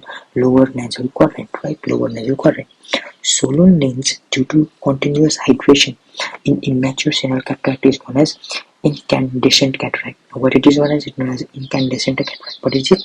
Solar lens, due to continuous hydration in immature senile cataract, is incandescent cataract. Cataract brunescence result due to deposition of melanin, right? Melanin. Brunescence. Complete unilateral congenital cataract should be preferentially be operated within few weeks of birth, right? We did this also. Similarly, immature senile cataract can be best differentiated from mature senile cataract by distant direct ophthalmoscopy, right? Distant direct ophthalmoscopy. The early changes in corticosteroid induced cataract, right? The early changes in corticosteroid cataract are form of what? Central posterior subcapsular lens, right? Lens change. These are central posterior subcapsular lens change, right? The early changes of corticosteroid induced cataract are in form of central posterior subcapsular lens change. Similarly, anterior lentoconus may be associated with, from E we have got Alport syndrome, right? From E we have got Alport syndrome. Hyperlysinemia may be associated with subluxation of lens, spherophakia, and strabismus, right? That is hyperlysinemia, right? Cataract in newborn is what? Jonular. Cataract in newborn is Jonular type. A mature inocular cataract in 3 years, the cataract should be removed immediately. The most common side effect of lens implant surgery is iridiocyclitis, right? We did this question also. Lens has respiratory quotient of how much? It has respiratory quotient of 1. Dislocation of lens is seen in retinoblastoma, right? Dislocation of lens is seen in retinoblastoma. Similarly, IUL preferred in children is what? Foldable acrylic lens. Vanity laser is used in management of after cataract. In cataract, spectacles are advised for 6 weeks after operation. Lens contain sequestrated antigen. It contains what? Sequestrated antigen. The refractive index of crystalline lens. What is the refractive index? It is 1.39. Refractive lens of crystalline lens is 1.39. Lens is second most important contributor to refractive power of eye, the cornea being the first, right? Anterior surface of lens is less fogged than the posterior surface, right? Lens epithelium is major site of all active transport. Thus, the most of the energy produced is utilized in epithelium. Lens contain the oldest cell in nucleus, right? Lens contains the oldest cells in nucleus. Crystalline lens derive its nourishment from aqueous and vitreous. It was also the question. Lens capsule is thinnest as posterior pole and thickest as pre-equator, right? Thinnest as posterior pole and thickest as pre-equator. The sense of the shape of lens in fetal life is spherical. How is it? It is spherical, right? True statement about crystalline lenses, right? Now here the true statement is fiber of fetal nucleus meet around the suture, right? True statement is fiber of fetal nucleus meet around the suture. In blood dot cataract, vision is severely impaired. No, it is minimally impaired. We know. Translucent in nature, it is transparent, cannot be removed surgically. It can be removed surgically, right? Common cause of cataract. What is the common cause of cataract? The common cause of cataract is age related, right? Old age related. Senile cataract occurs after 50 years of age. Pre-senile cataract occurs before 50 years of age. Which morphological type of cataract is most usually handicapping, right? Which morphological type of cataract is most visually handicapping? Now, here, most visually handicapping, it is what? It is our posterior, right? Posterior cataract. The cause of anterior polar cataract. What is the cause of anterior polar cataract? It is perforating or penetrating corneal injury. What is it? It is perforating or penetrating corneal injury that will cause the anterior polar cataract. Steroid-induced cataract is, what is the steroid-induced cataract? It is posterior subcapsular cataract. It is posterior subcapsular cataract. The most common type of congenital cataract is, what is it? It is blue dot, right? The most common type of congenital cataract presenting with visual impairment is our lamellar cataract, right? Blue dot cataract is the most common type of congenital cataract, but visual is usually not affected, right? The most common type of senile cataract, what is it? It is cuneiform, right? Cuneiform. The ideal site of intraocular lens implantation is, it is where in lens capsule. Best site for IOL implantation is endocapsular, that is in lens capsule. The rosette cataract is seen due to, rosette is seen due to what? It is seen due to what? It is seen due to trauma, right? Similarly, the commonest type of cataract in adult is, what is the commonest type? It is cortical cataract, right? It is cortical cataract. 2 weeks of book-world child patient with unilateral cataract. Which of the following statement represent the best management of advice? Right? Now here, what we can do is, the best is to operate him is to get the best result in 4 weeks, right? 4 to 6 weeks. 4 to 6 weeks, there should be what? Right? There should be operation the earliest as possible, right? Immediately. The child has got a congenital cataract involving the visual axis, which was detected by parents right at the birth. The child should be operated, it should be operated immediately. Treatment of congenital cataract is, what is it? It is needling and aspiration. Right? Congenital cataract is needling and aspiration. The most common complication of hypermature sclerotic cataract is, what is the most common complication of hypermature sclerotic cataract is dislocation of what? Dislocation of lens. Right? Which of the senile cataract is notorious for glaucoma formation? Now it is our what? Intumescent cataract, right? Intumescent will cause what? It will cause glaucoma, right? Glaucoma will be caused by intumescent cataract.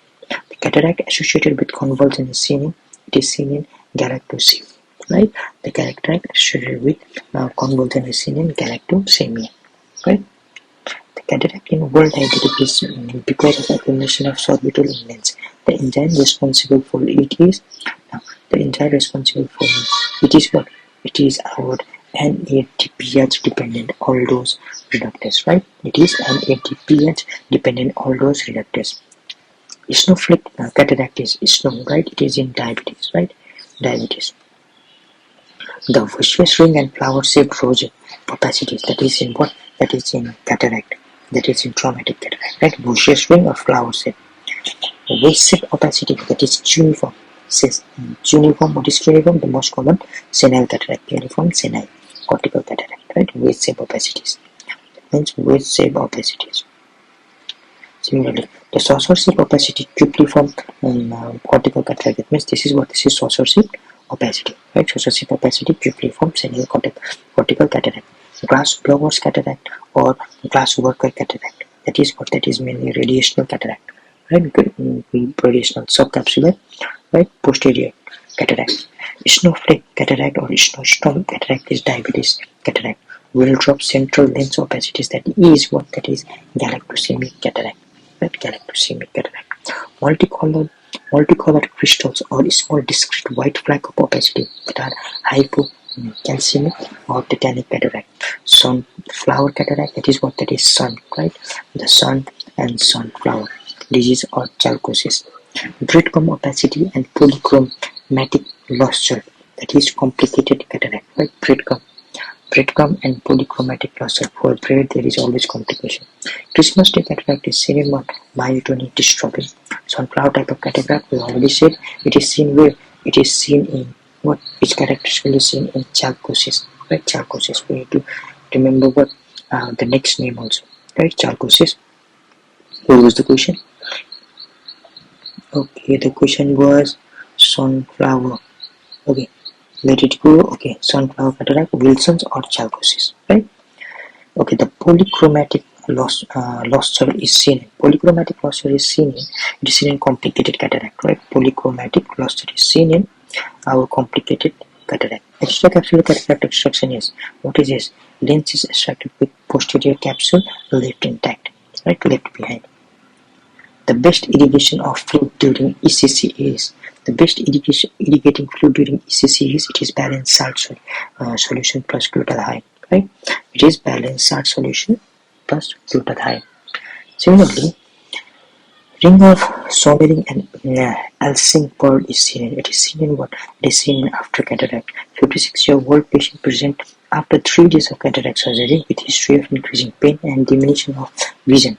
Diminution of vision after initial improvement. The most likely cause will be in ophthalmitis, right? In ophthalmitis, the most likely cause would be in ophthalmitis.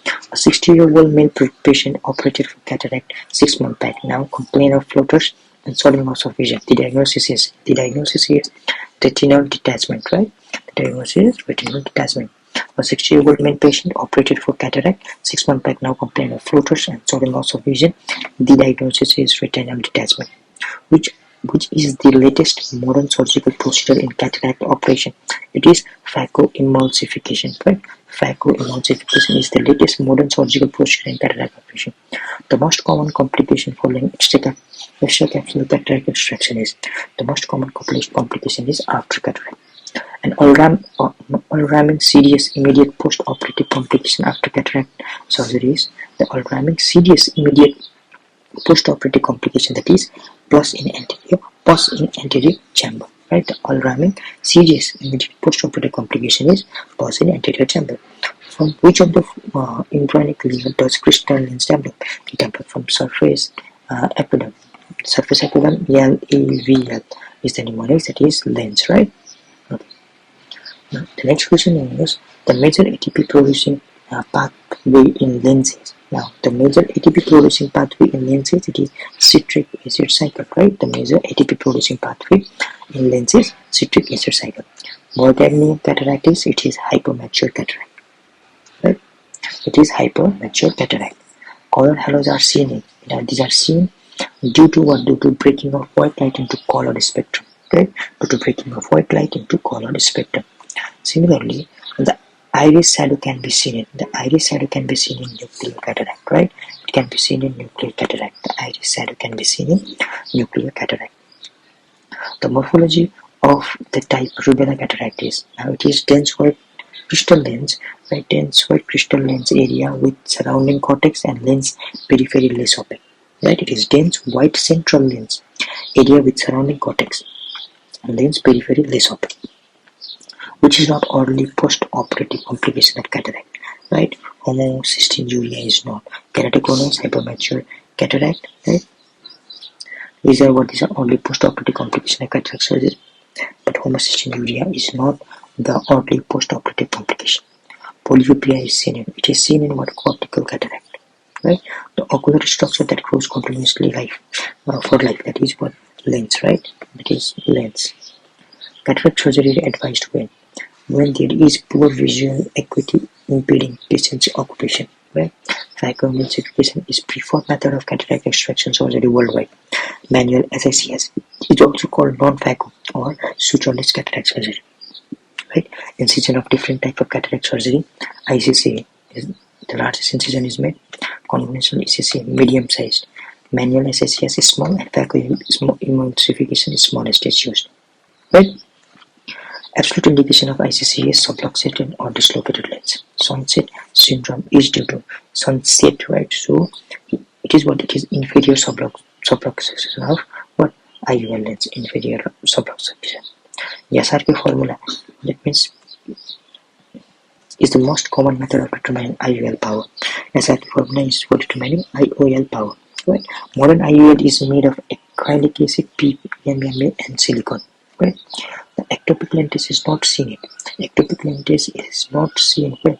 Ectopic lentis is found in what? It is found in keratoconus, homocystinuria, right?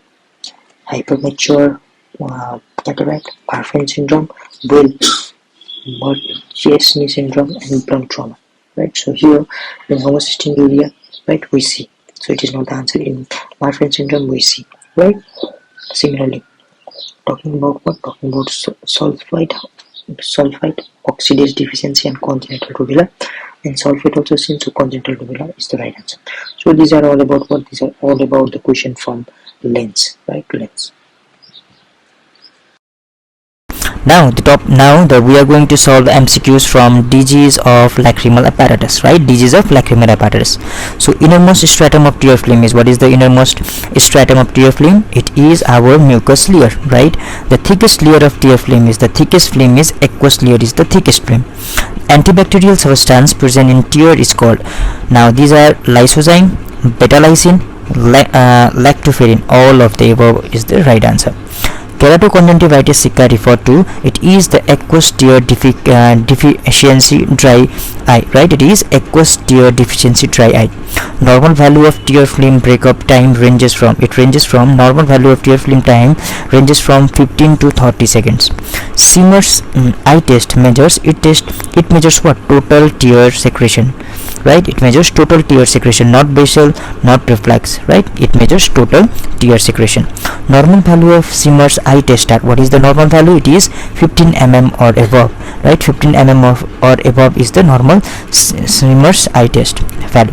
Now all of the following are feature of Sjögren syndrome except, now here it is autoimmune chronic inflammatory disease, it is right statement. Typically occur in women after the menopause, that's also right. In primary Sjögren syndrome, keratoconjunctivitis sicca is associated with rheumatoid arthritis. So here this statement is not right statement, so here this is the right answer. And another, in secondary Sjögren syndrome, dry eye and xerostomia, dry mouth, is associated with rheumatoid arthritis. This is the right answer, right? There is dry eye, dry mouth is there, and it is associated with rheumatoid arthritis, right? Keratoconjunctivitis and it is associated with our what?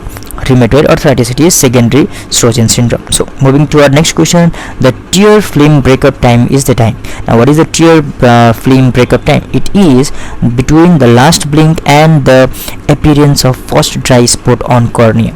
That is our tear film breakup time, right? It is between the last blink and appearance of first dry spot on cornea, right? Okay, tear lysosome level are decreased in, now where are the tear lysosome level decreased? These are decreased in keratoconjunctivitis sicca, right? Keratoconjunctivitis sicca, dry eye. The positive fluorescent dye disappearance test indicate the watering eye is due to, positive fluorescent dye disappearance test indicate the watering is due to. Now what is now what does it indicate? Indicate what? Atonia of sac and mechanical obstruction in lacrimal apparatus. So both of these, right? Atonia of sac and mechanical obstruction in lacrimal apparatus. So both of the above is the right answer. The most common site of congenital blockage in nasolacrimal duct is, the most common site of congenital blockage in nasolacrimal duct. What is the most common site? The most common site is at the lower end, right? The most common site for congenital blockage in nasolacrimal duct is at the lower end, right? So moving to our next question, the next question that we have got is, right, the optimum is for performing dacrocystorhinostomy operation in child with congenital dacrocystitis. What is the optimal age? The optimal age is 4 years, right? 4 years. Before 4 years we can't do that. In dacrocystorhinostomy operation, the communication of the sac is established with what? Middle meatus. It is established with middle meatus, right? Directly to middle meatus. The functional efficacy of lacrimal drainage system.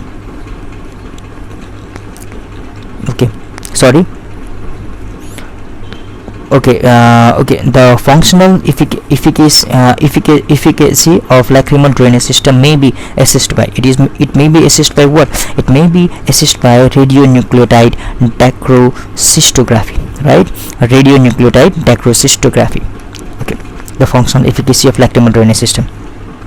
Most common site of obstruction in chronic dacrocystitis in adult is, right? The most common site of obstruction of chronic dacrocystitis in adult is, now where is the most common site? The common site is at upper end of nasolacrimal duct, right? Similarly, there was one question, right? Okay, Okay, let it be. Okay, now here the most common site of obstruction in chronic dacryocystitis in adult is at upper end of nasolacrimal duct, right? Okay, the normal pH of tear. Now what is the normal pH of tear? It is 7.5. 7.5 is the normal pH of tear. Tear are produced in newborn after, these are produced after 1 week, right? It won't take longer. After 1 week these are produced. A 3-month-old infant was brought with complaint of profuse lacrimation on pressure pus exuded from puncta. The baseline of management is, now here 3-year-old child is 3-year-old, it is infant brought with a complaint of profuse lacrimation on pressure pus exuded from puncta. The baseline of management is, now here the baseline of management is syringing and probing, right? Syringing and probing, both of these. Now moving to our next question. The next question is, crocodile tear are seen in. Now where are crocodile tears seen? These are seen in abnormal 7th nerve regeneration, right? Abnormal 7th nerve our what? Regeneration, right? Treatment of nasolacrimal duct obstruction. Now what is the treatment of nasolacrimal duct obstruction? It is what? It is syringing also, it is probing also, DCR also, dacrocystectomy also, right? And what? Our antibiotic also. So all of these are the correct statement. Initial treatment of congenital dacryocystitis is, now what is the initial treatment of congenital dacryocystitis?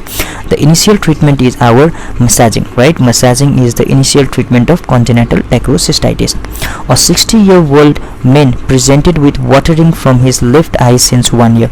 Syringing revealed the patent drainage system. Rest of ocular examination was normal. A provisional diagnosis of lacrimal pump failure was made. Confirmatory of diagnosis could be by, now how can we confirm the diagnosis? We can do, confirmation can be done by our dacroscintigraphy, right? Dacroscintigraphy, right? It is not dacrocystography, it is SCIN, right? SCIN. It will confirm what? It will confirm what? Confirmation of the diagnosis will be done by this one. So A is the right answer.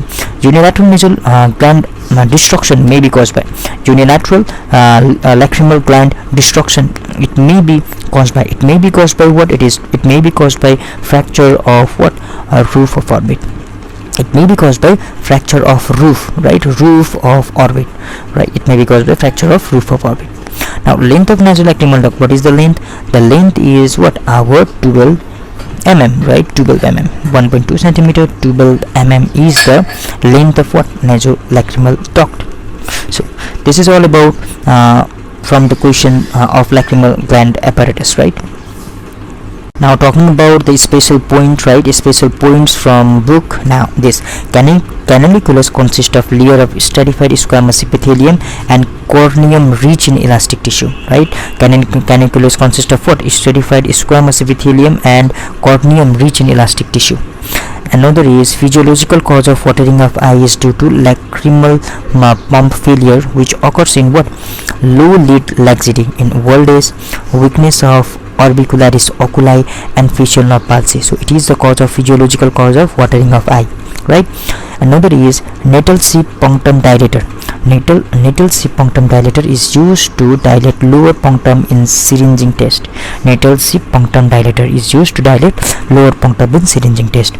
The shape of lacrimal gland is, what is the shape? Now you're talking about the lacrimal gland, right? The lacrimal gland develops from multiple solid ectodermal bud. Lacrimal gland is divided into indentation of lacrimal horn of levator aponeurosis tendon of levator palpebra superiorlis, that is LPS, into two part, that is orbital and palpebral part. Now it consists of what? Two part, that is orbital and palpebral part, right? Now the accessory lacrimal gland are gland of Kruse and gland of Wolfrings, right? Gland of Kruse and gland of Wolfrings. Corneum rich in elastic tissue is present in. Now the corneum rich in elastic tissue is present in, it is in canaliculus. Just we talked on a special point, it is in canaliculus, right? Preceptal fiber of orbicularis oculi is also called Horner's muscle. Preceptal fiber of orbicularis oculi is also called Horner's muscle, which is not a part of lacrimal sac. Now here the neck, right, body, fundus, these are part, but taproot is not a part of lacrimal sac. The lacrimal sac is enclosed within lacrimal fascia, forming periorbital fascia, right? When distended, it is of size 12 to 15 mm and 5 to 6 mm and consists of three parts. What are the three parts? These are fundus, body and neck. Fundus, part above opening of canalicularis, that is 3 mm, and body, it is middle part 10 mm, and the neck, right, the lower part, that is what? That is our 2 mm. The length of nasolacrimal duct, what is the length? The length of nasolacrimal duct is our 15 to 18 mm, right?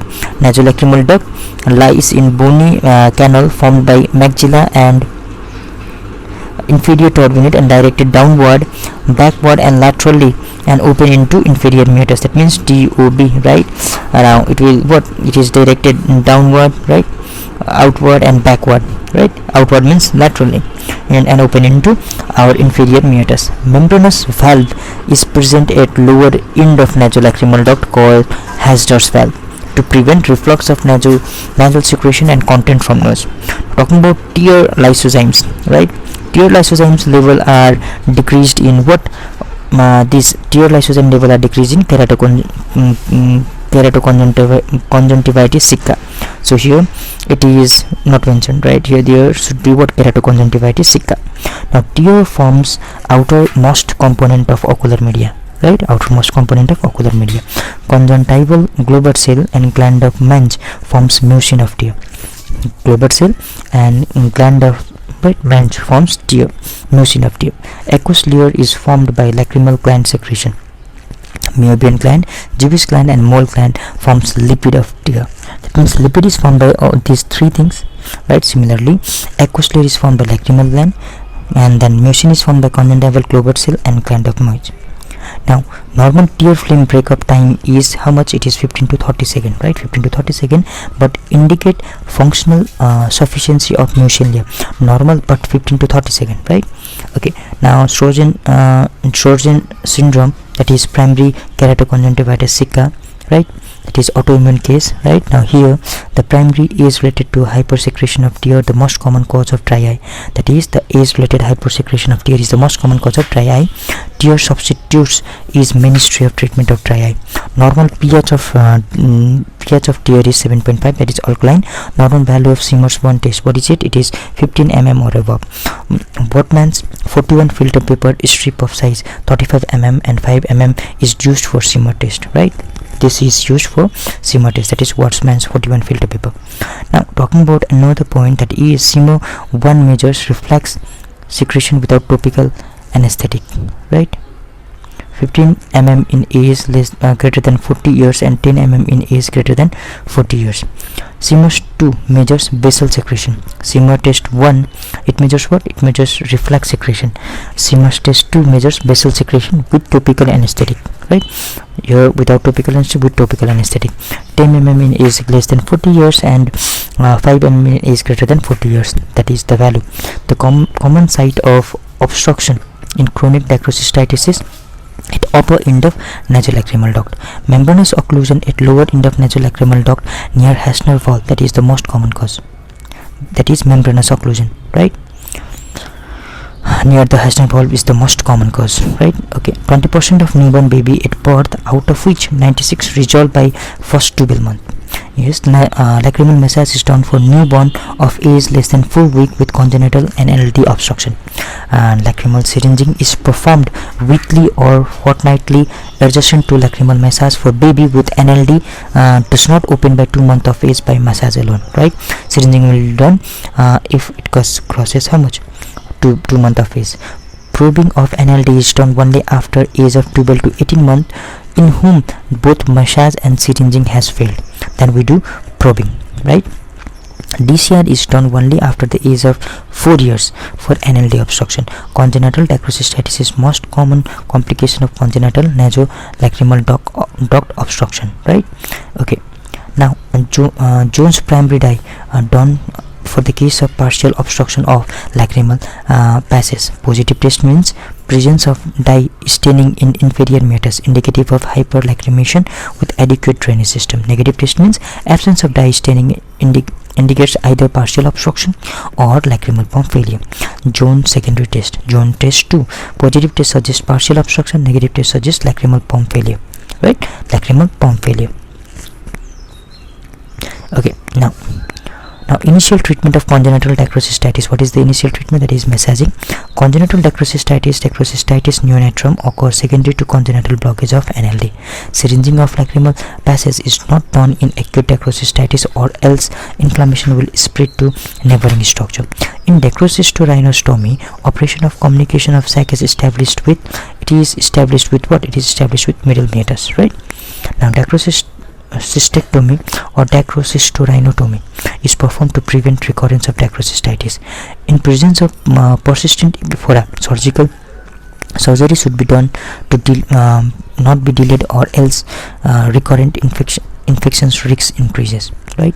Now your DCR is contraindicated in shrunken fibrous sac, in extremities of age group, and in extreme age group patient like less than 4 years and greater than 60 years, tuberculosis, syphilis, leprosy, mycotic infections, tumor of sac, gross nasal disease like atrophic rhinitis, rhinosporidiosis.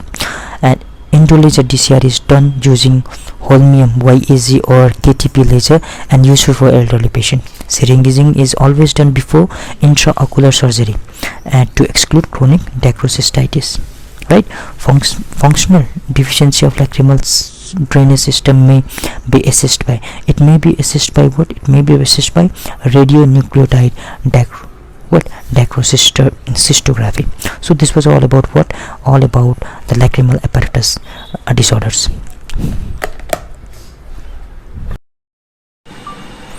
Now we are going to cover MCQs from disease of retina, right? Disease of retina. So without delay, let's move toward the first question. The first question is, the congenital anomaly of optic discs include all except. The congenital anomaly of optic discs include all except. Now it includes what? It includes coloboma also, right? Drusen also, hypoplasmia also, modulated nerve fiber. It is not what? It is not the congenital anomaly of optic discs, right? But all these three are the congenital anomaly of optic discs. Normally retinal fiber are what? These are non-modulated, right? These are non-modulated. And again, talking about next question, all of the following are true for modulated fiber of retina except. All of the following are true except, right? It is right. Now this is true statement. It appears as whitish patch usually present around the disc, right? Are commonly seen at birth in premature children. So it is not the correct statement, right? It is not the correct statement. It might be the answer. The other option is disappear in patient with optic atrophy. That's right. Mcqs enlargement of blind spot. That's also right. So here the option number B is what? It is not the true about what? Medullary nerve fiber. All of the following are feature of central retinal artery occlusion except. Now here the marked narrowing of retinal arteriole, it is what? It is the feature, right? It is the feature. Cherry red spot at macula. It is also the feature of what? CRAO. Retinal edema, that's also the feature. Multiple superficial hemorrhages. This is not the feature of what? Not feature of central retinal artery occlusion, right? Multiple superficial hemorrhage. This is not the feature. All are the features. So this is the right answer. The most common site of obstruction in central retinal arteries. What is the most common site of obstruction in central retinal artery? Now it is where? It is at the lamina cribrosa, right? At lamina cribrosa. It is the most common site of obstruction in central retinal artery, right? The lamina cribrosa. Dot and blot round retinal hemorrhages are situated at the level of this dot and blot. These are situated where? These are situated at outer plexiform layer, right? Outer plexiform layer, right? Outer plexiform layer. The dot and blot round retinal hemorrhages are situated at this level.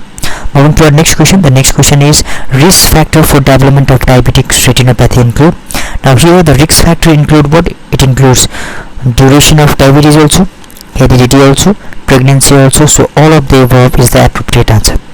Diabetes retinopathy is essentially an angiopathy affecting retinal. What it will affect? It will affect retinal precapillary arteries also, capillaries also, venules also. So all of the above is the right answer. all of the following are true for anemic retinopathy except, right? All of the following are true for anemic retinopathy except. Now here, occurs when hemoglobin level fall below 5 gram%. That is the right statement. It is true for anemic retinopathy. Arterioles become pale. That is also true. Veins are pale and narrow. So this is not the correct statement, right? It might be the answer. Another is superficial retinal hemorrhages and subhaloid hemorrhages are seen invariably. That's also the right. So here, veins are pale and narrow. It is what? It is not true for anemic retinopathy. Is not true about soft exudate cotton wool patches on retina. These are the sign of retinal hypoxia. It is the correct statement. Formed due to swelling of nerve fiber layer. That's also right. Frequently changes their shape. That is also right. In late stage are converted into heart exudate. That's not right. Heart exudate what? Heart exudate are made up of cholesterol, right? These are cholesterol moving from blood vessels and getting deposited in retina. So the answer number D is not right. Heart exudate are seen in all of the following except. Now these are seen where? These are seen in hypertensive retinopathy. Yes. These are seen in hypertensive retinopathy. These are seen in diabetic retinopathy. These are seen in what? These are not seen in leukemic retinopathy. Right? Not seen in leukemic retinopathy. So option number C might be the answer. Exudative retinopathy, of course, here they are seen. So option number C is the answer. Right? All of the following are true for retinopathy of prematurity except. Now talking about the retinopathy of prematurity, occurs in premature infant due to late crying. So this is not the right answer. So it is the answer, right? It is not. Occurs in premature infant due to late crying is not the correct statement for retinopathy of prematurity, right? It occurs due to hypoxia. There occurs neovascularization followed by fibroproliferation, right? It occurs due to hypoxia, right? Due to hypoxia, there occurs a neovascularization followed by fibroproliferation.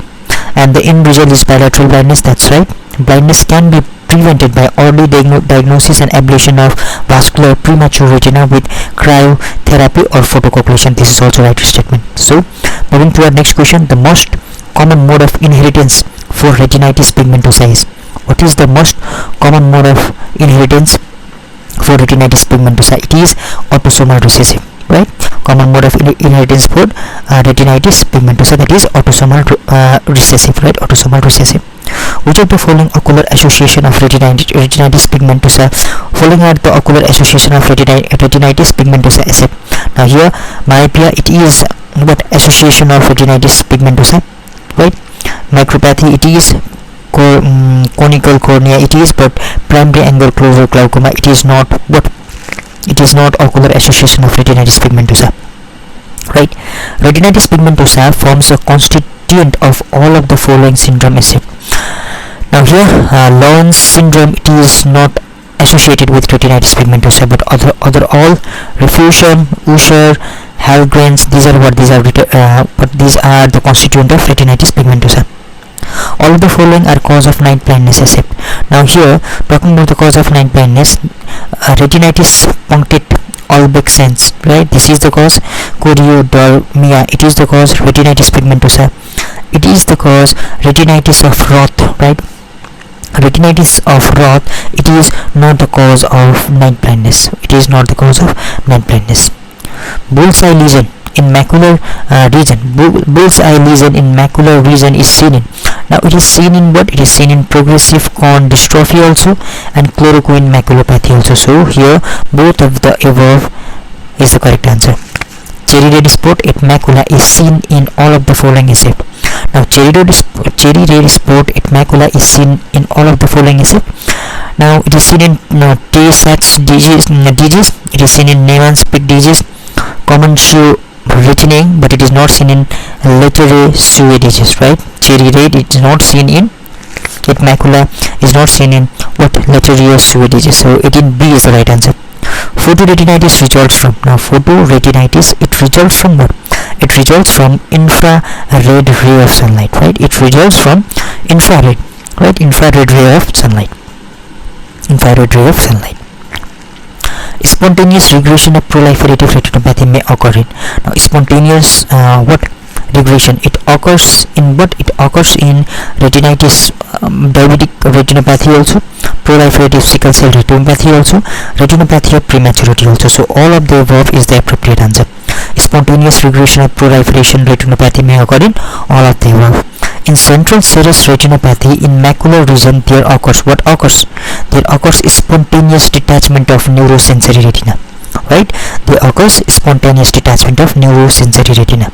Moving to our next question. The next question is, macular scar is formed in which of the following disease? Macular scar, it is formed in what? Papillitis also, hypertension also, neuroretinitis also, papilloedema. So all of the above is the right answer. In cystoid macular edema, fluid collect in macular region at the level of, in cystoid macular edema, right? In cystoid macular edema, edema fluid collects in macular region at the level of outer plexiform layer, right? It occurs at the level of outer plexiform layer, right? In cystoid macular edema, basic defect is, what is the basic defect in cystoid macular edema? Now here the basic defect is breakdown of inner blood retinal barrier, right? The breakdown of inner blood retinal barrier. Retinal degeneration predisposed to retinal detachment include all of the following is it? Retinal degeneration predisposed to retinal detachment. Now include all of the following is it? It include lattice degeneration also, senile tract degeneration, focal pigment clump also, but paving stone degeneration is not seen, right? It is not seen. Paving stone degeneration. All of the following are cause of exudative retinal detachment except. Now here, retinopathy of toxemia of pregnancy, it is the cause. Retinopathy of prematurity, it is not the cause of exudative retinal detachment. Exudative retinopathy of coat, it is. Sympathetic ophthalmia, it is. So retinopathy of prematurity, right? ROP is not the cause of exudative retinal detachment, right? Now sifting fluid is pathognomic of, it is the pathognomic of what? It is pathognomic feature of solid retinal detachment, right? Solid retinal detachment, sifting fluid. All of the following are true about incident of retinoblastoma except. Now here, our is most common intraocular tumor of childhood, it is true, right? Occurs in 1 in 14,000 to 34,000 live birth, that is also true. No sex predisposition, that's true, right? So here, more common in Negroes than white, it is not the true answer. It is more common in what? White than Negroes. Retinoblastoma arise from, it arises from what? It arises from, what does it arise from? It arises from any nucleated retinal layer, right? Any nucleated retinal layer. This is the answer. Going to our next question. In child with pithecial eye of unknown etiology, following possibility should be kept in mind, right? In a child with pithecial eye of unknown etiology, following possibility should be kept in mind. So the condition that should be kept in mind is what? Our retinoblastoma, right? Retinoblastoma. All of the following are cause of leukocoria except. Now coloboma of choroid, it is what? It is the cause, but coloboma of optic disc, it is not the cause of leukocoria, right? Retinopathy of prematurity, it is the cause. Retinoblastoma, it is the cause, right? Poor prognostic factor in retinoblastoma is, what is the poor prognostic factor? The poor prognostic factor is optic nerve involvement, it is also the poor prognostic factor. Massive choroidal invasion, it is also. Undifferentiated tumor cell, it is also. So all of the above are the poor prognostic factor in retinoblastoma, which is not seen in retinitis pigmentosa. Now here, the thing that is not seen in retinitis pigmentosa is optic disc is seen, attenuated vessels, these are seen. Retinal hemorrhages, this is not seen in retinitis pigmentosa. Retinal hemorrhage is not seen in what?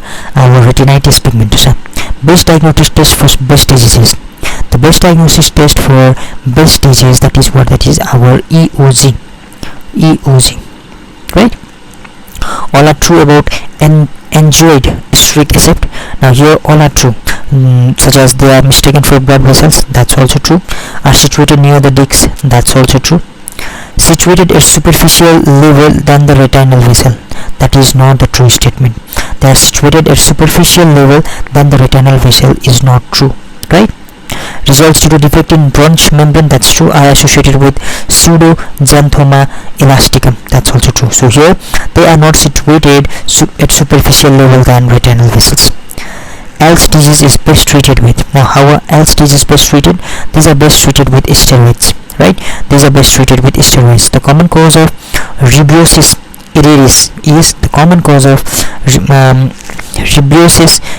is diabetic mellitus, right? Diabetic mellitus.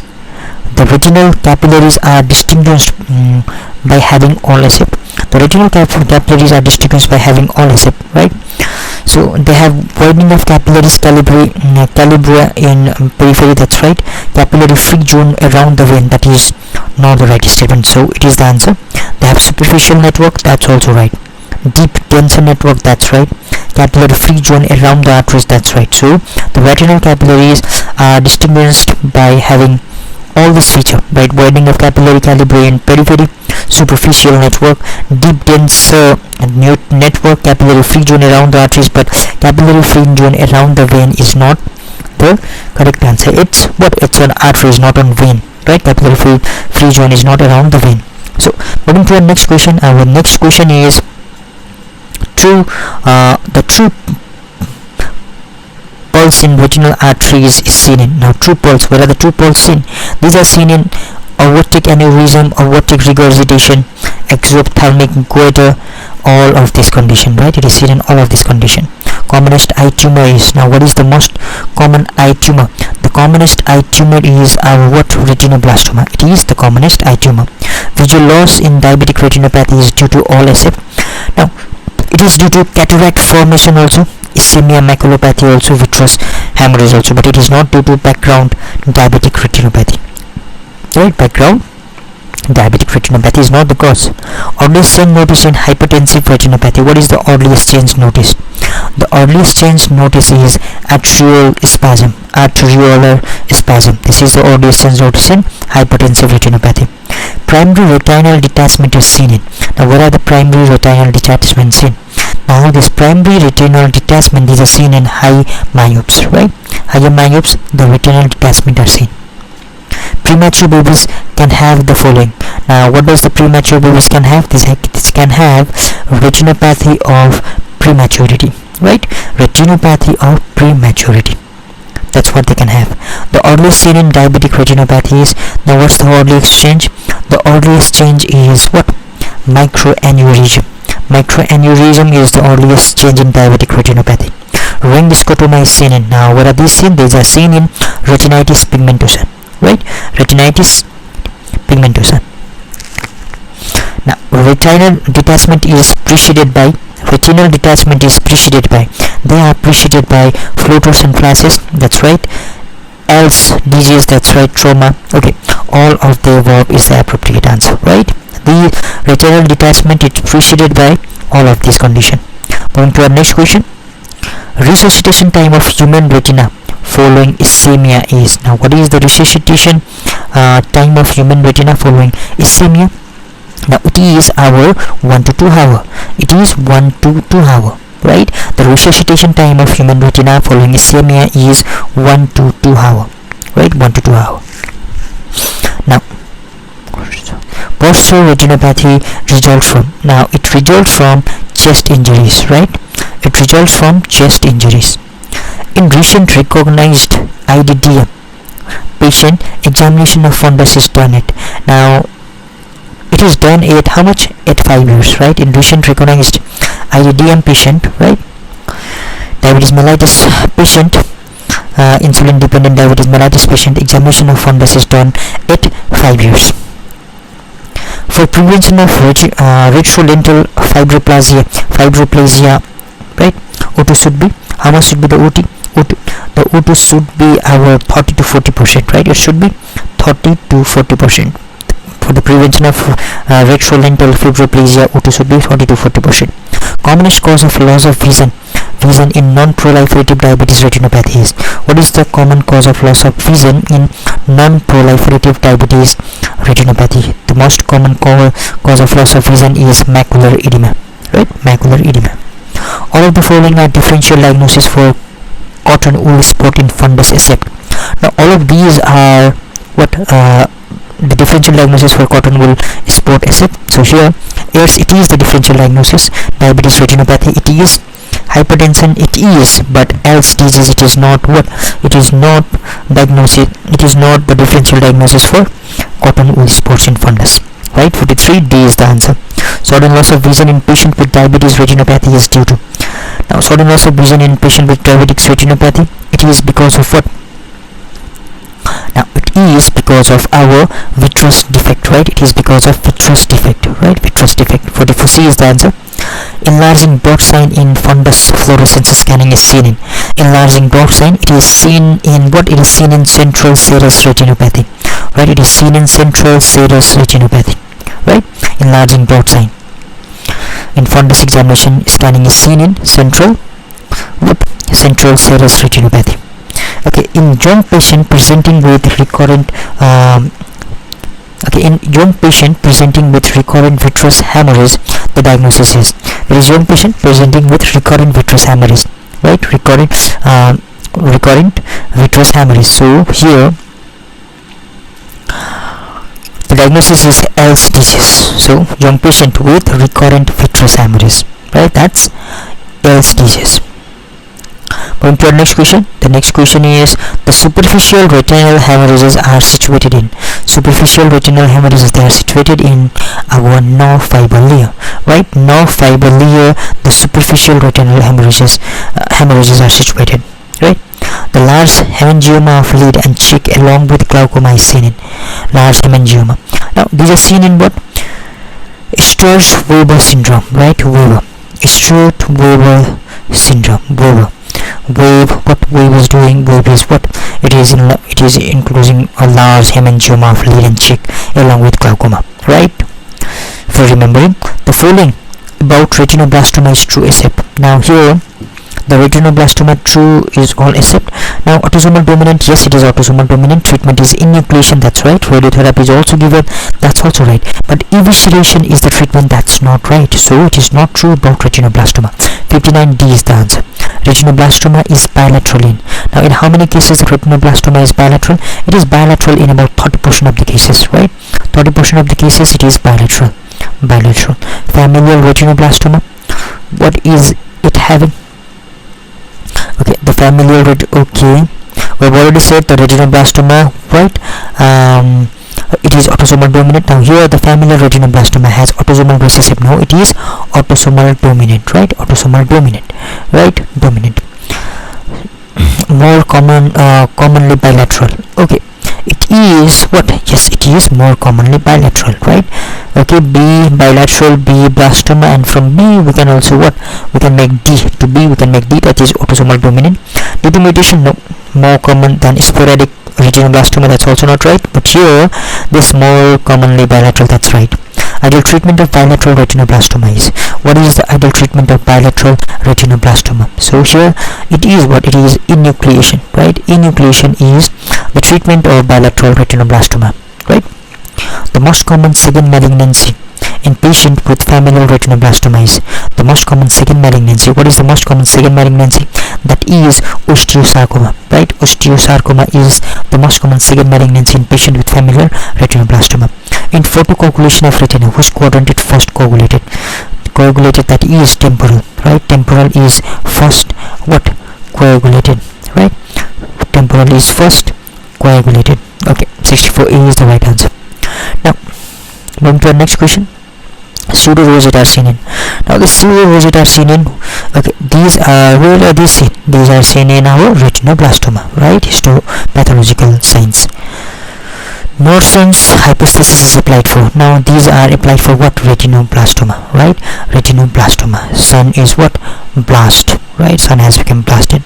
The true about fovea centralis is, now true about fovea centralis is the cones are present, that's right, cone are present. Visual acuity lowest, no, that's not right, it is highest here. Optic nerve passes, it does not passes from here. Rods are present, no, cones are present. Visual acuity highest, yes, visual acuity is highest. So cones are present and visual acuity highest is true about fovea centralis. Broadest neuroretinal rim is seen in. Now what are the broadest neuroretinal rim are seen? Now here the broadest neuroretinal rim are seen where? In inferior pole, right? In inferior pole. In inferior pole the broadest neuroretinal rim are seen. Cherry red spot is seen in. Okay, we already did this. What are these seen? These are seen in what? Central retinal artery thrombosis, right? Cherry red spot are seen in central retinal artery thrombosis. Of the following takes part in pathogenesis of macular edema in diabetes retinopathy except. Now here retinal pigment epithelium dysfunction. Retinal pigment epithelium dysfunction does not take part in pathogenesis of macular edema in diabetes retinopathy, right? Retinal pigment epithelium dysfunction. Other all oxidative stress, VGEF, increased protein kinase C, these all take place. Vitreous hemorrhage in diabetes retinopathy. What is vitreous hemorrhage in diabetes retinopathy? Is what? Proliferative diabetes retinopathy, right? Vitreous hemorrhage in diabetes retinopathy is proliferative diabetes retinopathy.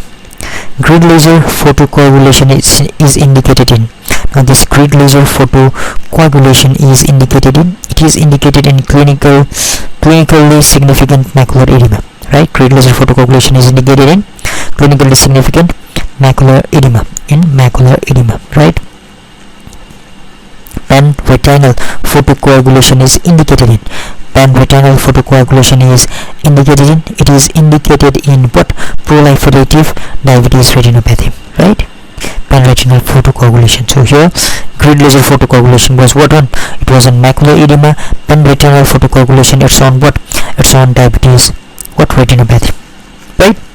Okay, in retinal detachment, what will happen? In retinal detachment, separation of sensory retina from pigment epithelium will take place, right? The pigment epithelium, right, will separate from what? Sensory retina, right? Okay. Moving to our next question, right? Soft exudate are found on. Soft exudate are found on what? These are found on diabetes mellitus, that's right. In hypertension, that's right. Okay, in toxemia, that's right. In core stages, no, that's not right. Right, so A, B and C are the right answer. A, B and C. The heart exudate are not seen in. The heart exudate are not seen on. In hypertension, these are seen. In diabetes mellitus, these are seen. Toxemia of pregnancy, these are what? These are not seen. In SLE, these are seen, and in core stages, these are seen. Soft exudate were found in what? These were not found in core stages. In core stages, what was found? Hard exudate was found, right? Okay. Now the hard exudate are seen in all recept. Now hard exudate, right? These are seen what? These are seen in diabetes retinopathy, retinitis pigmentosa. These are not seen. Right, in all stages these are seen. Retinal artery macroaneurysm, these are seen. Choroidal neovascularization, these are seen. Cherry red spot is found in. It is found where? Cherry red spot is found in our gangliosidosis. These are found here. These are found in Tay-Sachs stages. These are found where? These are found in Gaucher stages also. So these are found in this. Here in these conditions, feature of non-proliferative diabetes retinitis is all accept. Now here the feature are all accept. Neovascularization is not the feature, right? Similarly, our vitreous detachment is not the feature. Other soft exudate, hard exudate, cotton wool spot, these are the feature. Diabetes retinopathy is characterized by. This is characterized by, right? It is characterized by hard exudate also, neovascularization also, glaucoma also, cataract also, and retinal detachment also. So the diabetes retinopathy is characterized by all of these, right? Treatment of diabetes retinopathy. What is the treatment of diabetes retinopathy? The treatment of diabetes retinopathy is, what is the treatment? It is retinal laser photocoagulation, right? That is the treatment. That is the one treatment. And another is our what? Pars plana vitrectomy. That is also the treatment of our diabetic retinopathy. Treatment of diabetic retinopathy, neovascularization are. What are the treatment of diabetes retinopathy neovascularization? These are our what? Retinal laser photocoagulation and our anti-VECE, right? Antibody, right? These are also our the treatment for what? Diabetes retinopathy. A and D are the right answer. So moving to our next question. Which of the following agent is not used in treatment of diabetes macular edema retinopathy? So the agent that is not used in our diabetes macular edema retinopathy is our what? Riboxitorim, it is used. Pyridoxinones, these are used. Benfotiamine, these are used. Tamoxifen are not used, right? Not used in treatment of diabetes macular edema. All the following may be used to differentiate central retinal venous occlusion (CRVO) from ocular ischemic syndrome due to carotid artery stenosis, except all of these are used to differentiate, except dilated retinal vein is not used, or the tortuous retinal vein, it is used.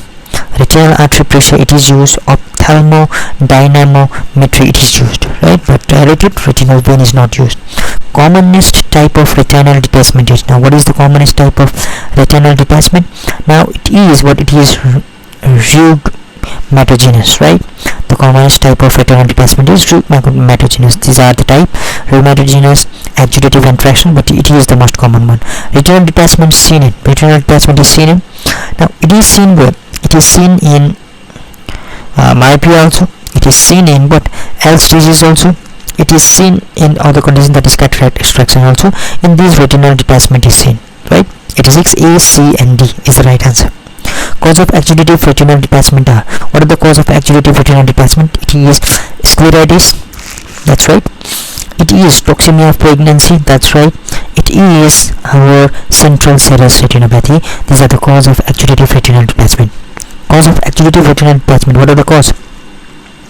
These are Harada's syndrome and our core stages. This is the cause of exudative retinal detachment, right? RD is diagnosed by, retinal detachment is diagnosed by, it is diagnosed by plus 90 diopter, that's right.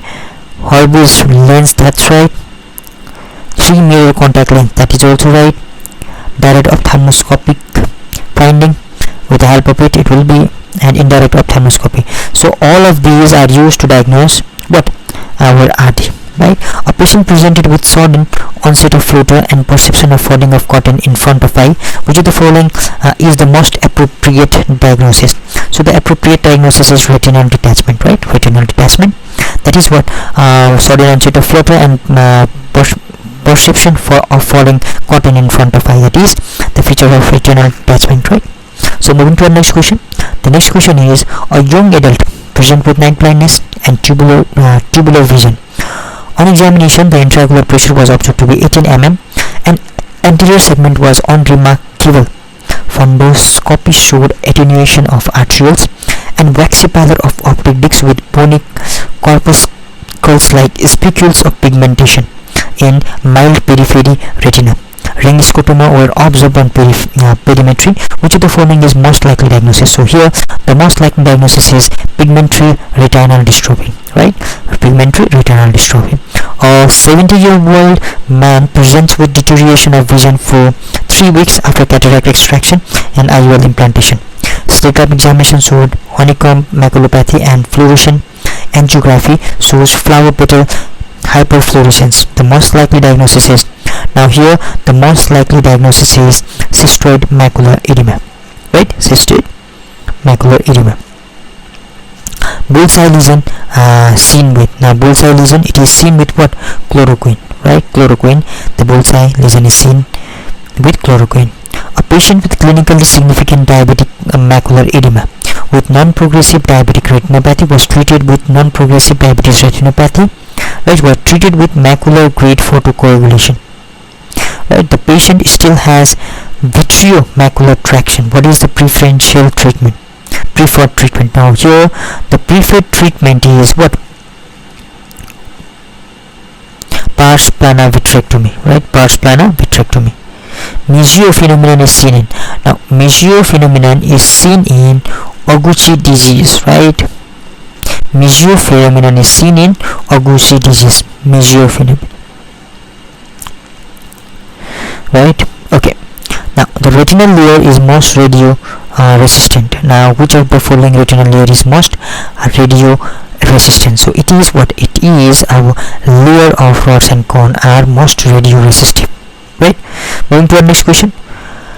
C-fan retina is seen in. Now C-fan retina, right? Now the C-fan retina, it is seen where? It is seen in sickle cell disease, right? Sickle cell disease. It is seen in SAD also, but sickle cell disease is the appropriate answer. The central retinal occlusion is known to be associated with, it is known to be associated with our orbital mucormycosis, right? The central retinal artery occlusion is known to be associated with orbital mucormycosis. Lamina cribrosa is absent in, lamina cribrosa is absent in morning glory syndrome, right? Now lamina cribrosa is absent in morning glory syndrome, and all these are present. A young patient presents to ophthalmology clinic with loss of central vision. There is no obvious family history. ERG, EOG were observed to be normal. Which of the following is likely diagnosis? Right? There is what young patient with presented to clinic with loss of central vision. Right? So here, what might be the diagnosis? It is the Stargardt's disease. Right? Stargardt's disease. A young person present to ophthalmology clinic with a loss of central vision. There is no obvious family history. ERG, EOG were observed to be normal. Which of the following is most likely diagnosis? So it is Stargardt's disease, right? Young Stargardt disease. A young patient presents to ophthalmology clinic with a loss of central vision. ERG is normal, but EOG is abnormal. Which of the following is most likely diagnosis? Above everything was normal, so Stargardt disease was the answer. But here, best vitelliform dystrophy. Here, best vitelliform dystrophy is the answer. A young patient present with significant loss of central vision and normal ERG. There is no obvious family history of similar presentation. The most likely diagnosis is there is. Now here, the question is same, right? The question is same of 100 number as of 100 number. So Stargardt's disease is the right answer, right? Von Reckling-Gerson disease is associated with. Von Reckling-Gerson disease is associated with. It is associated with glaucoma also, optic nerve glioma also, neurofibroma of lead also. So all of the above is the appropriate answer. Von Reckling-Gerson disease is associated with. It is associated with what? It is associated with glaucoma, right? It is associated with glaucoma. Now here, anterior camber angle malformation is also the answer, but the appropriately what we choose glaucoma. Vortex vein invasion is commonly seen in. Now vortex vein invasion, where are these most commonly seen? These are most commonly seen in what? Malignant melanoma, right? These are most commonly seen in malignant melanoma. All of them are true except retinoblastoma hereditary 40% and non-hereditary 60%. It is true retinoblastoma are bilateral 30%, unilateral 70%. That's also true, right? Now here retinoblastoma are familial 6%, non-familial 94%. That's also true, right? So here all of these statements are true. Which is only phacomatosis to be inherited on autosomal recessive basis? Which is only phacomatosis to be inherited on an autosomal recessive basis? So here that is what? Ataxia telangiectasia, right? It is what? It is autosomal recessive. Ataxia telangiectasia. Which of the following feature is classical radiologic feature of optic nerve glioma? The classical feature of optic nerve glioma is our kinking of optic nerve, right? The classical radiological feature of optic nerve glioma, it is kinking of optic nerve. Retinitis pigmentosa is feature of all except, it is feature of all except what? It is not the feature of Haller-Warden-Spatz syndrome, but it is the feature of what? Rifonson disease, right? MARP, Abitli Prophanesia, right? Burns-Meister papillae are present in. The Burns-Meister papillae are present in near the optic disc, right? Near the optic disc. Which of the following is not an ophthalmic emergency? Which is not an ophthalmic emergency? Macular hole is not an ophthalmic emergency. Recurrent detachment, CRAO, acute primary angle closure, glaucoma, all these are ophthalmic emergency. Marfan syndrome is associated with. Marfan syndrome is associated with what? It is associated with Roth spot, right? Roth spot. It is associated with Roth spot. So these were the question from book. Now moving towards some of the points. Normal retinal fiber are non-modulated, right? We did this question. Dot and blot round retinal hemorrhages are situated at the level of outer plexiform layer. That also we did. Dot and blot, right, in outer plexiform. Bullseye lesion is macular in macular region is seen in progressive cone dystrophy, right? Progressive cone dystrophy and chloroquine maculopathy. So chloroquine maculopathy and progressive cone dystrophy, these both are the question about bullseye, right? Bullseye. Tay-Sachs disease, Niemann-Pick disease, common tear retina cherry red spot is seen in what? Macula, right? It is seen in what? It is seen in macula. Our Tay-Sachs disease, Niemann-Pick disease, common tear retina cherry red spot, right? These are seen in what? Maculae. Infrared of sunlight, right, results in photoretinitis. Infrared of sunlight, right? Not UV ray, it's infrared. Macular scar is formed in papillitis, hypothyroidism, neuroretinitis, and papillary edema. And in all of these, the macular spot are seen. Incestuate macular edema, CME, fluid collect in macular region at the level of outer plexiform layer, right? Fluid collect in outer plexiform layer, right? Dot and blot retinal hemorrhages are situated also in what? Outer plexiform layer, right? Cystic macular edema. Also, incestuate macular edema basis defect is breakdown of inner broad retinal barrier. There was this question also, right? Sifting fluid is pathognomic of solid retinal what? Detachment. Solid retinal detachment. Best diagnosis test for breast disease is EOG, right? EOG.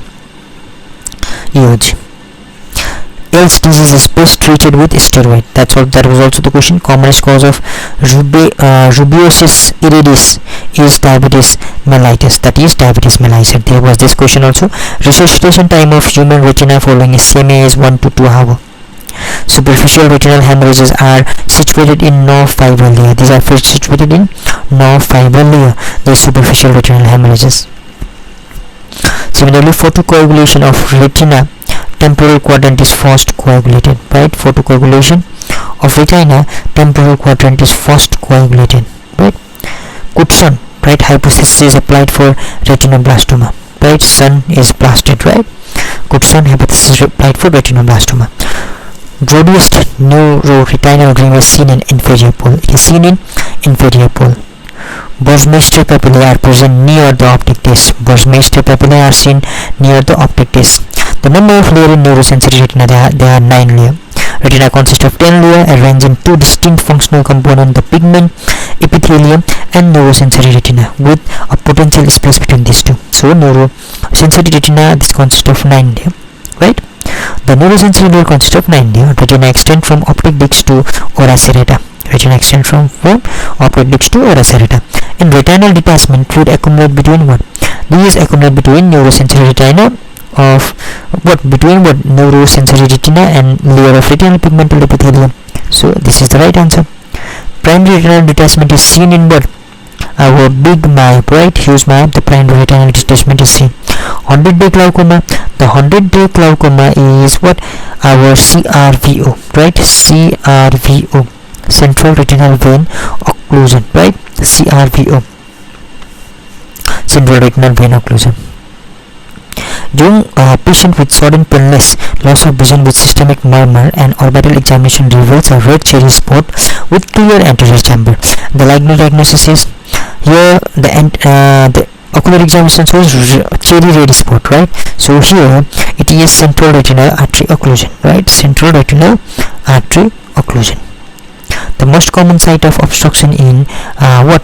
Our artery is cerebral artery is lamina cribrosa, right? Lamina cribrosa. Triad of retinitis pigmentosa include all ASAP. It include all ASAP what? It includes all ASAP macular hyperpigmentation.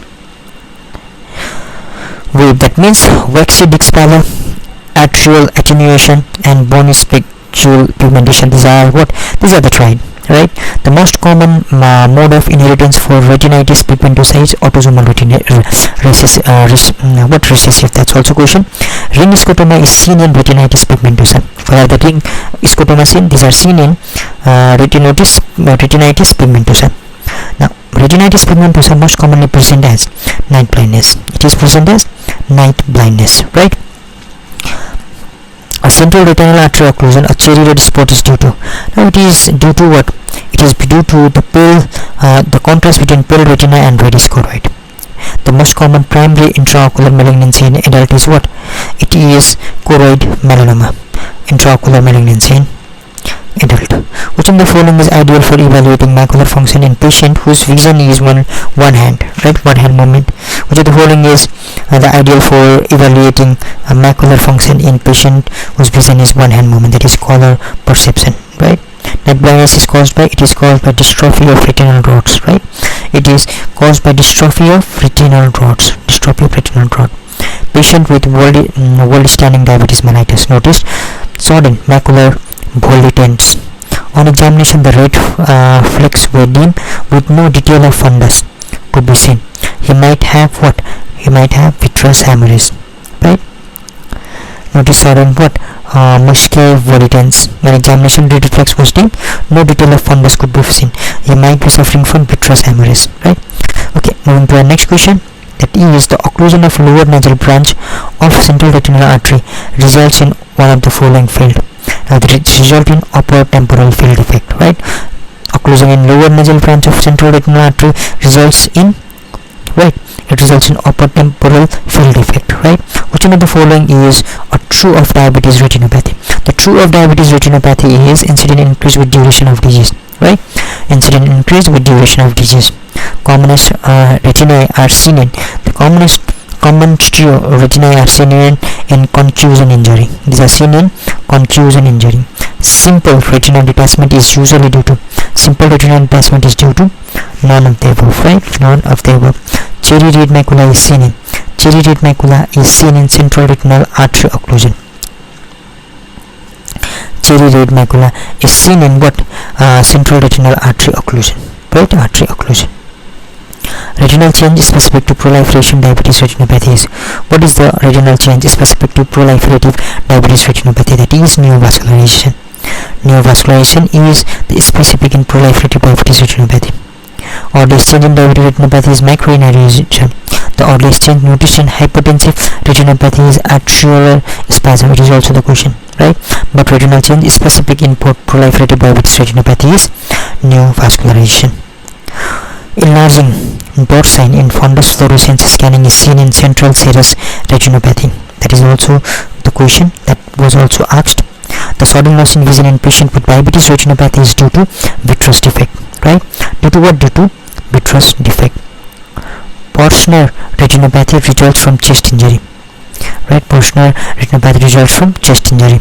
Pan-retinal photocoagulation is indicative in what? Proliferative diabetes retinopathy. That is pan-retinal photocoagulation. Commonest lesion which hinders vision in diabetes retinopathy is macular edema, right? Commonest lesion which hinders vision in diabetes retinopathy is macular edema. In central serous retinopathy, in macular region there occurs spontaneous detachment of neurosensory retina. Diabetes retinopathy is essentially an angiopathy affecting retinal, precapillary arterioles, capillary and venules, all of these. Which of the following is not found in diabetes retinopathy on fundus examination? Microaneurysm, it is found. Arterial dilation, neovascularization, these are found. Retinal hemorrhage it is also found, but arterial dilation is not found in what? Arterial dilation is not found in diabetes retinopathy on fundus examination. Hemolytic cat reflex, eye reflex is seen in retinoblastoma. Cat reflex is seen in retinoblastoma. Now here pseudorosette are seen in retinoblastoma. Ideal treatment of bilateral retinoblastoma is enucleation. The most common secondary malignancy in patient with familial retinoblastoma is osteosarcoma. Retinoblastoma is bilateral in 30% of the cases. Familial retinoblastoma is more commonly bilateral, right? Bilateral. Retinoblastoma arises from any nucleated retinal layer. So these all are what? These all are the questions, right? So this was all about what? This was all about questions from retina, right? Retina. Now we are going to talk about the MCQs of diseases of cornea. So without delay, let's begin toward the first MCQ. The first question is the organism that can invade the intact corneal epithelium and produce purulent corneal ulcer. So the organism that can invade intact corneal epithelium. So we have one mnemonics that means as lunch, right? As lunch. So from A we have got acanthamoeba, right? Acanthamoeba. From S we have got Shigella. From L we have got Listeria. From LU we have got Listeria.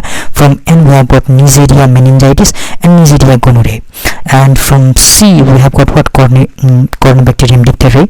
And from H we have got Haemophilus influenzae. So here we know that the answer number A falls in this acronym, the organism which can invade the impact corneal epithelium. Now hypopyon also may be produced by pneumococcus, pseudomonas and gonococcus, all of the above, right? It can be produced by all of the above. Also serpentins is caused by, now it is caused by what? Pneumococcus, right? Pneumococcus. It is caused by pneumococcus. All are the causes of non-healing corneal ulcer except, now all are the causes of non-healing corneal ulcer except, now these all are the causes of non-healing corneal ulcer, but associated iridocyclitis is not the causes of non-healing corneal ulcer, right? Or the raised intraocular pressure, chronic dacrocystitis, diabetes mellitus, these all are the causes of non-healing corneal ulcer. Marginal catarrhal corneal ulcer is caused by, it is caused by Staphylococcus, Moraxella, Haemophilus, all of the above, right?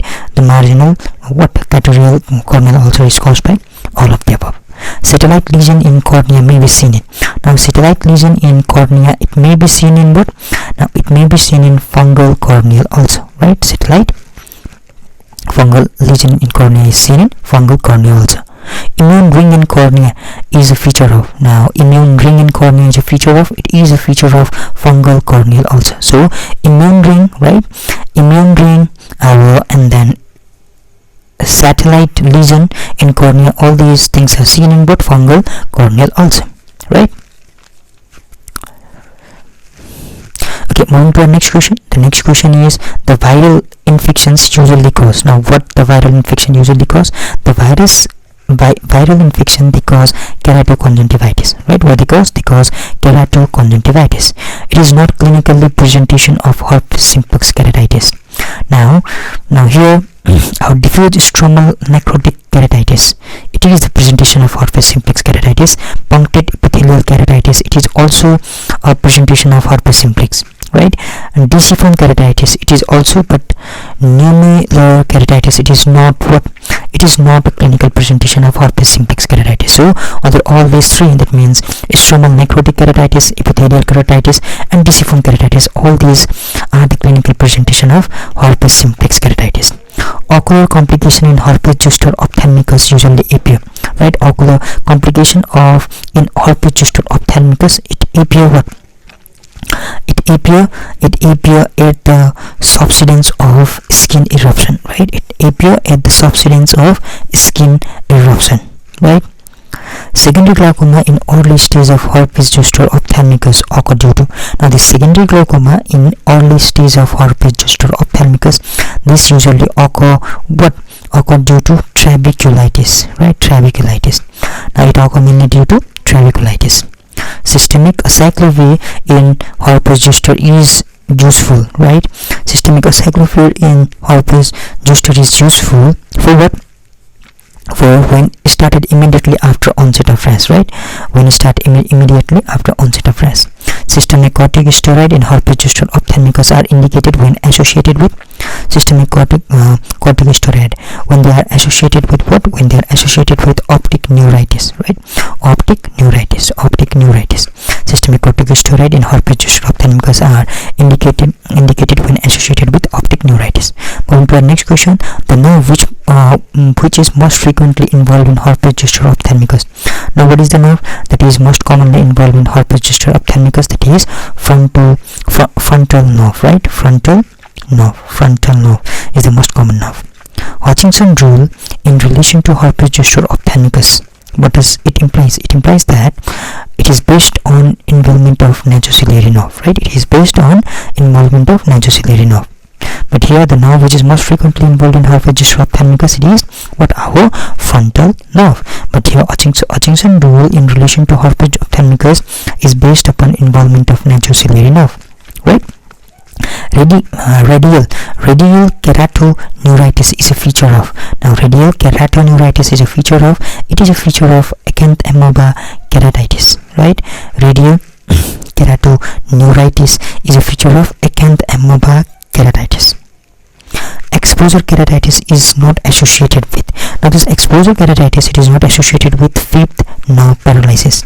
It is associated with seventh. It is associated with symblepharon and ectropion, but it is not associated with fifth nerve paralysis. All the feature of rosacea keratitis except. Now, all other feature of rosacea keratitis except that what the corneal vascularization, it is associated with corneal vascularization associated with blepharoconjunctivitis, but it is what it is not associated with but central superficial ulcer, right? You can see is the answer. It is associated with progresses to involve whole cornea, right? All other feature except central superficial ulcer.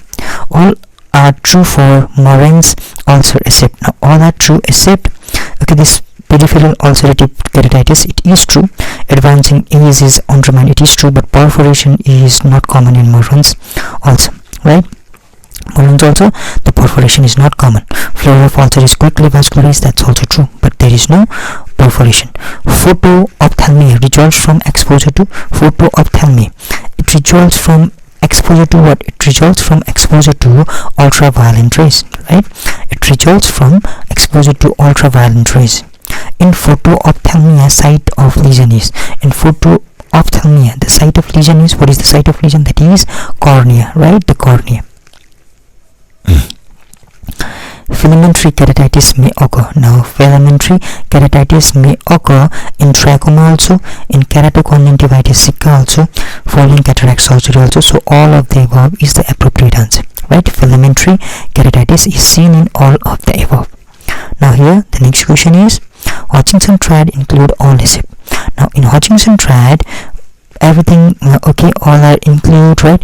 Intestinal keratitis, that's also seen. Hutchinson's teeth is seen, vestibular deafness is seen, but flat nose bridges are not seen. So flat nose bridges is the right answer. It is not seen in Hutchinson triad. Over everything, intestinal keratitis, Hutchinson's teeth, vascular deafness, vestibular deafness are seen. In interstitial keratitis, right? Interstitial keratitis may be associated with, it may be associated with what? It may be associated with congenital syphilis, malaria, sarcoidosis, all of the above, right? It is associated with all of the above. Interstitial keratitis. Commonest causative organism of corneal ulcer is, what is the commonest organism of corneal ulcer? The commonest organism is pneumococcus, right? Pneumococcus is the most causative organism for corneal ulcer. Metabolically active corneal layer is, what is metabolically active corneal layer? That is our epithelium, right? It is epithelium. Fascicular ulcer is seen. Now, fascicular ulcer is seen. It is seen in phytanular keratitis, right? Phytanular keratitis. The fascicular ulcer.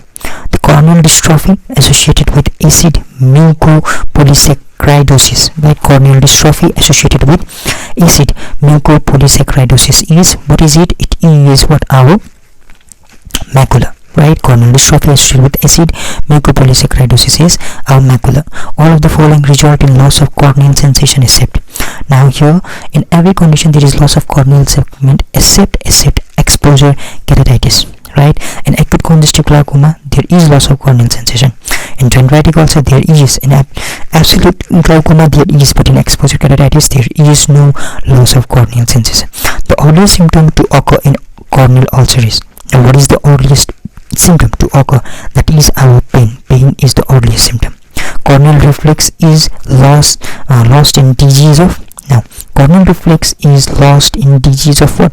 Ophthalmic nerve, right? In a disease of ophthalmic nerve, in ophthalmic nerve the corneal reflex is lost. So moving to our next question, the next question is the commonest cause of hypopyon. Now, what is the commonest cause of hypopyon? It is pneumococcus, right? The commonest cause of corneal ulcer, that is pneumococcus. Keratomalacia include the following except. Keratomalacia include the following except. Now, keratomalacia includes What? Night blindness, right? Cirrhosis of cornea, that's right. Perforation of cornea, that's also right. But severe pain in eye, keratomalacia, it does not include severe pain in eye. Kaiser-Fleischer ring is found in which layer of cornea? Kaiser-Fleischer ring, right? Kaiser-Fleischer ring, it is found in descendant membrane, right? It is found in descendant membrane. Kaiser-Fleischer ring. Corneal transparency is due to all except normal IOP, that's right. Sodium potassium permanent endothelium, that's right. Hypocellular stroma and peculiar arrangement of stroma lamellae, that's also right. So here C is not the right answer. All are responsible for corneal transparency. Condition which is always bilateral. Okay, talking about always bilateral condition, our megalocornea is always bilateral, right? The commonest causative organism in corneal ulcer is, now what is the commonest causative organism of corneal ulcer? Okay, it is staphylococci, right? Staphylococci and then only pneumococci. The corneal ulceration may be caused by injury to which cranial nerve? Corneal ulceration may be caused by injury to which cranial nerve? That is our what? Fifth cranial nerve, right? Fifth cranial nerve. What type of corneal dystrophy is associated with acid mucopolysaccharidosis? That is what? Macular, right? It is macular. The color of fluorescent staining in corneal ulcer is, now what is the color of staining? But it is not yellow, it is not blue. What is it? It is what? Our green. Green is the color. Metabolically most active layer of cornea is, what is the most active layer of cornea metabolically? That is epithelium. It is not endothelium, right? Mind it, it is not endothelium, it is what? Epithelium. Earliest symptom in corneal ulcer is, we already said it is what? It is pain, right? Monsoon sign is seen in, now this monsoon sign is seen in, now it is seen where? It is seen in keratoconus, right? Keratoconus. Orange skin cornea results due to, now this orange skin cornea results due to mustard gas, right? It results due to mustard gas.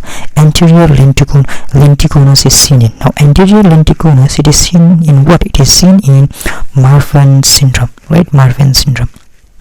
Anterior lenticonus. Okay, for transplantation, cornea is preserved in, now where is the cornea preserved? The cornea is preserved in modified MK medium, right? Modified MK medium, right? 46 is the answer. Modified MK medium. Microscopic of corneal ulcer showing branching septae hyphae, the probable diagnosis is, microscopy of corneal ulcer showed branching septae hyphae, the probable diagnosis is, it is obviously what? It is our aspergillus, right? Aspergillus showing branching septae hyphae. Corneal epithelium is composed of, it is composed of what? Corneal epithelium is composed of stratified non-keratinized epithelium, right? Non-keratinized epithelium. Keratomalacia is associated with, keratomalacia is associated with measles, right? It is associated with measles. Moving to our next question, herpes zoster ophthalmicus is predicator of, now it is the predicator of what? It is predicator of leukemia also, lymphoma also, HIV also. Herpes zoster ophthalmicus. So all of the above is the right answer. All are true about keratoconus except, all are true except, now here true about keratoconus except, okay, increase in curvature of cornea, that's right. Astigmatism, that's right. Key of ring cornea, that's right. But thick cornea, right? Thick cornea is not the true about keratoconus, right? Thinning of cornea occurring, thinning of cornea again occurring, it occurred in what? It occurred in keratoconus. That's why the above question, the thick cornea was not the what true about keratoconus. Treatment of choice for photoophthalmia is, now treatment of choice for photoophthalmia, it is patching the eye, right? It is what? It is patching the eye. Now deep anterior lamellar keratoplasty, deep anterior lamellar keratoplasty is indicated in, now it is indicated in what? It is indicated in superficial corneal opacity, right? It is indicated in deep anterior lamellar keratoplasty is indicated in superficial corneal opacities.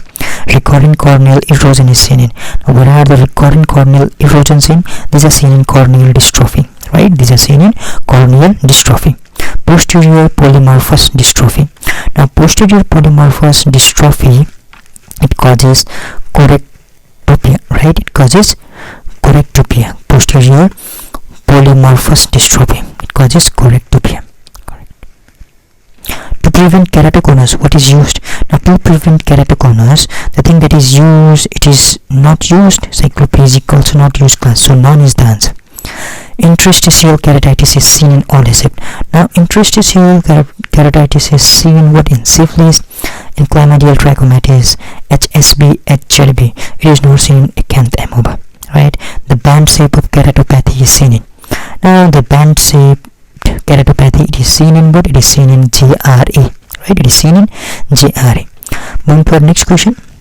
The following corneal transplantation, the most common infection occurring is, that is staph epidermidis, right? Following corneal transplantation, the most common infection that occur is what? Staph epidermidis. Enlarged corneal nerve may be seen in all of the following except. Enlarged corneal nerve is seen in all of the following except. It is not seen in herpes simplex keratitis, enlarged corneal nerve, right? It is not seen in herpes simplex keratitis. Now here a 28-year-old male complains of glare in both eye. The cornea shows horror-like opacities of the epithelium. He also gave a history of long-term treatment with amiodarone. The most likely diagnosis is, now here there is history of long-term treatment with amiodarone, right?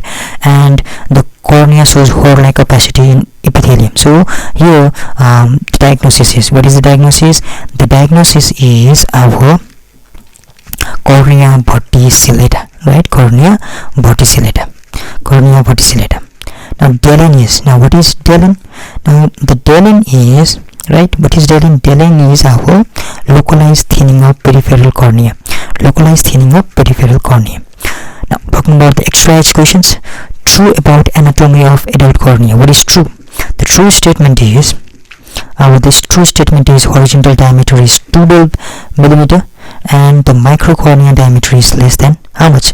10 millimeter. So the A and D are appropriate answer. True about cornea is, the power is 43, yes, it provides maximum contribution for power of eye. The majority of refraction occur in ear-tear interface. That's also right, in ear-tear interface there is maximum refraction. Now with rule astigmatism is present because vertical is more steeper than horizontal meridian. That's also right, and with the rule astigmatism, right, with the rule astigmatism the vertical is more steeper, right? So A, B and C are the right answer. Now corneal transparency is maintained by all except relative dehydration, that is contributory thing. Increased mitotic figure in center of cornea, no, it is not responsible. So this might be the answer. Unmagnetic nerve fiber, that's right. With uniform spacing of collagen fiber, that's also right. So B is the right answer, right? Moving to our next question. Our next question is, ionic pump in corneal endothelium is necessary for maintaining detrusescence of the cornea and thus transparency. It can be blocked by, now how it can be blocked? It can be blocked, right? How it can be blocked? It can be blocked by inhibition of anaerobic glycolysis, right? It can be blocked by inhibition of anaerobic glycolysis. A young man aged 30 presents with difficulty in vision in left eye for last 10 days. He is in rural community and gave history of trauma to left eye with vegetable matter 10 to 15 days back. On examination there is ulcerative lesion in the cornea whose base has raised creamy infiltrate. Also margin is feathery and hyphae. There is few satellite lesion also. The most probable etiological agent is, so here obviously it is what? It is our what? Fusarium, right? It is what? It is fusarium, right? There are feathery and hyphae, right? Satellite lesion are seen, right? It is what? Fusarium. It is what? Fusarium, right? Fusarium. Kallu, 25-year-old male patient presented with red eye, complained of pain, photophobia, watery and blurred vision. He also gave a history of trauma to eye with vegetable matter. Corneal examination shows dendritic also. A corneal scraping was taken and examined. Microscopy showed macrophages like cell, and culturing the corneal scraping over non-nutrient agar enriched with E. coli, there were plaque formation. The organism is most likely, it is acanth amoeba. Right? What is the organism? The organism is acanth amoeba. Right? Here, on culturing the corneal scraping over non-nutrient agar enriched with E. coli, there were plaque formation. Right? There were plaque formation. It is acanth amoeba. Corneal dystrophies are usually, what are the corneal dystrophies? The corneal dystrophies are primarily bilateral. Right? Corneal dystrophy are primarily, these are bilateral. Corneal dystrophies are what? These are macular, granular, lattice and fuse. These are corneal dystrophies. Macular, granular, lattice and fuse. Of the following is least common corneal dystrophy. Now what is the least common cause? Least common dystrophy? That is our macular dystrophy is the least common dystrophy. Moving to our next question. The question that we have here is, which of the following stromal dystrophy is recessive condition? Which of the following stromal dystrophy is of recessive condition? Now here it is macular dystrophy is of recessive condition. Corneal vascularization is or are caused by, this is caused by graft rejection, chemical bond, contact lens use. These three are the correct statement. Corneal vascularization is are caused by graft rejection, chemical bond and contact lens uses. The central nebular corneal opacity is easily treated with. The central nebular corneal opacity is easily treated with. It is easily treated with what? Treated with lamellar keratoplasty. The central nebular corneal opacity is easily treated with lamellar keratoplasty. Which of the following statement regarding corneal transplantation is true? Now here the correct statement is what? The specular microscopy analysis is used to assess endothelial cell count. Specular microscopic analysis is used to assess endothelial cell count. The pigment deposition on cornea seen it. Now pigment deposition on cornea is seen in what? The pigment deposition is seen where? It is seen in chloroquine and amiodarone. Right? Chloroquine and amiodarone. Corneal transplantation. Right? What is true about corneal transplantation?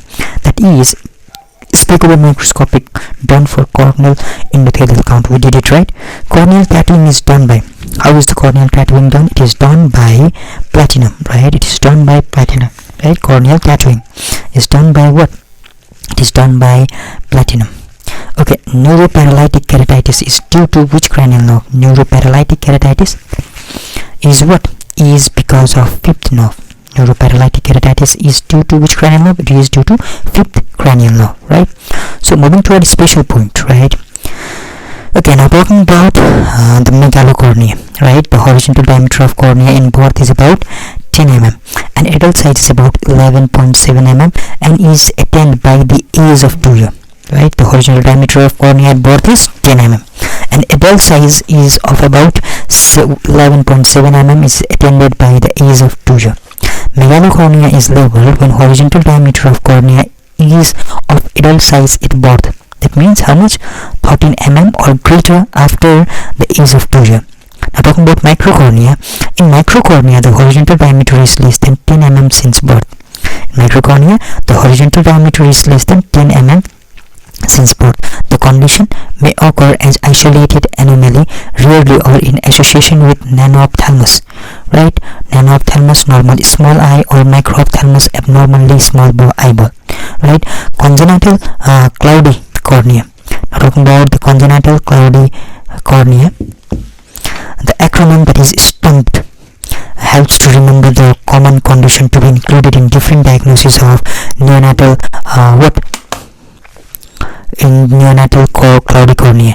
The condition are sclerocornea, tear in basement membrane, also metabolic condition, posterior corneal defect, endothelial dystrophy and dermoid. Talking about Cogan syndrome, this syndrome comprises interstitial keratitis of unknown etiology, acute tinnitus, vertigo and deafness. It typically occurs in middle-aged adult and is often bilateral. Now talking about the questions, cornea is supplied by nerve derived from, these are supplied by fifth trigeminal nerve, right? The fifth nerve palsy could cause neuropathic keratopathy, right? corneal ulceration is caused by injury to fifth cranial nerve. Corneal ulceration is caused by injury to fifth cranial nerve. It was asked question. The cornea is transparent, a vascular watch glass-like structure. It forms anterior how much? 1/6 of fibrous coat of eyeball, right? It forms anterior 1/6 of fibrous coat of eyeball. Anterior surface of cornea is elliptical with average diameter of 11.7 mm and vertical diameter of 11.5 mm. So we can say 11.5 is the average. Anterior it is a bit more, that is 11.7, and the vertical is 11.5. Thickness of cornea in the center carries from 0.5 mm to 0.6 mm, right? From 0.5 to 0.6 mm, while at the periphery varies from 1 to 1.2 mm, right? In periphery it is 1 to 1.2 mm. That's more at the periphery, and in the center it is what? It is thin, right? Anterior radius of curvature of central 5 mm area of cornea is 7.8 mm. The anterior radius of curvature of central 5 mm area of cornea is 7.8 mm. The posterior radius of curvature of central 5 mm area of cornea is 6.5 mm. Refractive index of cornea is how much? It is 1.376. The refractive index of cornea, right, is 1.376. Cornea attains its adult size by 2 years, right? The most thickness of cornea is formed by substantia propria. The most thickness of cornea is formed by substantia propria. Which one of the following organism can penetrate intact corneal epithelium? We already talked about it, right? From our acronym, that is Corneobacterium diphtheria, right? At lunch. The band-shaped keratopathy is most commonly caused by the deposition of band-shaped, right? We're talking about band-shaped, that is because of calcium salt, right? Calcium salt. Irrespective of etiology of corneal ulcer, the drug always, irrespective of cause of etiology of corneal ulcer, the drug always indicated is. Now, what is the drug that is indicated? Now here, the drug that is indicated is our cycloplegic, right? Cycloplegic is the drug that is always indicated irrespective of the cause, right? It can be given in fungal, viral, bacterial, in every. Irrespective of etiology of corneal ulcer, the drug always indicated is atropine. Topical steroids are contraindicated in case of viral corneal ulcer. Topical steroid. For fear of corneal perforation, the sure diagnostic test of corneal ulcer is positive fluorescent test, right? It is positive fluorescent test. Dense scar of cornea. Dense scar of cornea with incarceration of iris is known as dense scar of cornea. That is glaucoma adherens. That is what? That is glaucoma adherens. Dense scar of cornea with incarceration of iris is known as glaucoma adherens. Now, the bonus point, the deep glaucoma is best treated by penetrating keratoplasty, right? Deep glaucoma is best treated by penetrating keratoplasty. In case of central dense glaucoma, 5 mm treatment of choice is penetrating keratoplasty, right? In case of central dense glaucoma, 5 mm treatment of choice is penetrating keratoplasty, right? The same thing, penetrating keratoplasty. Nebula. Due to superficial scar involving Bowman's layer and superficial stroma. So nebula is due to superficial scar involving Bowman's layer and superficial stroma, right? And talking about macula, due to scarring of about half of the corneal stroma. That is half of the corneal stroma. Right, and talking about glaucoma, due to scarring of more than half of the stroma. So glaucoma and macula. Macula, it is what? Scarring about half of the corneal stroma, but glaucoma, it is what? It is more than what? Half of the stroma, right? Scarring of more than half of the stroma. Adherent glaucoma. Now talking about adherent glaucoma, scarring after perforation of cornea and incarceration of iris. Scarring after perforation of cornea, right? Scarring after perforation of cornea, incarceration of the iris, right? That is what? That is adherent glaucoma. Okay. Now, treatment of photoophthalmia is, what is the treatment? That is patching and reassurance, right? Patching and reassurance. Corneal Harbors rosette are found in. Now, this corneal Harbors rosette, these are found in active what? Trachoma. These are found in active trachoma, Harbors rosette, right? The surest diagnosis of corneal ulcer is, the surest diagnosis is positive fluorescence, right? Positive fluorescence. The color of fluorescent stain in corneal ulcer is that's green. The symptoms of corneal ulcer are the following except the symptom of corneal ulcer are the following except mucopurulent discharge, right? Corneal ulcer, symptom of corneal ulcer are all except mucopurulent discharge, right? Pain in eye it is seen, redness of the eye, and watering is also seen. The effective treatment of dendritic ulcer of the cornea is, now effective treatment of dendritic ulcer of cornea is, it is acyclovir ointment, right? It is acyclovir ointment. Dendritic ulcer causing virus is herpes simplex. It is herpes simplex. It is virus, so acyclovir ointment is given. Herpes simplex is the common viral infection of the cornea, right? Herpes simplex is the most common viral infection of the cornea.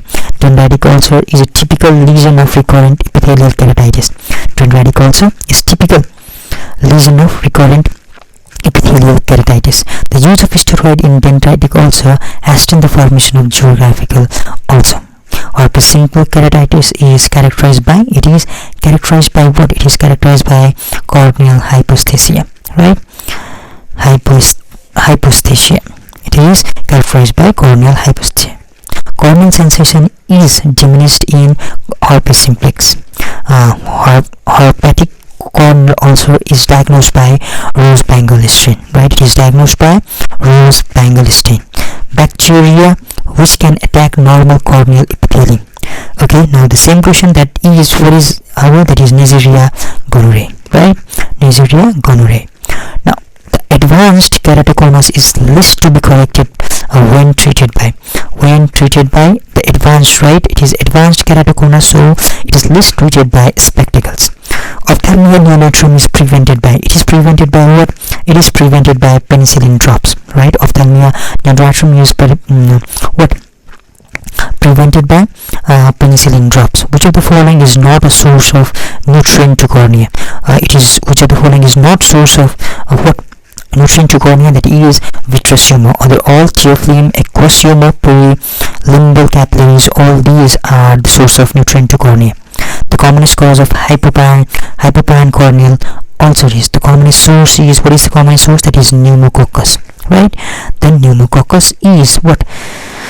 The commonest cause of hyperpine corneal ulcer. The flesser ring is seen where? The flesser ring is found in, it is found in keratoconus, right? Flesser ring is found in keratoconus.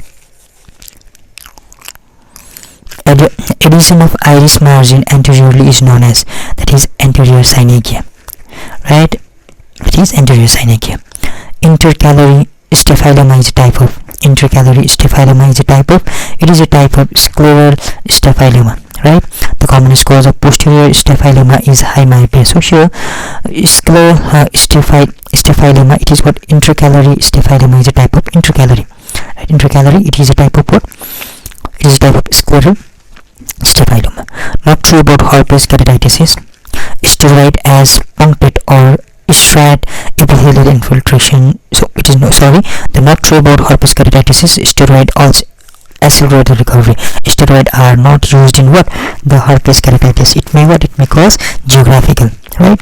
Geographical also. So steroid accelerate the recovery is the not true about herpes keratitis. Other all starts as punctate or striate epithelial infiltration, that's right. Recurrent, that's right. And usually unilateral, that's also right.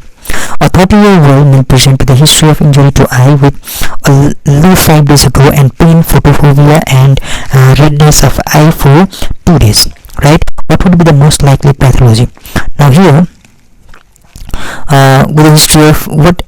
Leaf, there is injury to eye with leaf 5 days ago and pain, photophobia, redness of eye for 2 days. What would be the most likely pathology? The most likely pathologies are fungal corneal ulcer, right? Fungal corneal ulcer. Okay, now moving further, keratic precipitate or proteinaceous cellular deposit seen in which layer of cornea? That's seen in what? That's seen in deciment membrane, right? That's seen in deciment membrane. Sealed ulcer is seen in, it is sealed ulcer is seen in vernal keratoconjunctivitis, right? Spring catarrh, right? Allergic condition. So this is all about what? This is all about the disease of cornea, right? The questions from cornea. Now we are going to cover MCQs from diseases of sclera. Now without delay, let's move toward the question.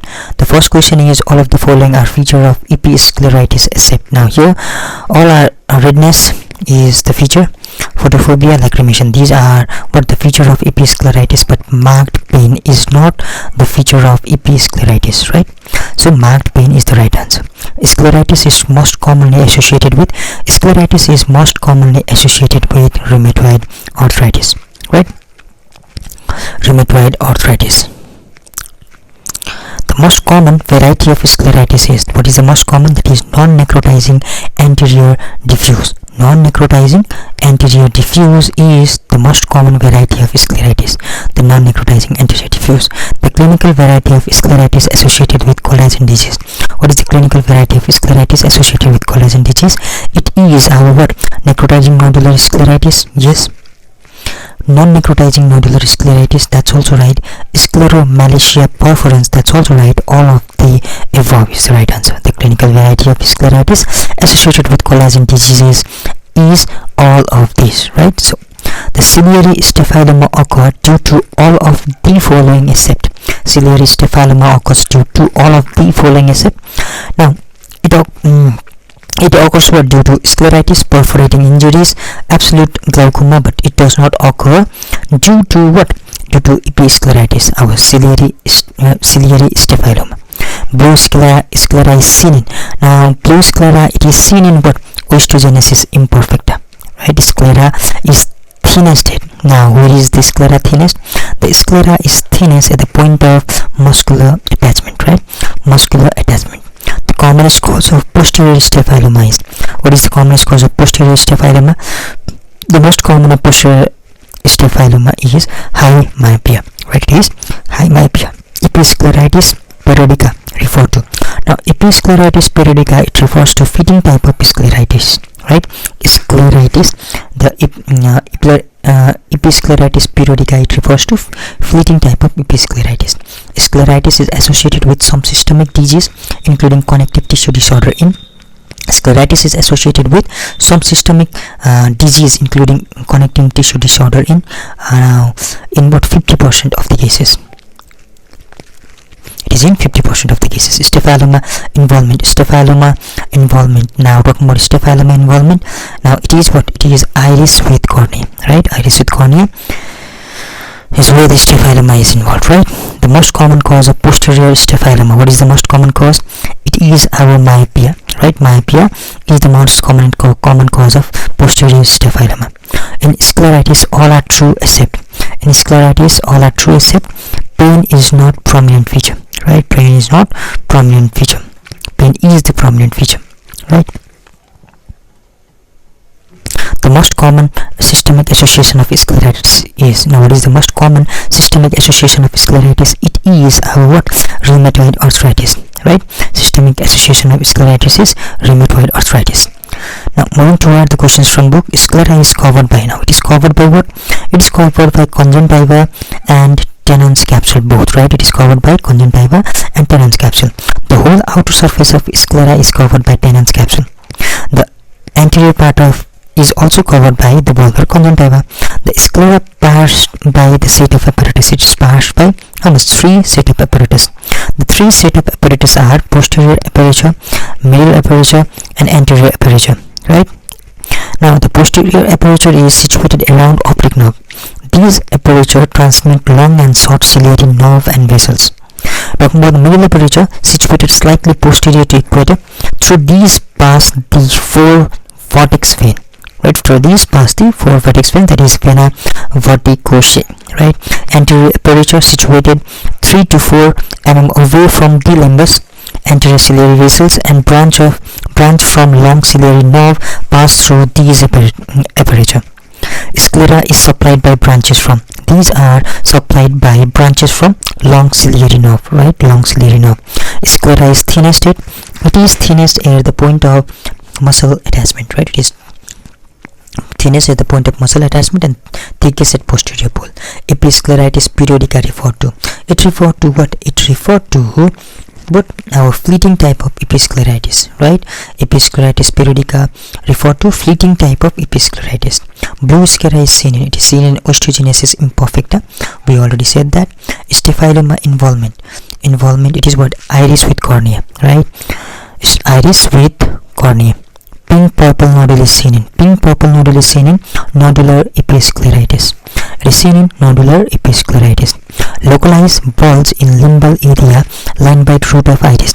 Localized bulge in limbal area lined by root of iris, it is intercalary staphyloma. Right?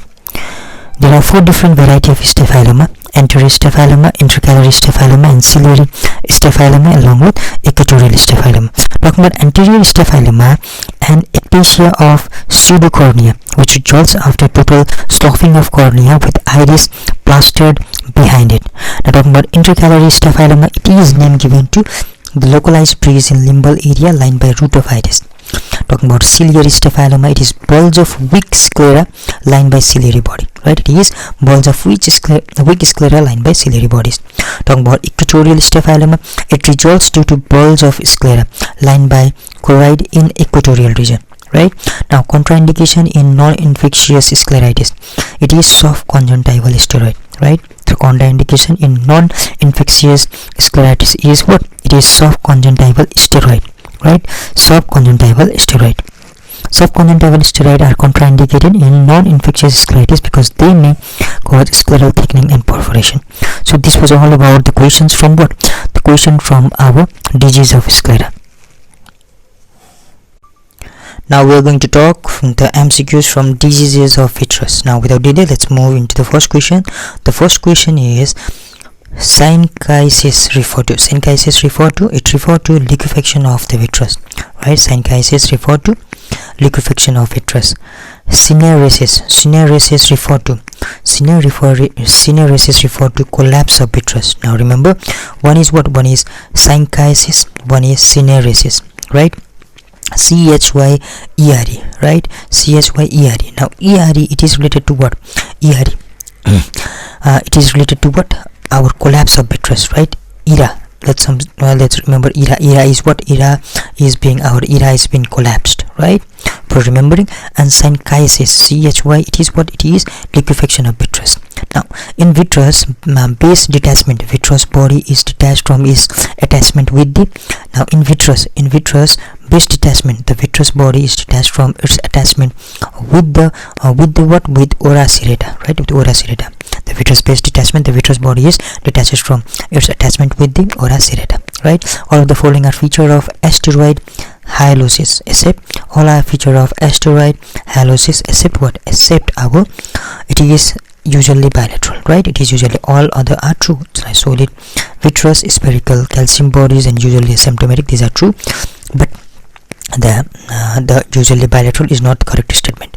All of the following are feature of synchiasis. Right? Synchiasis scintillance, except all other feature of synchiasis scintillance, except spherical calcium bodies. Right? Fluid vitreous, sour of gold rain, secondary to trauma or inflammation of eye. That's true, but spherical calcium body is not true. Now vitrectomy should be considered if vitreous hemorrhage is not absorbed within. Vitrectomy should be considered if vitreous hemorrhage is not absorbed within. If it is not absorbed within what? 3 months. If it is not absorbed within 3 months. The persistent hyperplastic primary vitreous may be associated with. It may be associated with what? Persistent hyperplastic primary vitreous may be associated with all of the conditions. Now what are the conditions? The condition of these are what? The long ciliary process, microphthalmos, cataract, all of these. Right? The persistent hyperplastic primary vitreous is associated with all of the condition. The commonest cause of vitreous hemorrhage is, what is the commonest cause of vitreous hemorrhage? It is our trauma. Trauma is the commonest cause. Vitreous hemorrhage is seen in all ASIP. Now it is seen in all ASIP, it is not seen in CRAO. Right? It is not seen in CRAO, central retinal artery occlusion. The vitreous hemorrhage is not seen in. The vitreous hemorrhage is not seen in what? Vitreous degeneration. The vitreous hemorrhage is not seen in vitreous degeneration. Right? In all hypertension, else disease, trauma, diabetes mellitus, in all these the vitreous hemorrhage is seen. Okay, the vitreous aspirate has been collected in an emergency at 9 p.m. What advice would you like to give to staff on duty regarding overnight storage of sample? Now here the piece of advice should be the sample should be kept at 4 degree centigrade, right? 4 degree centigrade. L stages is, what is L stages? The L stages is what? It is recurrent periphlebitis retinae, right? It is recurrent periphlebitis retinae. L stages is, what is L stages? It is what? It is vitreous hemorrhage. It is vitreous hemorrhage. It is what? It is the recurrent what? Periphlebitis retinae, right? Now moving to our next question. And the 25-year-old male present with painless sudden loss of vision. The ocular and systemic examination is not contributory. What is probable diagnosis? There is a sudden and painless loss of vision. Now here the probable diagnosis is what? The probable diagnosis is L stages, right? L stages. Now persistent primary hypoplastic vitreous, PSPV, persistent primary hypoplastic vitreous is associated with. Now it is associated with what? It is associated with Patau syndrome, right? Patau syndrome. Now moving toward the question from book, the special purpose hyaluronic acid is glucosaminoglycan that is responsible for jelly-like consistency of vitreous humor. That is hyaluronic acid, right? Glucosaminoglycan for jelly-like consistency of vitreous humor. Maculopathy is most common cause of visual impairment of diabetes patient. Maculopathy is the most common cause of visual impairment in diabetes patient. Microaneurysm is earliest detectable sign of diabetes retinopathy. Snowball opacities of vitreous are large opacities seen in pars planitis, sarcoidosis, amyloid candidiasis disease, right? Vitreous sample is collected at 4 degrees in emergency. At 37 degree vitreous will serve as good culture and media and will grow in it. Synchiasis refers to liquefaction, whereas syneresis refers to what? Collapse, right? In vitreous base detachment, vitreous body is detected from its attachment with ora serrata. From ora serrata it is detached, right? Persistent hypoplastic primary vitreous may be associated with cataract, long ciliary process, microphthalmia, right? Microphthalmia, all of these. As disease is recurrent periphlebitis retinae and is vitreous hemorrhage, right? Vitreous is attached to following structure except it is attached to following structure except it is not attached to optic disc, to retina, to lens, ciliary epithelium near ora serrata. This is attached to all of this. Vitreous hemorrhage fills the posterior 4/5 of the cavity of eyeball. It is about 4 ml in volume and 4 gram in weight, right? It is 4 ml in volume and 4 gram in weight. Which of the following is not source of nutrient to cornea? That is vitreous humor only. Vitreous contents, it contains what? Hyaluronic acid, plasma protein and collagen, a dilute solution of salt, all of these, right? Okay. Synchiasis scintillance is seen in eye which have suffered what? Trauma and inflammatory disease both. Synchiasis scintillance is due to cholesterol crystal. The cause of vitreous degeneration include, now it include what? It include myopia, cyclitis, amyloidosis, all of this, right? Subhyaloid hemorrhage occurs between retina and vitreous. Subhyaloid hemorrhage occurs between retina and vitreous. Now talking about the treatment of vitreous hemorrhage include all except it include all like vitreous and elevation of head, photocoagulation, vitrectomy but not lensectomy, right? Now the bonus point, commonest cause of vitreous hemorrhage is in jaundice trauma. Vitreous hemorrhage is most common cause of black floater in diabetic patient. Proliferative diabetic retinopathy is commonest cause of spontaneous vitreous hemorrhage. Yeah, the feature of asteroid body in vitreous include what? Clinically innocuous calcium crystal, usually bilateral. It include what? It include all of these, right? Clinical feature of vitreous loss include ophthalmic glaucoma, yes, obturated pupil, macular edema, all of this. Vitreous abscess is commonly due to all except it is due to penetrating injury, postoperative infection, septicemia, but not due to hordeolum internum, right? Common cause of vitreous hemorrhage include all except. Common cause of vitreous hemorrhage it include all except it includes trauma, else diabetes retinopathy, not choroiditis, right? It does not include choroiditis. Vitrectomy is indicated in vitreous loss due to cataract surgery, retinal detachment associated with traction band, endophthalmitis, all of this. It is associated with all of this. Vitrectomy should be considered if vitreous hemorrhage is not absorbed within 3 months. That's also the question, right? Floaters can be seen in following except it cannot be seen in acute congestive glaucoma, but other like vitreous hemorrhage, retinal detachment, uveitis, in all these floaters can be seen. 25-year-old male gave history of sudden paleness, loss of vision in one eye for past 2 weeks. There is no history of trauma. On examination, the anterior segment is normal, but there is no fundal glow. Which of these following is most likely the cause? The most likely cause is vitreous hemorrhage, right? Which of the following does not show calcification? Persistent hypoplastic primary vitreous will not show calcification. Persistent hypoplastic primary vitreous, PHPV, is generally unilateral, right, and may be associated with Patau syndrome. That's also the question. Trisomy 31, especially in bilateral cases. Visual prognosis remain poor in most cases and does not calcify mostly. The most common complication after lens extraction in persistent hypoplastic primary vitreous is, what is it? It is vitreous hemorrhage. The most complication after lens extraction in persistent hypoplastic primary vitreous. Of the following statement concerning persistent hypoplastic primary vitreous is not true. Of the following statement concerning persistent hypoplastic primary vitreous is not true. That is not true is visual prognosis usually good, right? Visual prognosis is not usually good. PSPB is associated with which of the following? It is associated with what? Patau syndrome, right? Now, vitreous aspirate has been collected in emergency at 9 p.m. What advice would you give? The sample should be kept at 4 degrees Celsius. So these are all about the question from what? The question from our vitreous, right? Disease of vitreous. Now we are going to solve MCQ from diseases of eyelid. So without delay, let's begin to the question. So here the first question is, this trichiasis is characterized by all of the following, is it? Now it is characterized by what? An extra row of cilia is present. That's right. Normal row of cilia is present anterior to opening of Meibomian gland. That's also right.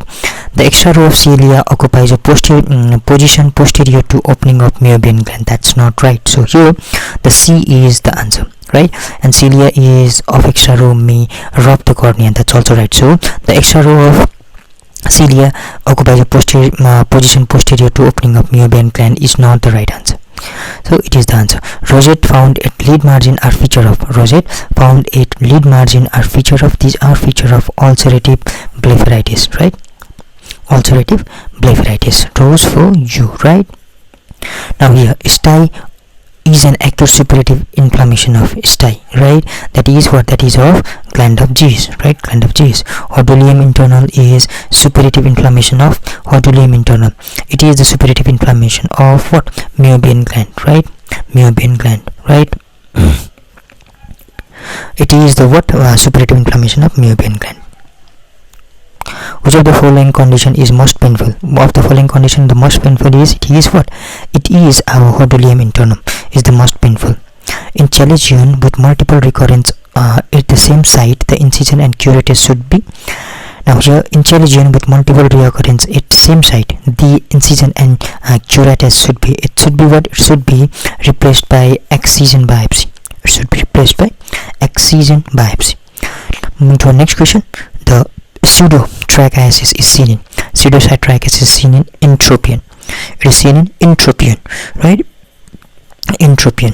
The simple and effective method of treatment of segmental trichiasis is, it is what? It is cryolysis. The simple and effective method of treatment of segmental trichiasis is our cryolysis. All of the following operations are employed to correct senile entropion except. The following operations are employed to correct senile entropion except our what? Modified Catesi operation is not used, right? It is not used. So it is the answer. Modified Wheeler's operation, Weiss operation, and Biggs procedure with Rehen's modification are used, but modified Catesi's operation is not employed to correct senile entropion. Which one of the following type of entropion is not known? Now here spastic entropion is what? Known, right? Similarly, our cicatricial entropion and involuntary entropion is unknown, right? But paralytic entropion, it is what? Entropion is not known. Now senile ptosis is, what is the senile ptosis? Now talking about the senile ptosis, it is aponeurotic ptosis, right? Aponeurotic blepharotosis or ptosis. Severe ptosis in newborn should be operated at the age of. Severe ptosis in newborn should be operated earliest as possible, right? Similarly, the next question is, all of the following are precancerous condition except. Now here, solar keratosis, xeroderma pigmentosa, and carcinoma in situ, all these are what? Precancerous condition except NAVI, right? Yeah, NAVI is not the precancerous condition. The commonest maybe is not the precancerous condition of what? Eyelid, right? Lid. The commonest malignant tumor of lid is, what is the most commonest malignant tumor of lid? It is our basal cell carcinoma. The most common site of basal cell carcinoma of lid are, what is the most common site? It is lower lid. Lower lid, right? Lower base, right? Base. Now sebaceous cell carcinoma of lid arise from sebaceous, right? Sebaceous. It arises from what? It arises from Meibomian gland, sebaceous gland of eyebrow, and caruncle. All of these. Epiphora in patient with 7th nerve palsy is most likely due to. Now the epiphora is due to failure of lacrimal pump system.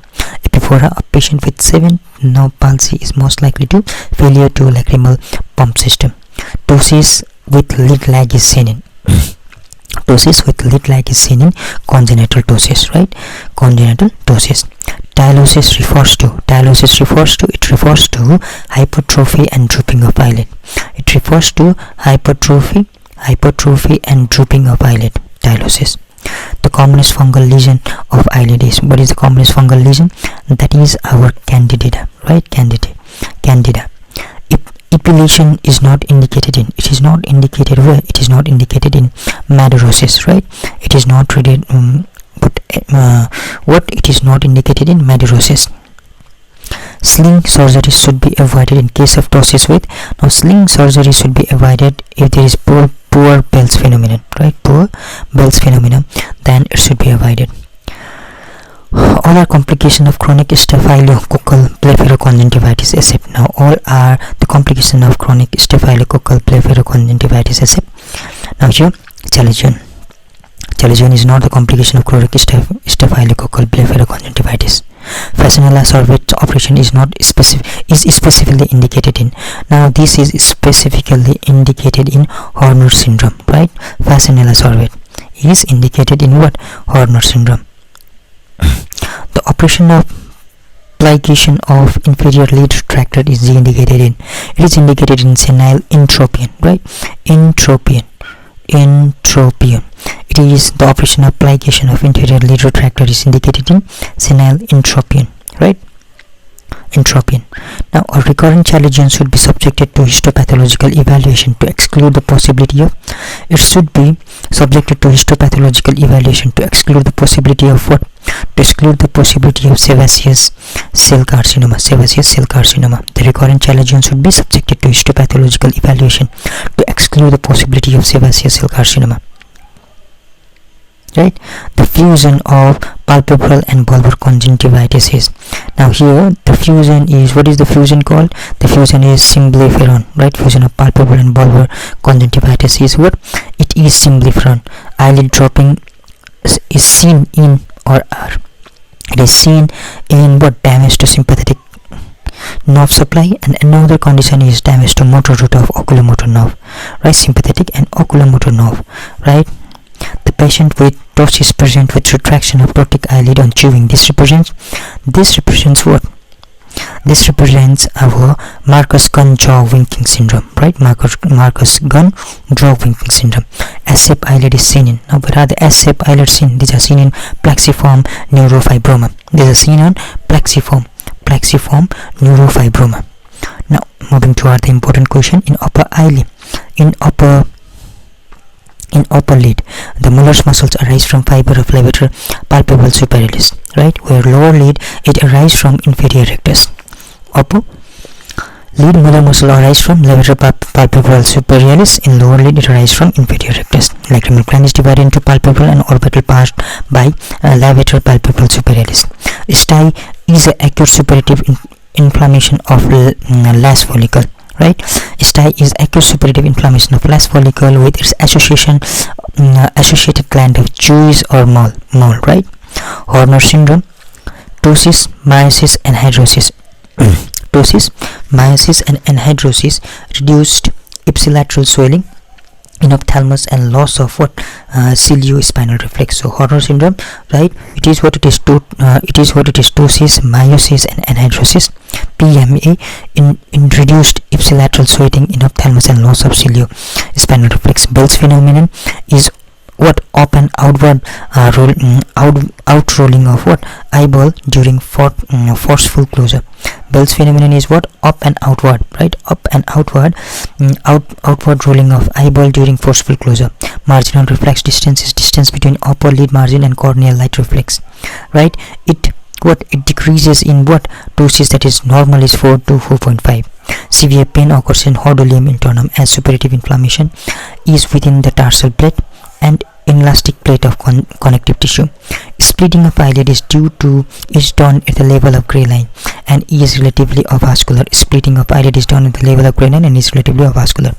Normally the lower lid just touches the limbus while upper lid covers 1/6 of cornea.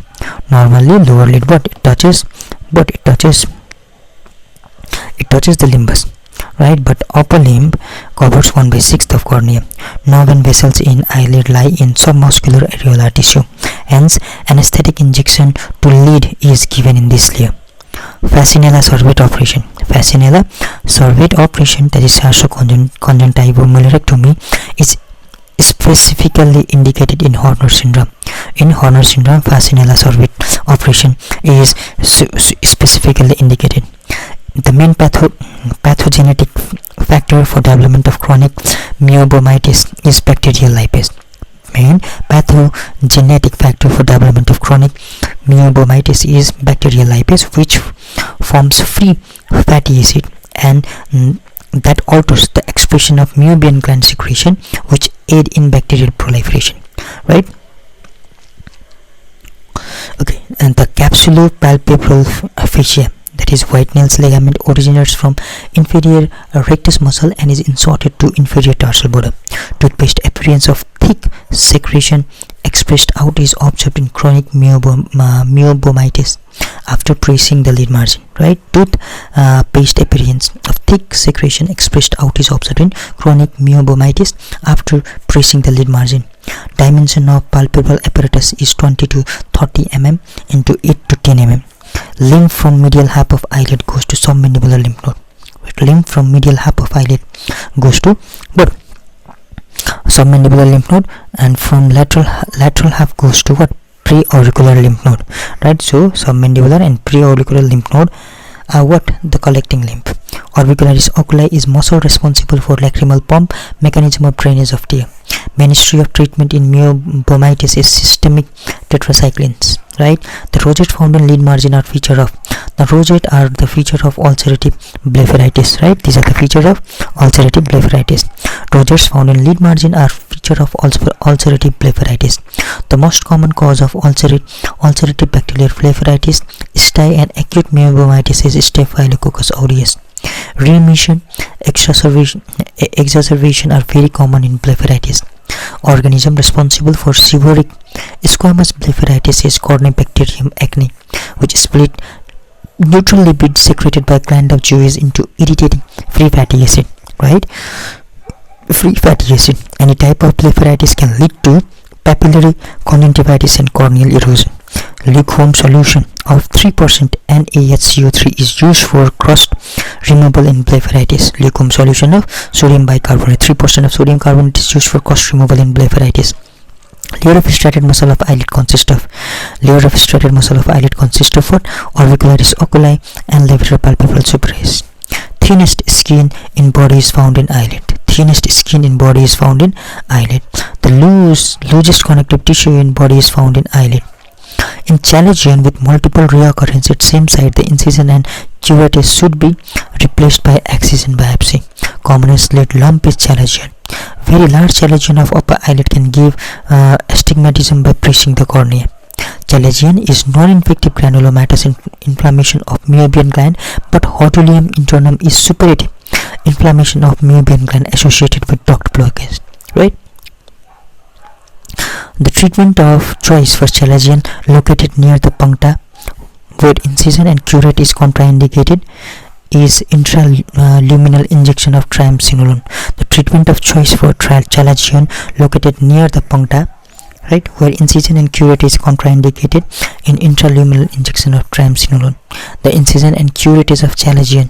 Vertical incision is made in conjunctival side to prevent injury to meibomian duct, while horizontal incision is made on skin side to have invisible scar. So skin for incision and curettage of chalazion. Vertical incision is made in conjunctival side, right, to prevent injury to other meibomian duct, while the horizontal incision is made on skin side to have invisible scar. Incision and curettage should be done in case of chalazion located near the puncta, at which may cause damage to lacrimal drainage system. Now, senile ptosis is what? It is aponeurotic, right? Ptosis of lid lag is seen in congenital ptosis. The ptosis in Horner syndrome is due to paralytic of sympathetic nerve fiber coming from superior cervical ganglion and supplying molar muscles. That is the ptosis in Horner syndrome, due to paralysis of sympathetic nerves of fiber coming from superior cervical ganglion and supplying Mueller's muscles. Marcus Kahn jaw winking phenomenon is seen in congenital synkinetic ptosis, right? Atrophonium. Tensilon's test is done to detect myasthenia gravis, which can cause ptosis. Surgery for severe degree of ptosis is poor levator function, right? With poor surgery of severe degree of ptosis with poor levator function is frontalis sling operation or brow suspension. The amount of levator resection required in acquired ptosis is always less than congenital ptosis of same degree. The amount of levator resection required in acquired ptosis is always less than congenital ptosis of same degree. Now, Black-Owick's operation, levator resection in ptosis by conjunctival approach, right?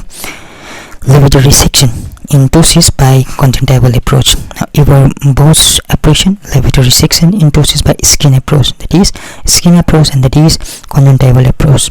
Tylosis referred to. What is tylosis? It is hypertrophy and drooping of eyelid, right? Hypertrophy and drooping of eyelid. Trichiasis, misdirected cilia robbing the cornea. Dyskiasis, an abnormal row of cilia taking place in meibomian gland. That is dyskiasis, that is abnormal row of cilia taking place of meibomian gland. Madarosis, loss of cilia, is madarosis, right? Poliosis, graying of cilia. Pseudotrichiasis is seen in entropion, right? It is also the question that was asked, entropion, pseudotrichiasis. Symblepharon, lid become adherent with eyeball and due to adhesion between palpebral and bulbar conjunctiva. That is symblepharon. Ankyloblepharon, adhesion between margin of upper and lower lid. That is ankyloblepharon. Lagophthalmus, condition characterized by inability to close eyelid voluntarily. That is lagophthalmus, right? Now, blepharophimosis, decrease in extent of palpebral fissure. The palpebral fissure appear contracted in lateral canthus, right? Tylosis referred to hypertrophy and drooping of upper eyelid. That is tylosis. Symblepharon can cause diplopia by restricting the eye movement. The lid retraction condition where upper eyelid margin is at or above the superior limbus. Lid retraction, the condition where the upper lid margin is at or above the superior limbus. Lid retraction in hypothyroidism is due to sympathetic hyperactivity associated with Mueller's muscle, right, and is innervated by sympathetic nerve, right? Now, lid retraction in hypothyroidism is due to sympathetic hyperactivity associated with it, right? Mueller muscle is innervated by sympathetic nerve. The operation of plication of inferior lid retraction is indicated in senile entropion, right? Senile entropion. Involvement of senile entropion and ectropion mainly affect the lower lid. Paralysis of orbicularis oculi causes paralytic ectropion, whereas its spasm causes spastic entropion.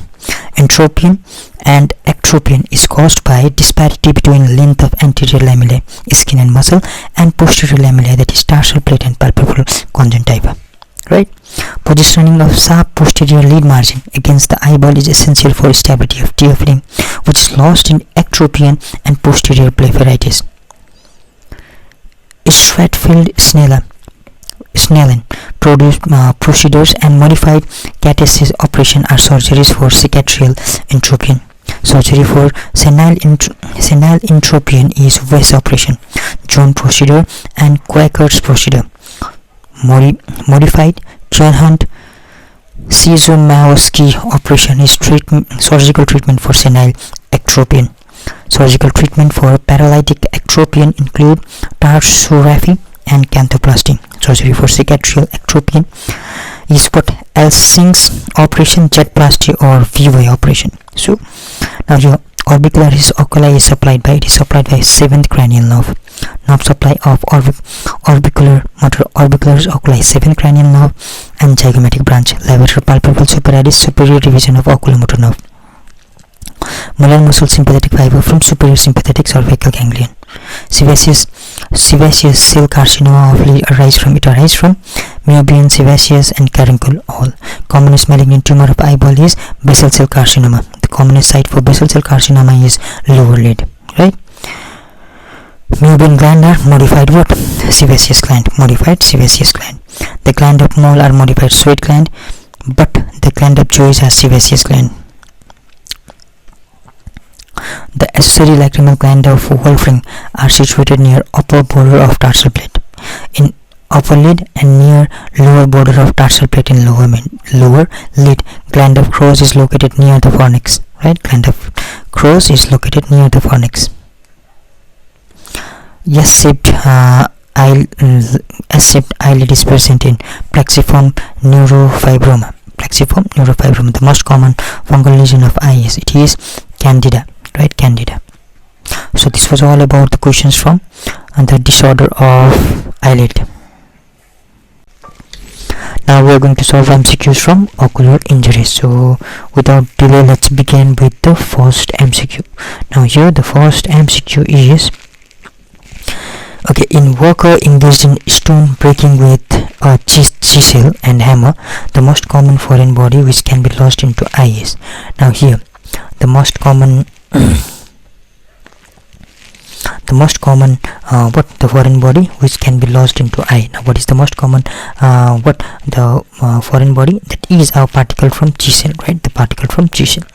In concussion trauma, damage to ocular structure is caused by, the damage to ocular structure is caused by mechanical tearing of tissue. Yes, disruption of physiological activity by damage to tissue cells. That's right. Vascular damage leading to ischemia. That's also right. So all of the above is the right answer. After blood staining, the cornea may look as, it may look as reddish brown, greenish in color, like clear lens dissociated into anterior chamber. So it may look as any of the above, right? All of the following are true regarding blood staining of cornea.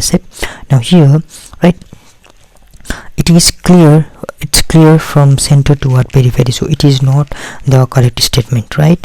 Its occurrence is hastened by raised intraocular pressure. That's right. Its clearance may take 2 years or more. That's right. Visual prognosis is usually poor in such case. That is also right. So here it is clear from center. It clears from center toward periphery. That's not the right answer.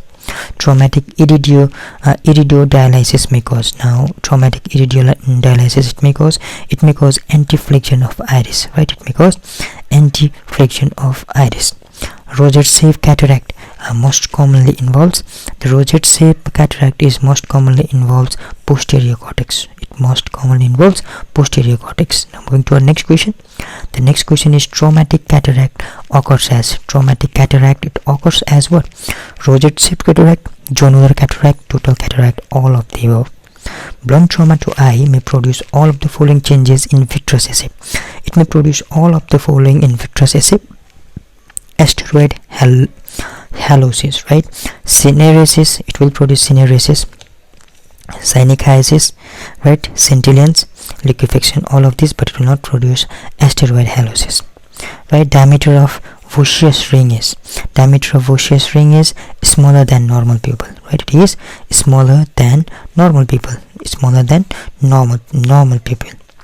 right?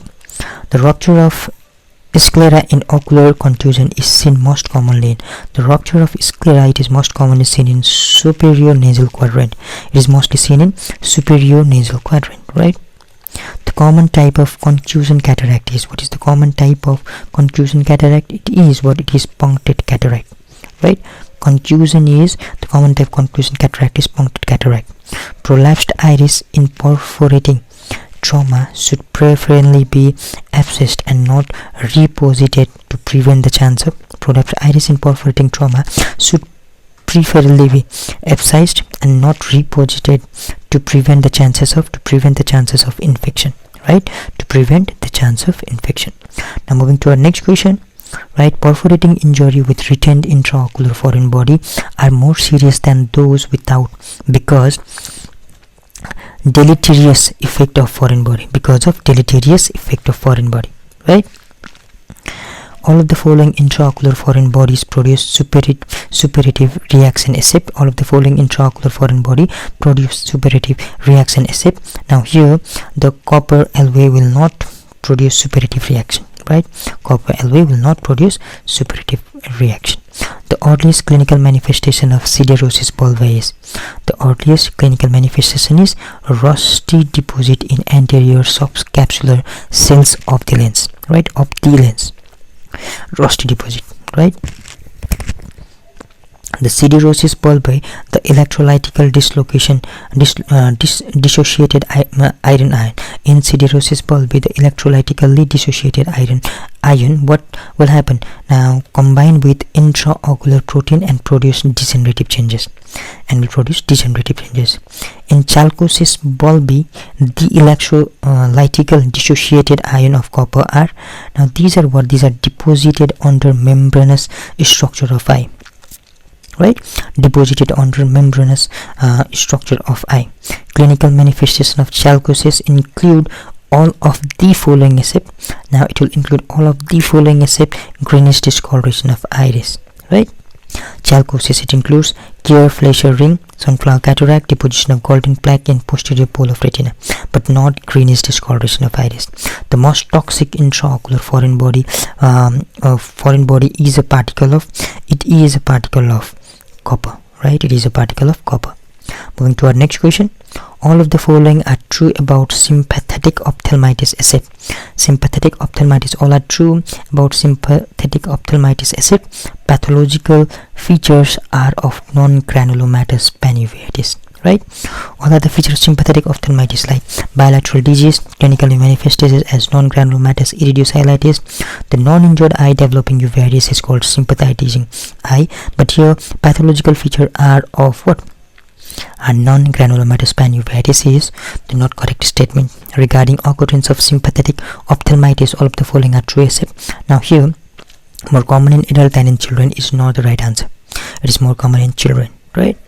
Clinically in the non-injured eye, sympathetic ophthalmitis may manifest as, it will manifest as what? It will manifest as acute plastic iridocyclitis, neuroretinitis, choroiditis. It will manifest as all of the above. Right? In sympathetic ophthalmic, right? Dell-infused nodule are formed on. Dell-infused nodule, these are formed where? These are formed on choroid, right? Dell-infused nodule, right? These are formed on choroid. The most serious alkali bone of eye are produced by, these are produced by what? These are produced by strong liquid ammonia. Right? All of the following are true of chemical bone of eye except, all of true of chemical bone of eye except the acid bone are more serious than alkali bone, because the alkali bone are more serious. In Rogers-shaped cataract, the suture act as backbone in. In Rogers-shaped cataract, the suture act as backbone in. It acts as backbone in early rosette cataract, right? Now, in Rogers-shaped cataract, the suture act as backbone in early rosette cataract. Orange skin cornea resolves due to, it resolves due to what? It resolves due to mustard gas, right? Mustard gas. Moving to our next question, the most common site for lodgement of intraocular foreign body. What is the most common site? It is vitreous. Vitreous is the most common site of intraocular foreign body, right? Lodgement of intraocular foreign body. The best method of detection of retained glass intraocular foreign bodies. What is the best method? It is CT scan, right? For what? Glass intraocular, retained glass, right? Commensure retina is seen in. Commensure retina is seen in concussion injury. Ruptured globe is suspected if there is. Ruptured globe is suspected if there is what? If there is our chemosis, hemorrhage, and decreased IOP. Right? Chemosis, hemorrhage, and decreased IOP. The incidence of retained intraocular foreign bodies is maximum with injury due to. Now the incidence of retained intraocular foreign body is maximum with injury due to chisel and hammer, right? Chisel and hammer. All are seen in blunt injury of eye except double penetration is not seen in blunt injury of eye. Traumatic dislocation of lens is best diagnosed by slit lamp examination, right? Dislocation of lens. Now moving to our next question, that is 20-year-old man complains of difficulty in reading newspaper with his right eye. 3 weeks after sustaining a gunshot injury to his left eye, the most likely diagnosis is sympathetic ophthalmia, right? Sympathetic ophthalmia. Voschius ring is seen in lens, right? Voschius ring is seen in lens. Dangerous area of eye. What is the dangerous area of eye? It is ciliary body, right? Ciliary body is the dangerous area of what? Eye, right? Ciliary body is the dangerous area of eye. Traumatic eye lesion can cause. What can it cause? Traumatic eye lesion. It can cause vitreous hemorrhage. It can cause what? Corneal opacities. It can cause retinal detachment, glaucoma, cataract. It can cause all of this. The boy get hit by tennis ball in eye, following which he has complaint of decreased vision. Which of the following tells that the blunt injury is due to ball? Now here, which of the following will suggest it will what? Vitreous base detachment. Vitreous base detachment will suggest the blunt injury is due to ball. Common feature between sympathetic ophthalmitis and Vogt-Carenage-Harade syndrome. What is the common feature? The common feature is autoimmune etiology, right? And another is what? Another is our uveitis, right? Uveitis. These are the commonest feature. Now, traumatic iridodialysis may cause antiflexion of iris, right? Iridodialysis will cause antiflexion of iris. The rupture of sclera in ocular contusion is seen most commonly in superior nasal quadrant. Rupture of sclera in ocular contusion is most commonly seen in superior nasal quadrant, right? Okay.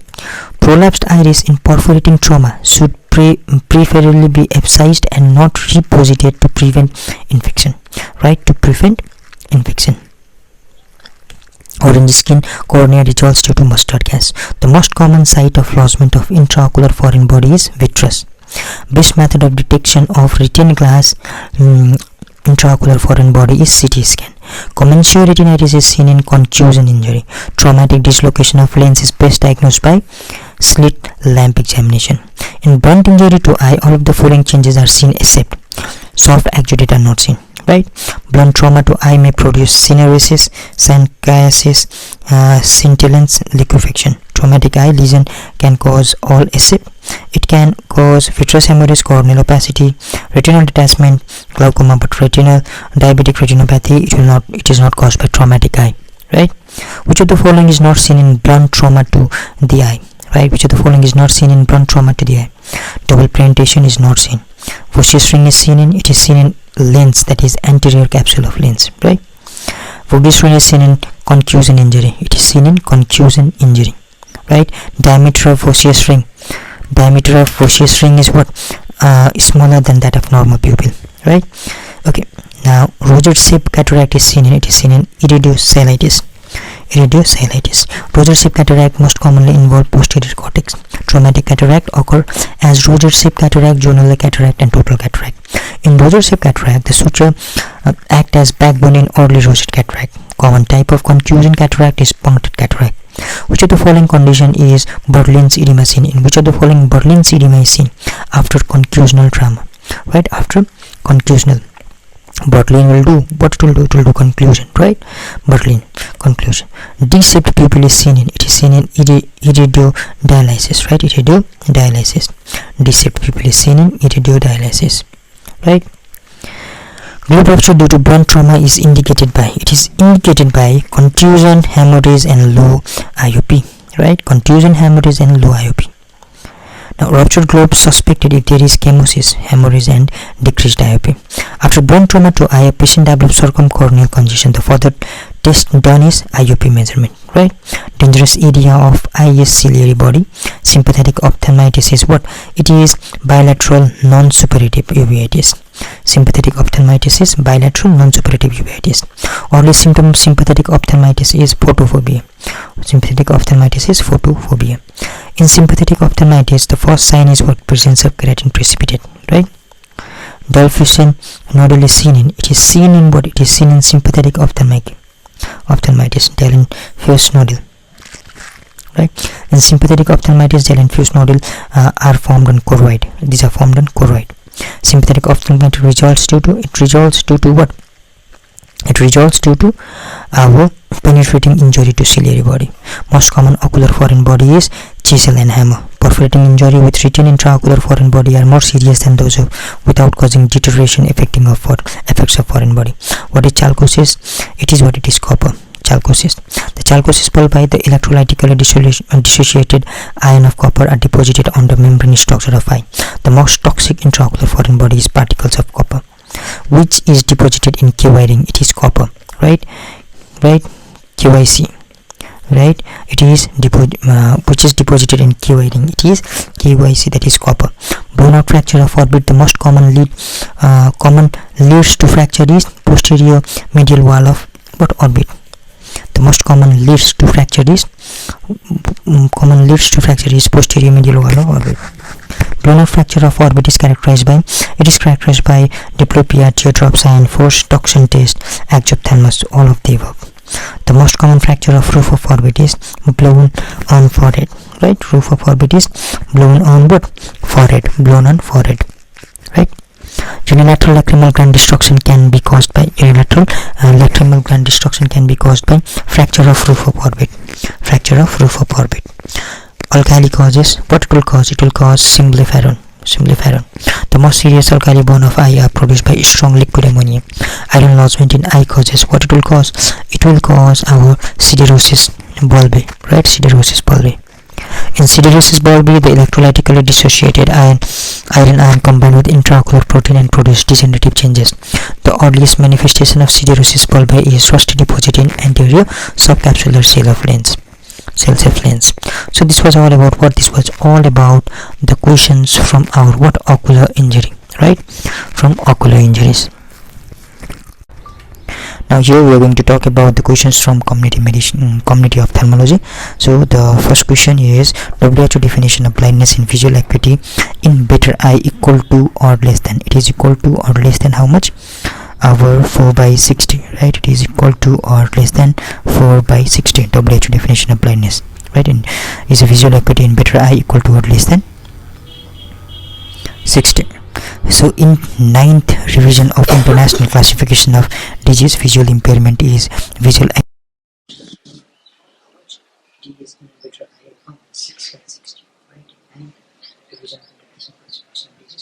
impairment is a visual acuity in better eye of 6/60. WHO definition of blindness in additional to visual acuity of less than 3/60 also include a visual field in better eye equal to or less than how much?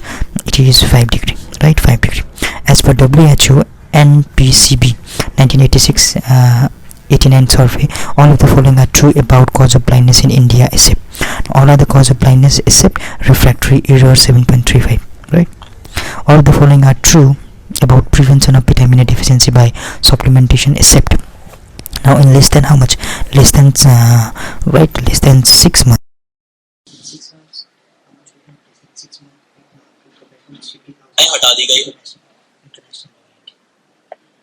From 6 months to 12 months to provide how much complex? From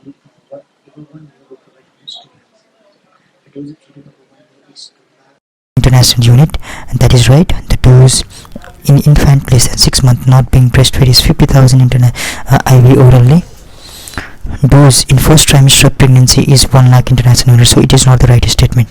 Under CSSM program, first dose 1 lakh international unit is given at 9 months of age along with measles. That's right. So dose in first trimester of pregnancy is not 1 lakh international unit. Similarly, the school health survey are quite useful in early detection of mainly. The school health survey are quite useful in early detection of mainly what? Refractory error, myopia, global vision defect, all of these. The most common cause of blindness as per WHO NPCB survey 1989 in India out of the following is, it is the trachoma, right? The most cause of blindness. Commonest cause of blindness in India is, what is the commonest cause? It is vitamin A deficiency. The lowest incidence of trachoma is seen in Ovalda, Punjab. It is Indian question. Cataract blindness is what? Cataract blindness is curable, right? It is curable. The blindness in child is most commonly due to keratomedacy, right? It is most commonly due to keratomedacy. Moving to our next question, the commonest cause of low vision in India is, what is the commonest cause? It is glaucoma. All of the following are given global preference in Vision 2020 goal except. Now here everything is given preference except glaucoma. Refractive error, cataract, trachoma, all these are given, but glaucoma it is not given. Extra question, the most common cause of blindness in children in India are all except. Now here malnutrition, ophthalmology, glaucoma, all these are common cause of blindness in children, but congenital dichrocystitis it is not. Which of the following all of the following conditions are immediate priorities of WHO Vision 2020? The right to sight except. Now here trachoma it is, right? Epidemic conjunctivitis it is not on the priority. Cataract and what? Our FG Cerciosus it is also, right? But epidemic conjunctivitis it is not. Under the WHO Vision 2020 program, the safe strategy is adapted for which of the following diseases? It is adapted for our trachoma. It is adapted for trachoma. On safe strategy false is, right? Screening is not the true from as we have got surgery, so it is not true, it is false. All of the following are cause of blindness, night blindness except. Now here all are the cause of night blindness except what? Davis disease, right? Other Ogyoshi, Garrett atrophy and choroideremia, all these are the cause of night blindness, but Davis disease is not. So moving to output, the important question, blindness in child is most commonly due to keratomedacy, right? Just we did above question also. Keratomedacy is eye disorder that results from vitamin A deficiency. Vitamin A is required in to maintain specialized epithelia such as cornea and conjunctiva. Common infection causing blindness in adult man is, what is the common infection causing blindness in adult man? That is Toxoplasma gondii, right? Toxoplasma gondii. Commonest infection causing blindness in adult. Partner of the Vision 2020 are all except. Okay, all are the partner except UNICEF, right? UNICEF is not the part of WHO or BIS, International Agency for Prevention of Blindness. All these are what? All these are the partners, right? Now moving to our next question. The partner of Vision 2020 right to sight, WHO tax for international NGOs which has the following membrane like International Agency for Prevention of Blindness, IAPB, International Agency for Prevention of Blindness, Christopher Blindness Mission, CBM, Helen Keller International, Orbis International, Sight Savers International, or All Noor Foundation. Going to our next question.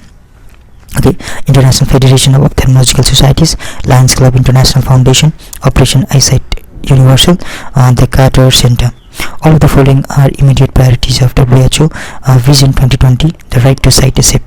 Now here trachoma, cataract and psoriasis these are, but epidemic conjunctivitis it is not.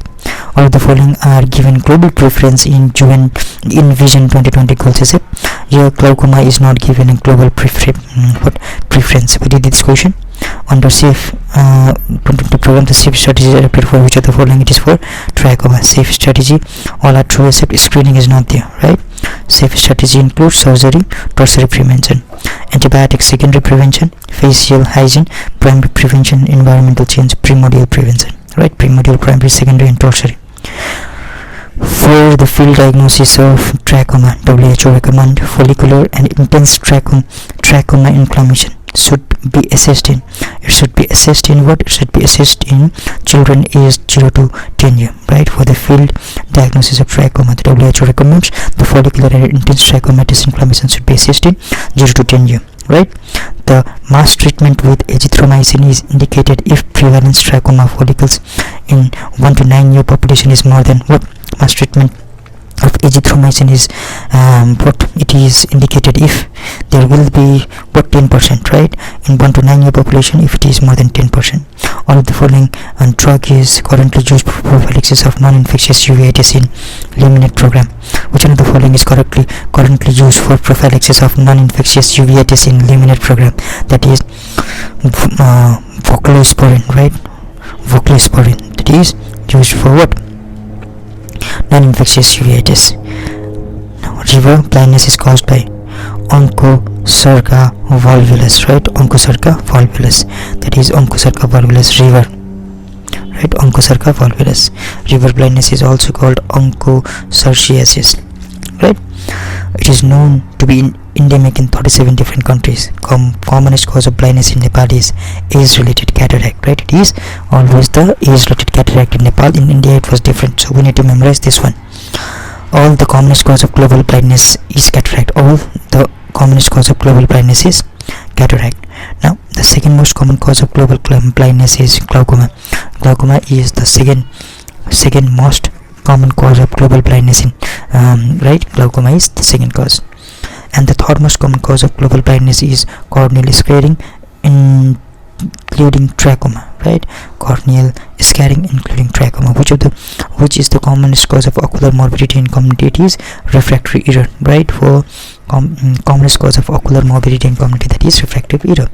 As per WHO classification, S2 stage of xerophthalmia referred to. X2 refers to what? It refers to corneal xerosis, right? It refers to corneal xerosis, right? X2. Now talking about XN, it is night blindness. It is conjunctival xerosis, right? There is one conjunctival xerosis, right? It is conjunctival xerosis, and 1B it is pitote spot, right? And talking about 2, it is corneal xerosis, right? Corneal xerosis. And from 3 we have got what? We have got ulcerations, corneal ulceration, keratomalacia affecting less than 1/3 of corneal surface, right? Similarly, talking about 3B, that is corneal ulceration, keratomalacia affecting more than 1/3 of corneal surface. Here it was less than 1/3, but in 3B it is more than 1/3. And XS, we have corneal scar due to xerophthalmia. XS is corneal scar due to xerophthalmia. XF is xerophthalmia fundus, and there is XM that talks about maternal factor, right? There is XM that talks about the maternal factor. So vitamin A is stored in, it is stored in where? It is stored in liver, right? It is stored in liver. Ocular complication is most common in, our leprosy. It is most common in leprosy. The ocular manifestation in leprosy is cutaneous nodule and eyelid, madarosis, interstitial keratitis, exposure keratitis, granulomatous uveitis, and dacryocystitis. Epidemic dropsy is characterized by all except all, right? Except our heart exudate. This periretinal hemorrhage, it is associated with periretinal hemorrhage, tortuous retinal vein, and dixedema, but not with heart exudate. Epidemic dropsy occurs due to poisoning by arginine Mexican, right? It occurs due to poisoning by arginine Mexican. The percentage of bilaterally blind population in Nepal is 0.895, right? 0.895 is the percent of bilateral blind population. It is world data. The systemic disease most likely to cause visual impairment. The systemic disease that is more likely to cause visual impairment, it is what? It is gout, right? Gout. Night blindness may be caused by all except, it is caused by all except what? Vitamin A, it will cause syphilis, retinitis pigmentosa, but lattice degeneration will not cause night blindness, right? Lattice degeneration will not cause night blindness. WHO definition of blindness is visual acuity in better eye, which is equal to what? 3/60, right? 3/60. It is the appropriate answer. Cataract blindness is curable, right? C for cataract, C for curable. The preventable blindness is called corneal blindness due to vitamin deficiency and trachoma. Curable blindness is cataract. Cataract is curable blindness. All of the following are given global prominence in Vision 2020 goal except all are given preference except glaucoma. Glaucoma is not given. Cataract, trachoma, and refractive error are given. Visual impairment is visual acuity in better eye of 6/16, right? Visual impairment is visual acuity in better eye of 6/16. So this was all about what? This was all about community ophthalmology.